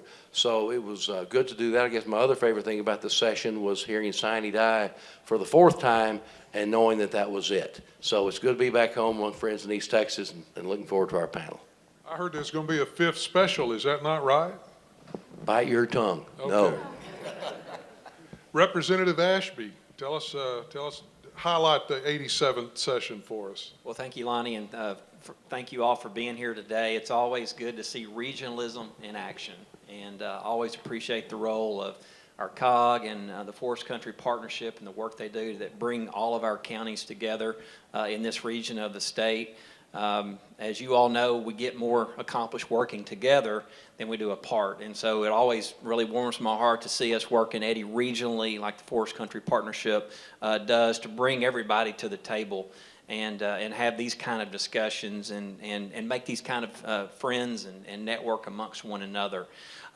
This was probably the best session I've been a part of. The regular session was, let me clarify that.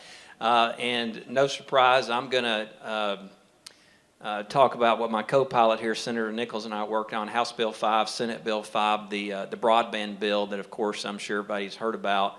But, you know, of course, a lot of folks focus on, you know, all the negative that has come about as a result of the pandemic, and there certainly is a long list of things and challenges that we've been confronted with. But one of the things that it really laid bare for the entire state to see, and more importantly for the legislators to see, no matter what their zip code is that, as you all know, we've had a huge digital divide, not just in this state, but across the country.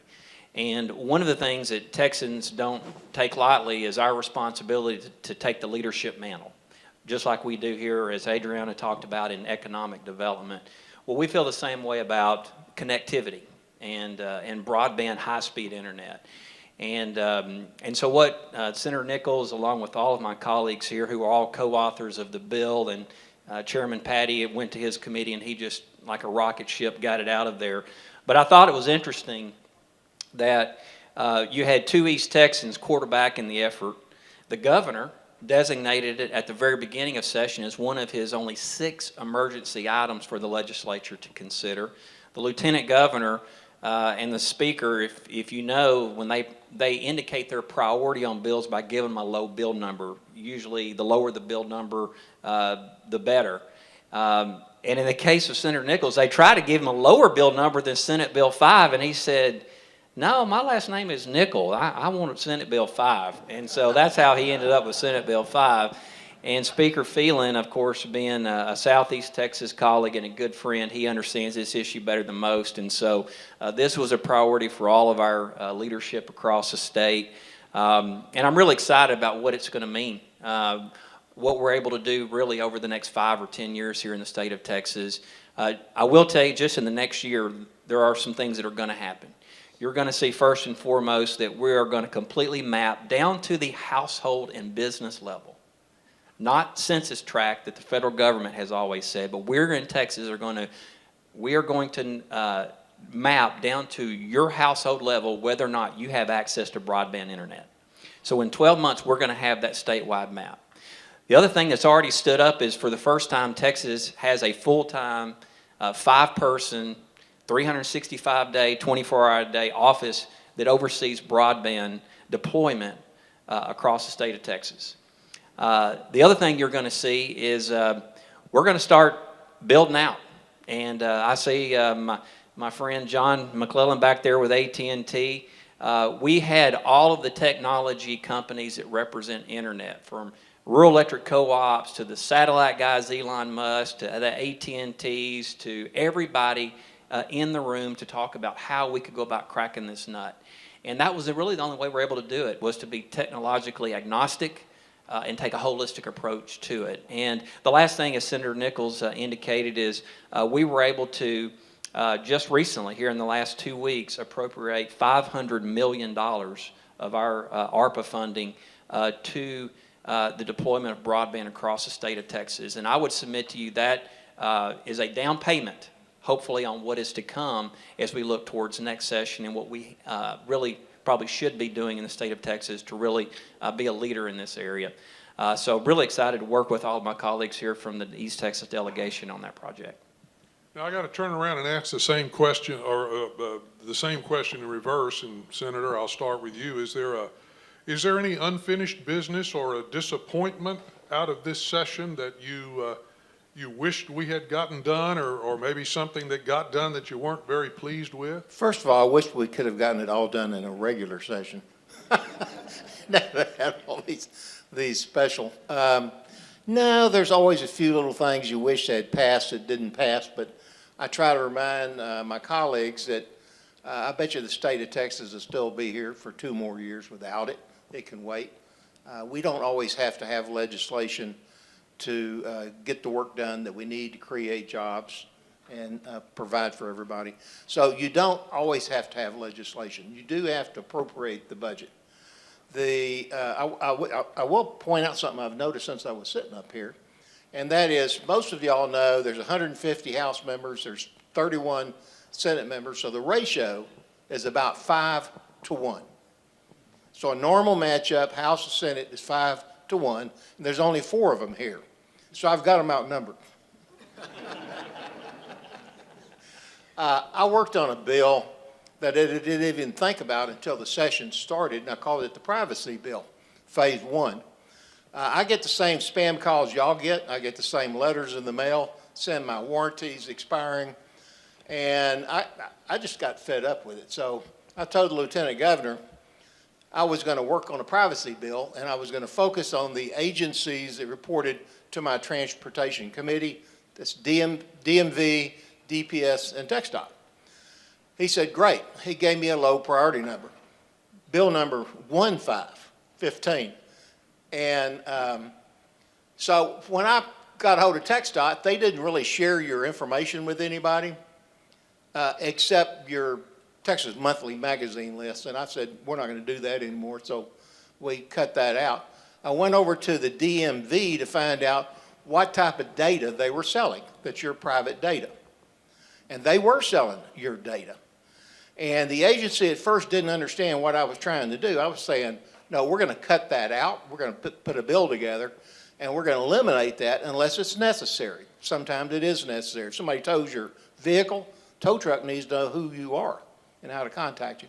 If you're a car manufacturer, auto, reports and things that are wrong. If you're law enforcement or court, you need to know. But they were selling it to pretty much anybody that asked. And these large computer data processing companies, they were cranking them out and selling them to everybody else. There were 70 agencies, 70 entities that got it. So I said, we're not going to do that anymore. I went over to DPS. 1,100 different agencies entities were getting your data. 1,100. I mean, everything on your driver's license. Your picture, your driver's license number, your address, DMV on your car.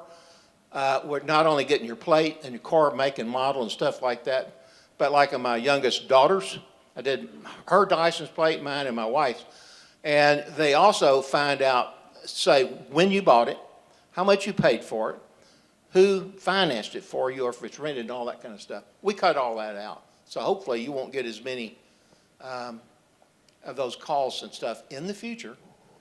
And that was a Privacy Act, but it was phase 1. So I think we'll take another round at it. I ended up with 52 lobbyists fighting it. And not one single lobbyist is interested in your privacy. It is these members that you elect that are interested in keeping your privacy. So we got great support from the members. So that was a little unusual one. Didn't get much publicity. Way to go. Anybody else? I'll just throw this up as a toss-up for all the House members. Anyone with a disappointment from this legislative session, a bill that didn't pass that should have, or? I don't have a particular bill that I want to mention. I'm just going to, and I guess as a lame duck representative who's going out to pasture here, I'll just, and take it however you want. I think this is one of those sessions we'll look back, and for anyone out there who would, on the campaign trail for these that are running for, again, who would suggest that we didn't do anything this session, they're crazy. And even our more conservative folks, I'll put it that way, who might want to question some of that, I would argue that we pass so much red meat that it's a wonder we don't all have gout. And so, again, I would challenge that if you hear that on the streets and defend these folks up here, because they did a lot of great work. But that being said, one of the things that I heard in the session, I already hear today, from just when you get back home and you start visiting with normal folks and business folks and folks like those of you in the room, is a bit of concern, a hint of a concern I hear out there from the business community on whether or not we have been focused enough on some of those issues, and have we instead been focused on some of these other issues. And I'm not going to call them fringe issues. I'm not going to say any of that. I'm just going to say I mean, I've heard, and I don't know about these other members, they can speak for themselves, that there's a hint of concern out there from the business community about whether or not, in some cases, we've lost sight of some of the things that we love to pound our chest and brag about, the Texas miracle and economic development and all those things that we care a whole lot about in this room.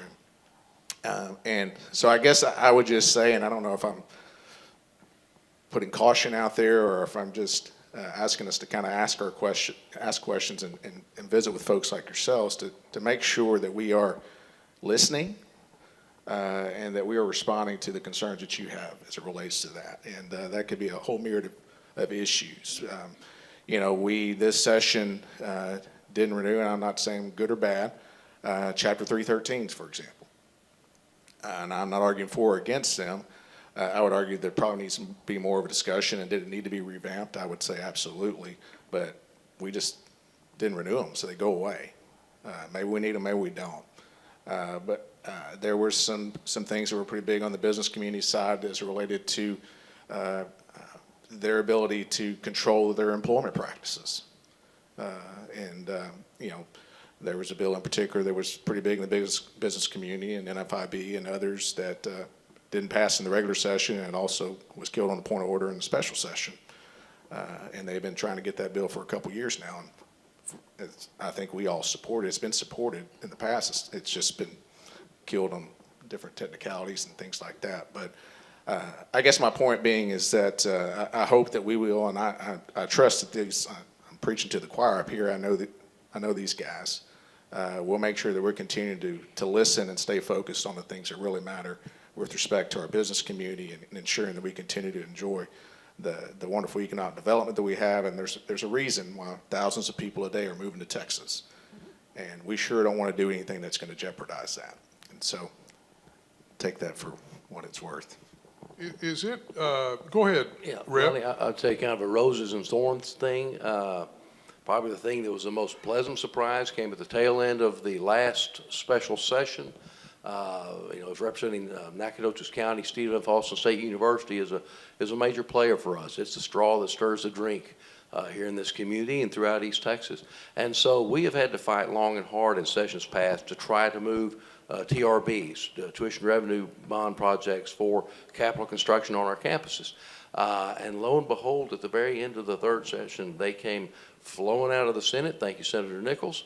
And they moved very quickly, and in part because the ARPA money, those has helped kind of leverage our funds to use that on these projects. And so we have approval for a nearly $45 million project, which will be the interdisciplinary studies building tied into the forestry department and building here on the campus. So that was a great and happy and wonderful thing. I'm looking forward to that as that moves forward.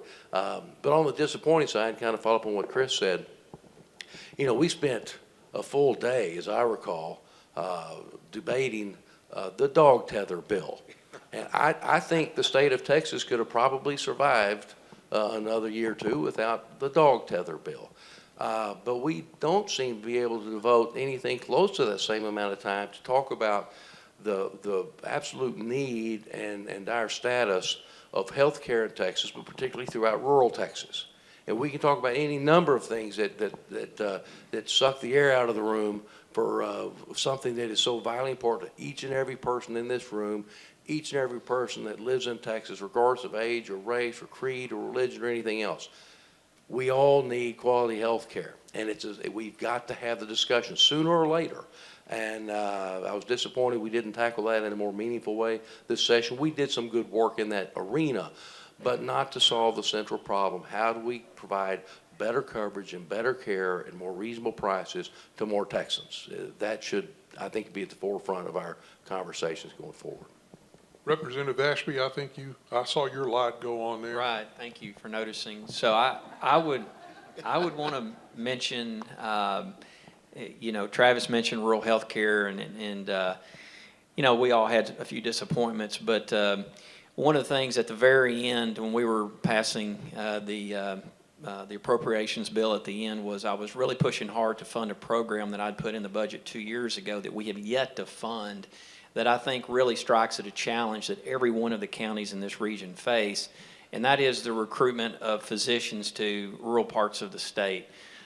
We have a program that isn't created already, that we just need to fund, that essentially would allow medical students to take their first year of medical school in that urban setting, and then their second and third year of their classroom studies they would be required to move to a rural area of the state, and then their residency would be required also to be performed in a rural county. And if they were able to do that, and there is a long list of folks that have signed up that want to apply for this program, then we would forgive the loans that were taken out to pay for medical school. And I hear in all of my counties, I hear from all of my hospitals, and really everybody in the healthcare arena, one of the biggest challenges we face is physicians, finding physicians that want to practice in our rural areas of the state. And to me, this is a no-brainer. It's an economic development tool. It's a job creator. But most importantly, it actually performs a quality of life service and truly a life-saving service for people that desperately need it. And so it's something that I'm going to continue to work on. I know all of my colleagues up here on the panel certainly are supportive of it. But to me, that's one of those, as a fiscal conservative, one of those that just makes sense, because the dividends at that investment of just a small amount of taxpayer dollars, the yield on that would be immeasurable. And it's something I think we need to continue to work on. Representative White, did you have any thoughts about unfinished business or any disappointment from this past session? Oh, gosh. Maybe gaveling in was a disappointment for some folks. Look, sometimes you just got to turn it off. There's always something else to do, and I remember my first session, Senator Nichols pretty much telling me that it was a bill I thought I wasn't going to get over. It was one of those I got to get past reelect bills, and he says, state's been around for almost 2 centuries without it, and it'll probably last 2 more years without it. But look, you got to look at what we accomplished, and serving on the Homeland Security and Public Safety Committee, I had the emergency communications folks walk into my office and talk to me about our 911 emergency system and how deficient it is. Your child's cell phone is probably more up to date than this system is. I don't think we've done any serious work on it since the 70s or 80s. We fund it at about 50 cents per cell phone bill, Judge. So it was a system that really needed some attention, and it kind of dovetailing on the work that Chairman Patty did on the grid. We had many of those emergency systems fail during the freeze. And so we had people, maybe senior citizens, people with health conditions, that were being compromised because our first responders could not get to them. So with the help of the members here, members from other parts of the state, we were able to get, I think we call it Next Gen, So everyone will get the most up-to-date 911 emergency system now. And due to the monies that we receive from the coronavirus relief, that's been funded at about $150 million, that upgrade, so it will not result in a fee increase in your pockets. But just to say that, if there is something that needs to be done, is that Senator Nichols does a remarkable job on the issue of infrastructure. But we really have some very deficient issues in infrastructure that need to be addressed. And if we're going to continue to attract these 1,000 people a day, if we're going to continue to support our business community, and supporting our business community means that there is a level of certainty as it relates to health care, as it relates to public education, as it relates to higher education, as it relates to 911, that when you dial 911, the people show up, and they show up with the right stuff and the right skill sets. We need to continue making strides on that. So to say that if there's something that needs to be done, like in football, there's always blocking and tackling practice that you need to do, Judge.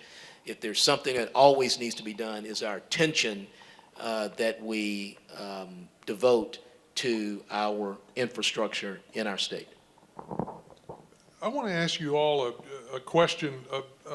You know, the census numbers came out recently, and we all think they're crazy, but they are what they are, and they all we have, and we're stuck with them for 10 years. And 9 of our 12 counties declined in population, and I don't think that's acceptable to anybody. Any of you have thoughts about things we ought to be doing right now? Well, this is really a two-pronged question, I guess. Number one, to try to get an accurate census count 10 years from now, because it doesn't seem like anybody really thinks we got one this time. But number two, to turn this decline in population around, because declining population means declining tax bases. It puts more pressure on the existing taxpayers. It just elevates a lot of the woes that we already deal with. And I'm anxious to hear any thoughts about what we can be doing as a region, working together to try to turn that around, and where we will see population growth in all 12 of our counties in the future.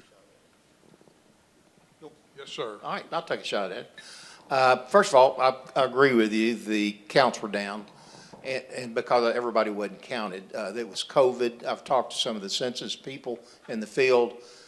People didn't want to see them. They wouldn't open the door. They'd run them off the property. And they don't want to get sick either when they were taking all these counts. So it's clearly undercount. But it probably was undercounted in some of the other states as well, not just East Texas. But the state, we really didn't put much resources into it. It was probably mainly a federal drive. 10 years from now, we probably should put more resources into helping the census, which is hard to spend your tax dollars for something like that, but it does have a long-term effect. So that is something, what I think happened, and I think what we should do 10 years from now. But as far as the population, we may have a couple of counties that lost a little count, but I think there was growth in most of the rest of them. I'd say probably 3% growth, 4% growth, something like that. I know when I was on the TxDOT Commission, we would follow trends very carefully. And I used to say 90% of all the growth was in the urban areas. That's at 20% of the space. And 10% of the growth was in 80% of the space. And what I learned was that was inaccurate. It's closer to 95% in the urban and 5% in the rural. And it's West Texas that's losing, and East Texas is picking it up. So I think that's probably, but what happens, and I heard several speakers mention it, particularly the gentleman talking about manufacturing, is we need to create jobs. Y'all need to keep doing exactly what you're doing. Economic development to creation of those jobs, good paying jobs, career jobs where these kids know they can make money. And it's higher education. It's Angelina College. It's Stephen F. Austin. It's other colleges to our north and south. And economic development. It's what you're working on. I know I worked on it. I headed our economic development, Jacksonville Economic Development Corporation, for like 8 or 9 years myself. So I understand exactly what you're trying to do. Recruit, bring them in, but also don't forget the ones you've got. And make sure you're asking them, what can we do to help you grow your business before you go out and ask somebody else to move into town. Ask those. And I know and when I did that, most of the jobs we created came from the local businesses, which was pretty impressive. Thank you. Representative Yeah, Clark? Lonnie, a couple things we need to do. Nacogdoches, Jacksonville, other towns around East Texas, we have a real shortage of housing. We need to build our housing capacity, because I know that's one of the challenges our economic development people face, is bringing companies and businesses in with a large number of workforce and then not having a place for them to live. That's a real big issue for us. I do think, though, the pandemic showed a real opportunity for us in that there are people who have realized through the pandemic that it may have been stuck in the concrete jungles in the cities because that's where the job was. And all of a sudden, for a year or so, they didn't have to go to work. They didn't have to drive downtown and sit in an hour traffic going back and forth. And they worked very successfully and productively from home. And then the thought is, why am I sitting in this environment that I don't really enjoy? I can't drive out of my driveway and be on the lake in 15 minutes, or be on the dove field in 15 minutes, or be at my kid's game in 5 minutes. You know, what am I really doing here? And we're seeing a lot of people that are moving back to their homes, to where they came from, and where they would like to live. And we live in the most beautiful part of Texas. This is just gorgeous. I'm saying that as a born and bred flatlander up on the Panhandle in the South Plains. But it's such a gorgeous part of the state. And people want what we have. And I think we'll see people who can work remotely, come here, set up shop, and do their job from here. And every once in a while, when they have to, they'll go back to the city. Then I'd say the last thing we need to do is encourage our young ones, our kids, you know, the food, the fuel, the fiber, the electricity, and the manpower historically has been drained from the rural areas of the state and have been attracted and magnetized, pulled into the cities. It's time that we reverse that trend. I think this continued concentration of population in the urban and suburban areas is fundamentally unhealthy, and it is not a sustainable trajectory for the best interest of Texas. So we need to get our kids to come home. Get educated, have your experiences, but come on back home to East Texas where you belong, and then we need an old-fashioned baby boom. We need to get that process started. That's as graphic as I'm going to get, but we need to, we need to get busy out there. That helps. That can help.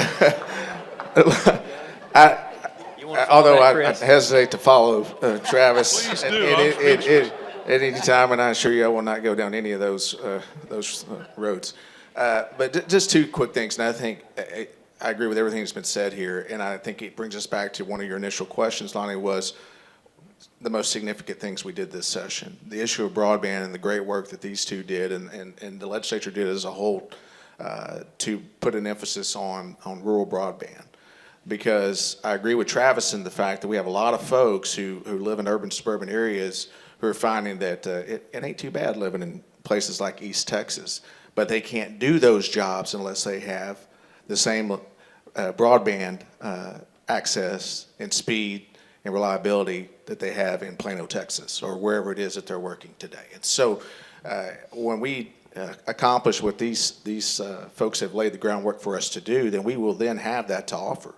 Because that is one of the things, without a doubt, coming out of this pandemic that is not going away. There are people that now work from home that are never going back to an office. And depending on the type of job they're in, if they, not all jobs can be done that way, but a lot of your back office things and a lot of all sorts of jobs can be done. And people prefer to do that. And I've heard from a lot of companies that say their employees are more productive today in that setting than they were in the office setting. And so I think, but until we can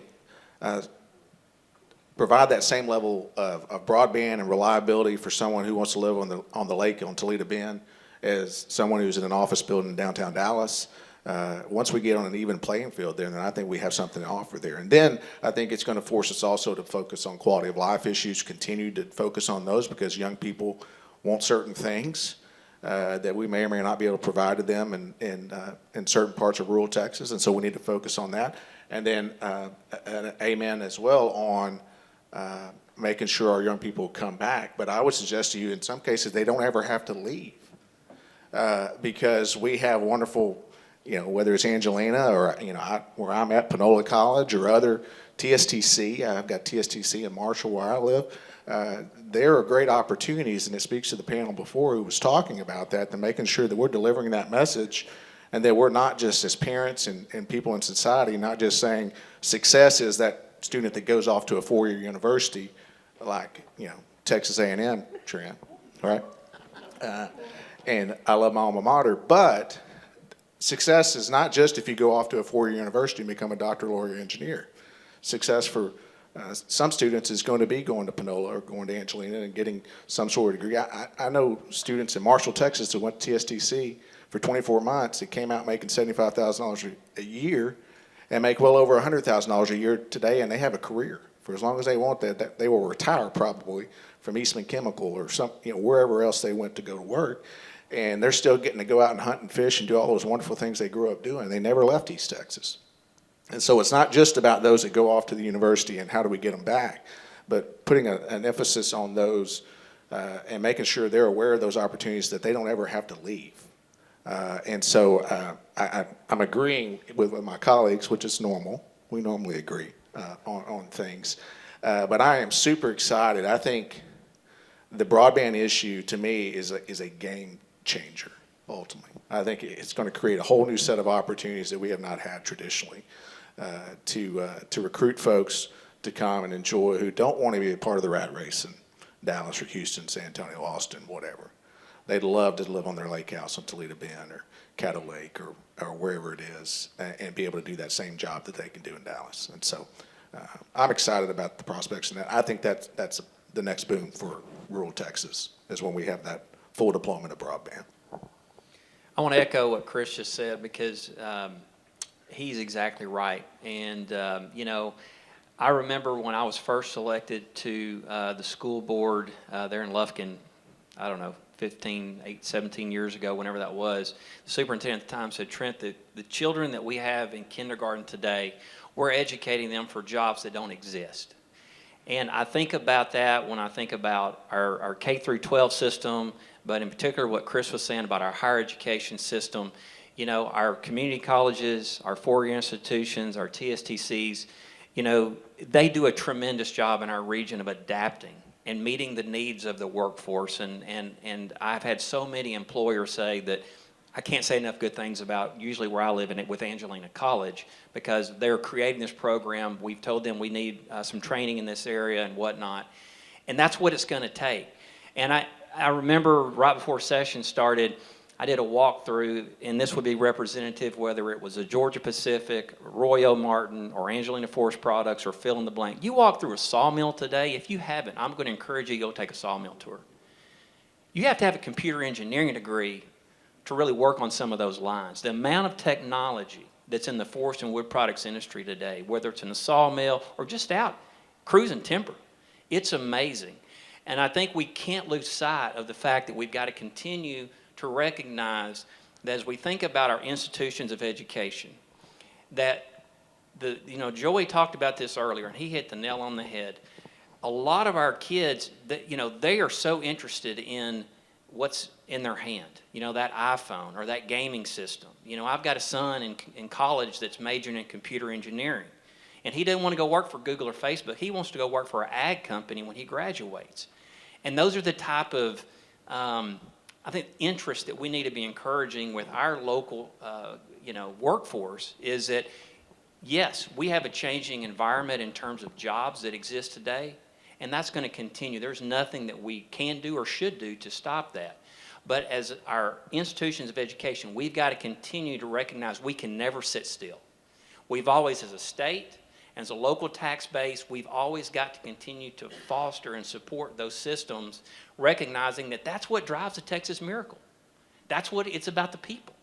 So if we have the people that want to stay here and work, and we do, we can provide the quality of life that they have come to love, and many of them would love to stay and welcome the opportunity to raise their family here, and a lot of us have moved back here to do just that. And we got to support our institutions of education, both our public schools, our private schools, our institution of higher education, because there's no silver bullet here. There's a different variety and a different flavor for every person, and every individual is unique. but we've got to continue to support that. And I think we're going to continue to see great things as we continue to look over the horizon for our region of the state. We're down to about 10 minutes here, and I want to talk a little bit about the changing political landscape. Redistricting is a thing now, and assuming it all holds up in the court battles, which are sure to come. I mentioned earlier, a couple of these gentlemen are not going to be representing us in the legislature next year, of their own choosing, I might add.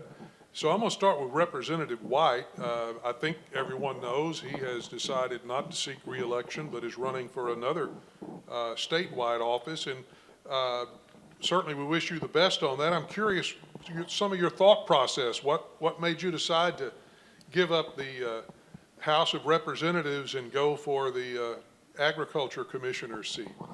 Oh gosh, I'm just looking in this room. There's so many great people that can fill in and do some of these positions. Look, to the extent that I had a very, very opportune, great time in the legislature. People will have their opinions and people will write in history books, but it's okay to leave. It's okay to leave on your own instead of having someone tell you to leave. Okay. So, but look, East Texas is a great region. The thought that I'm extremely proud how everyone gave me the opportunity to serve them. And I think 12 years, I would say 10 to 15 years is probably ideal in these days of times for someone to serve. And so, Lonnie, it's just those simple things that you want to move on. But at the same time, whether it's being a public school teacher or being an infantry soldier, obviously being an elected official here, I still love public service and the opportunity or the idea to have the opportunity to serve in a statewide capacity, dealing with issues that all of us have talked about up here and that you're very concerned about, whether it's our public education system, how our rural communities will continue to flourish. I think position of Agriculture Commissioner definitely gives a person that opportunity to do it.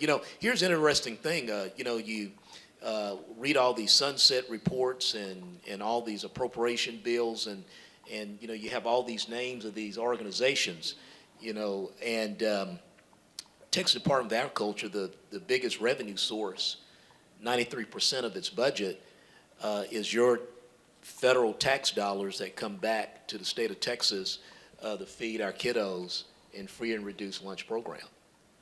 And so the idea of being a former school teacher and having the opportunity to impact every kid and teacher's school day. Being a school teacher, you find out, Morgan, that that breakfast or lunch is probably the difference between a very, very good day or a very interesting day. Okay, I like very, very good days, not interesting days. So those were some of the logic behind it, and sometimes it's okay to go home. Well, we wish you well. Representative Patty, I'm somewhat out of the loop. All I know is you announced you're not a candidate for re-election, but have you announced what your next big adventure is going to be? Am I allowed to ask that? Well, you can ask whatever you want. I may or may not answer it, but you can ask. No, I thank you for the question, and the short answer is no. I have not decided. Would you like to? What I'm going to do? I don't have anything to announce as I sit here today, other than I do know my elected days are done. I can give you that assurance, and it's not because I didn't enjoy it, and frankly, I've received a lot of calls, and when I first announced it, I got a whole lot of, what in the world, are you kidding? Evidently, I shocked a lot of folks by doing that. I got a lot of those calls like, why would you do that? I mean, you don't have any problem in your district. You can keep running and getting reelected probably as long as you want, and I think that probably largely is true. You're chair of state affairs. You're in a great position. You got great relationships. You're doing well. Why would you quit now? Well, I would argue, as James said, going out on top, if you will, ain't all bad either.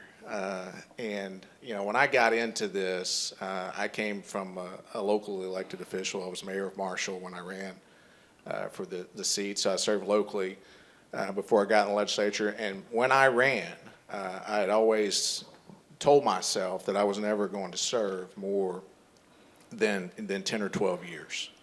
I just kind of had already in my mind, and it's really never changed the whole time. And so it was a tough decision. I really struggled with it. My wife and I talked and prayed about it for a long time because, like these guys, I do love it. And I know there will be days when I wake up and I see some of the good stuff they're doing that I will miss it. On the other hand, there will be days when I look up and I see some of the stuff they're doing and be like, I sure don't miss that. But, I just finally got to the point, and particularly with redistricting, and this did play into it, not so much because I was concerned about whether or not, I would come out okay in redistricting, but it really was a part of that consideration was that, sure, maybe I would run one more time, but to do that, and with redistricting going on, to do that at the expense in some ways, and maybe a lot of ways, of my East Texas colleagues, was just not something I was willing to do.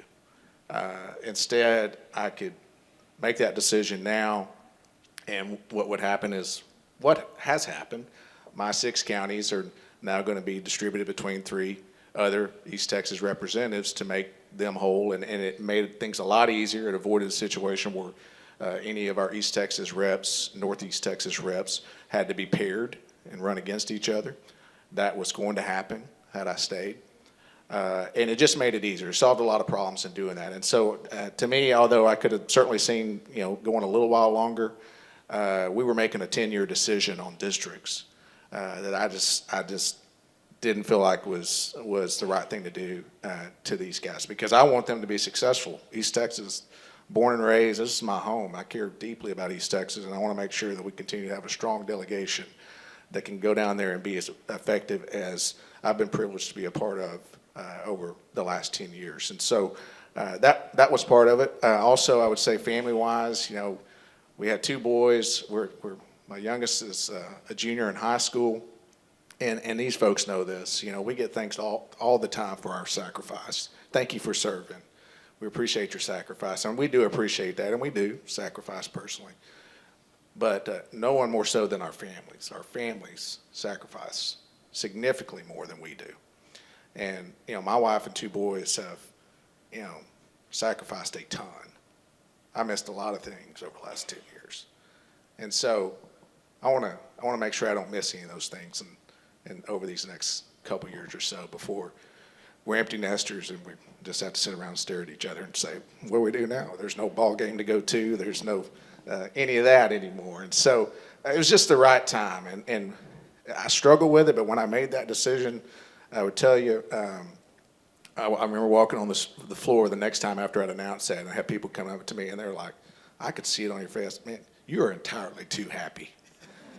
And I will tell you, they said, how does it feel? And I said, I'm not going to lie. When I made that decision, I felt like the weight of the world had been lifted off my shoulders. And I haven't regretted it since I made it, so I think I made the right decision. So as far as what the future holds, we'll see. I know myself well enough to know that I care too much about the process and care too much about the institution and the House that I won't be able to get too far away from engaging in some way or another. But we'll see what the future holds. Representative Clardy, tell us about your new district. Well, I think it's actually the best district in the state of Texas. Very one proud. of the best counties. For sure, 3 counties are, for sure. Absolutely. I tell you what, these 2 have brought these counties up in the way of the Lord, and I appreciate that. So I'm keeping Nacogdoches and Russ County, adding to that Panola, Shelby, Sabine, and Newton County. So I have the majority of the border with Louisiana. Now, we've all been saying this for a while. There's always this push in Austin to send money and resources down to the border with the foreign country, and they've never understood the relationship we have with Louisiana, and that we need to focus our direction east and the money east, because in truth, we do have a lot of serious issues here, health issues, a lot of things we can address. And we got some great organizations with DEDCOG and NEDCOG and, the Texas Forest Country Partnership. But there's a lot of great work to do here. I'm excited about the new district. I hate having to lose Cherokee County. You develop friends and relationships over 10 years. Senator Nichols and I, that's his home county. I've just loved being in that county. I really hate losing Chris Davis and just having to listen to him talk. But it's a county judge over there is quite the character. But they'll be in, Cherokee County will be in good shape. I'm actually going over there talking to the Jacksonville Rotary Club tomorrow. They're dear friends, and I've enjoyed it. But to Chris's point, when the Mats moved, we needed to restructure things, and it was obvious that I was going to have to move east to pick up that population, and that meant I had to give up Cherokee County, and so that was the downside. But I could not be happier moving back into Shelby County. We actually lived there for a number of years. I was with a law firm there, great folks, Bob Fairchild's old firm, and our boys started off school at F.L. Moffitt, and you didn't miss a poultry festival. So I'm looking forward to that. Sabine County, again, those are just kindred counties. Panola County, spent a lot of time there. It's just, they're great people. That's the one thing that has impressed upon me as I've served in the Texas legislature and been able to campaign and go around throughout East Texas and attend events. It is how just truly wonderful and loving and caring East Texans are. We live in a fantastic part of this state, and it's on the beauty of the natural beauty is only outmatched by the beauty of the people who live here, and I don't think that's coincidental. So I can't wait to get. I think Judge Weeks is here, and I think Judge Melton's here, and I'm hoping I can catch up to them before we get out of here if they don't, run out of town and go try to find somebody to run against me. But I'm looking forward to serving those counties. I'm really looking forward to Newton County. That's a interesting, beautiful part of the state. I think it contains the easternmost part of Texas. That's right. Good gumbo, good crawfish, That's etouffee, right. all And of it. James is telling me all the good things about it, and I look forward to getting with Chris and James and letting them show me all the hot spots and go around. So I'm going to hold their feet to the fire on that one. And as we wind down here, Senator, I'm going to come to you last, but Representative Ashby, you are shifting a little bit in your district. I am, and certainly we are blessed to have just the best citizens in the state of Texas here in this region, but I feel like I won the lottery with my new district. Unlike my desk mate and classmate and colleague Travis down here on the end, who's only had 3 counties. I've had 6 counties since I've been in, and I really hated to lose Leon and Madison out on the western border of my, I guess now old district, but I'm picking up Polk and Tyler, and I really wanted Polk and Tyler. I made sure everybody knew, including Chairman White here, who was our East Texas guy on redistricting, that I wanted Polk and Tyler, and so when the map was finally unveiled and I saw that I had been given Polk and Tyler, I just could not have been more excited. All of my counties are in this region now. They're all in our COG region. They all touch my home county of Angelina County. The only county that touches my home county I don't represent is Nacogdoches County. But I do, just for 1 second, I want to say my last 30 seconds and just really compliment the job that James White and Chris Patty have done over their 10 and 12 years of service in the Texas House. They have done just an incredible job for East Texas by the fact they're both chairmen, they're respected, they are clearly leaders. And they have left an indelible impression, and their legacy will be long-lasting, not just on this region, but the state of Texas.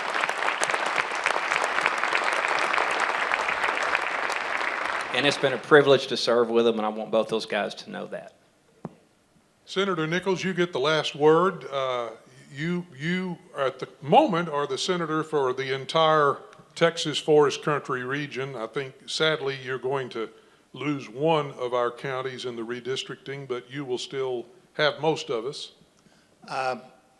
Yeah, and I'm going to miss these two guys over here. I'm hoping to still be working with James in his new position, which I openly endorsed him for that position.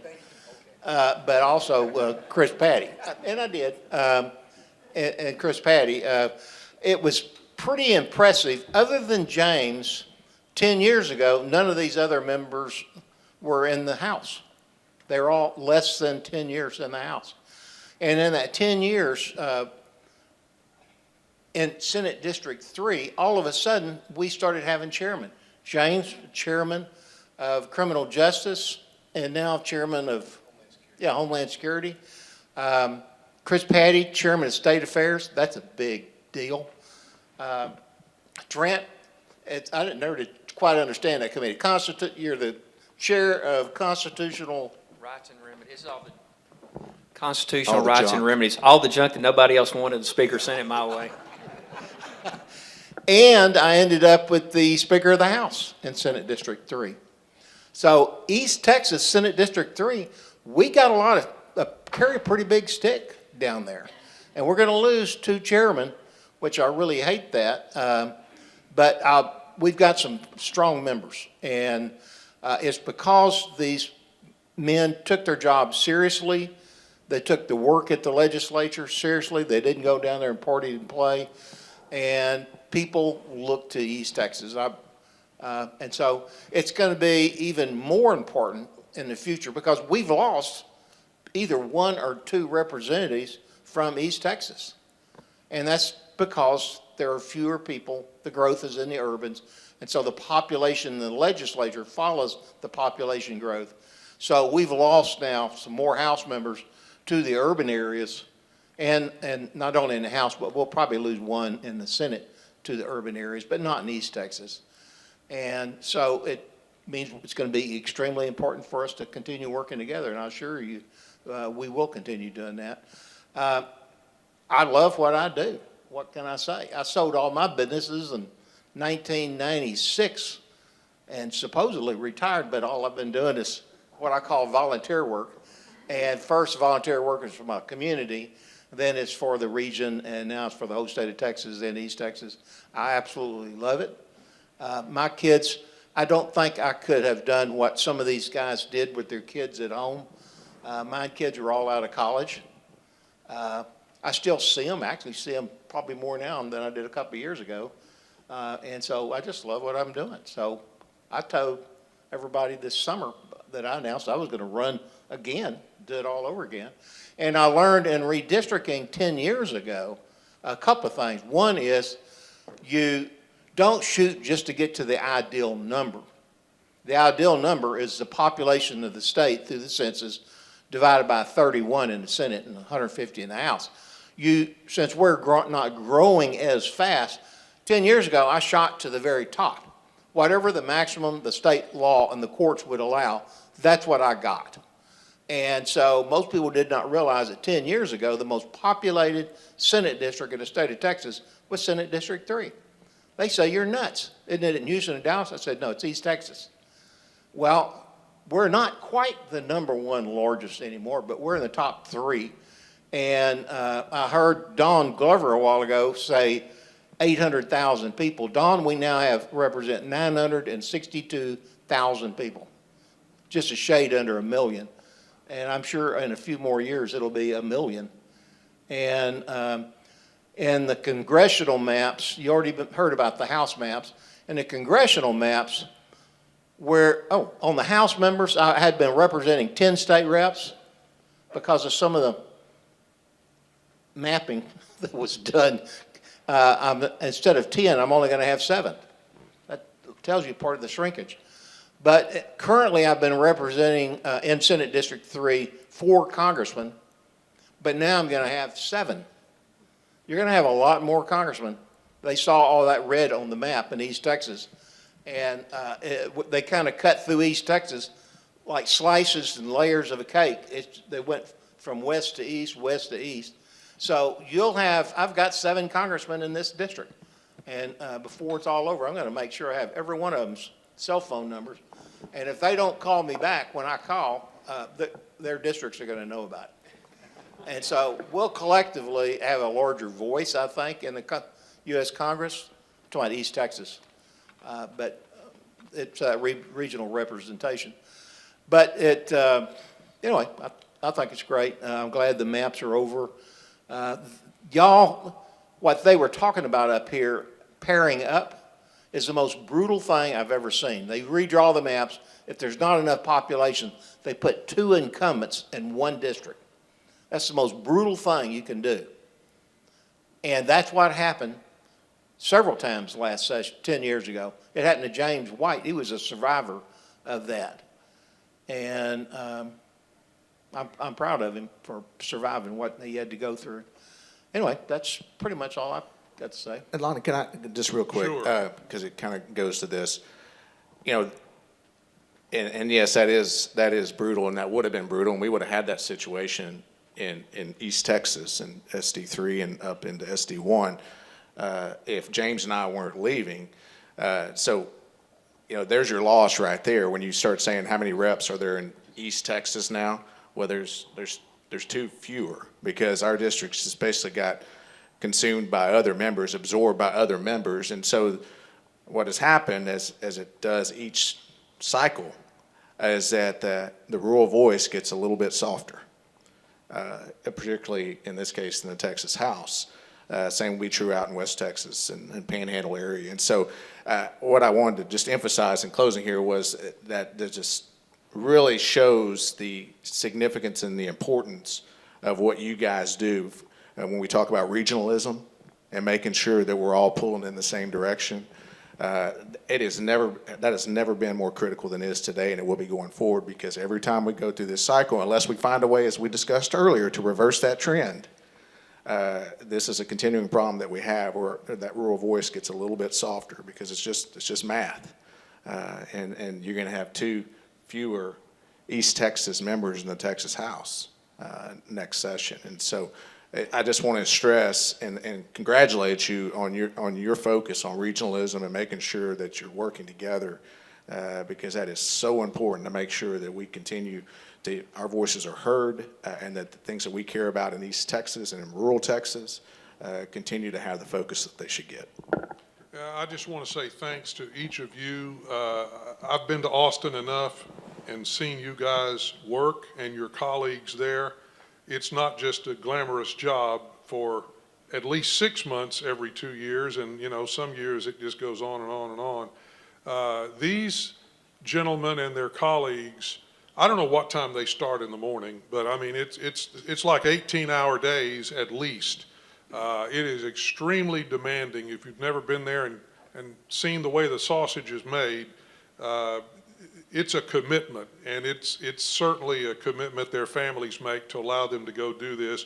Yet you've all been always accessible to all of us, and you have worked together for all of our benefit. And I know that everyone here wants to join me in just thanking you all for being our representatives and our senator, our delegation in Austin, and setting the bar high for the rest of the state. So thank you for today, and thank you for all you've done.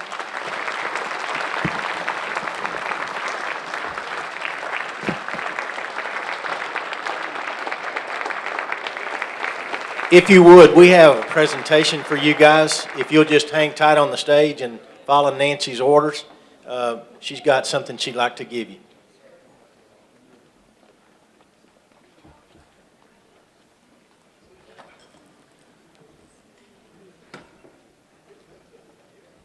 While she's doing that, I'd like to make a couple of thank yous. Marilyn Hartsick has been at our desk in the back and doing the registration part, and I want to say thank you to her. Bonnie with the Nacogdoches Chamber did our name tags for us, and thank you to her. I'd like to also have a shout out to Misty Boggs with MSGPR. This is a wonderful presentation. The IT work was great, and all of her staff and helpers that are here today.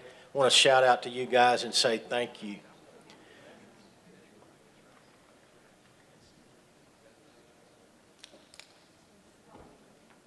Follow her orders, guys. I'm telling you, it's in your best interest to do that.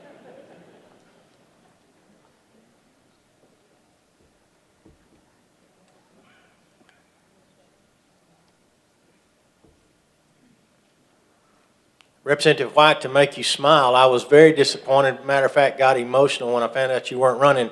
But then when I found out we was getting the Speaker of the House, I'm sorry.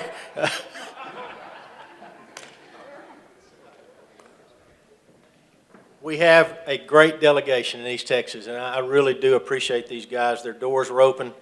Nancy drugged me to Austin, and we stayed there for a couple of days, and they were amazing how they invited us in and allowed us to speak and to hear our concerns.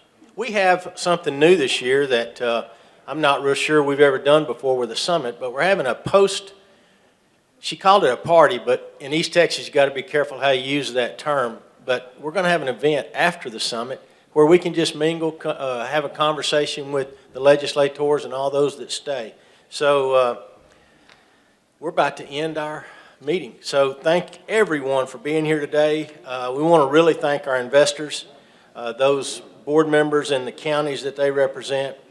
We also want to thank the exhibitors. Thank you for enduring today and being here and sharing with all the folks what you have to offer. But having said that, that ends our summit, and we will transition into the post-party conversation.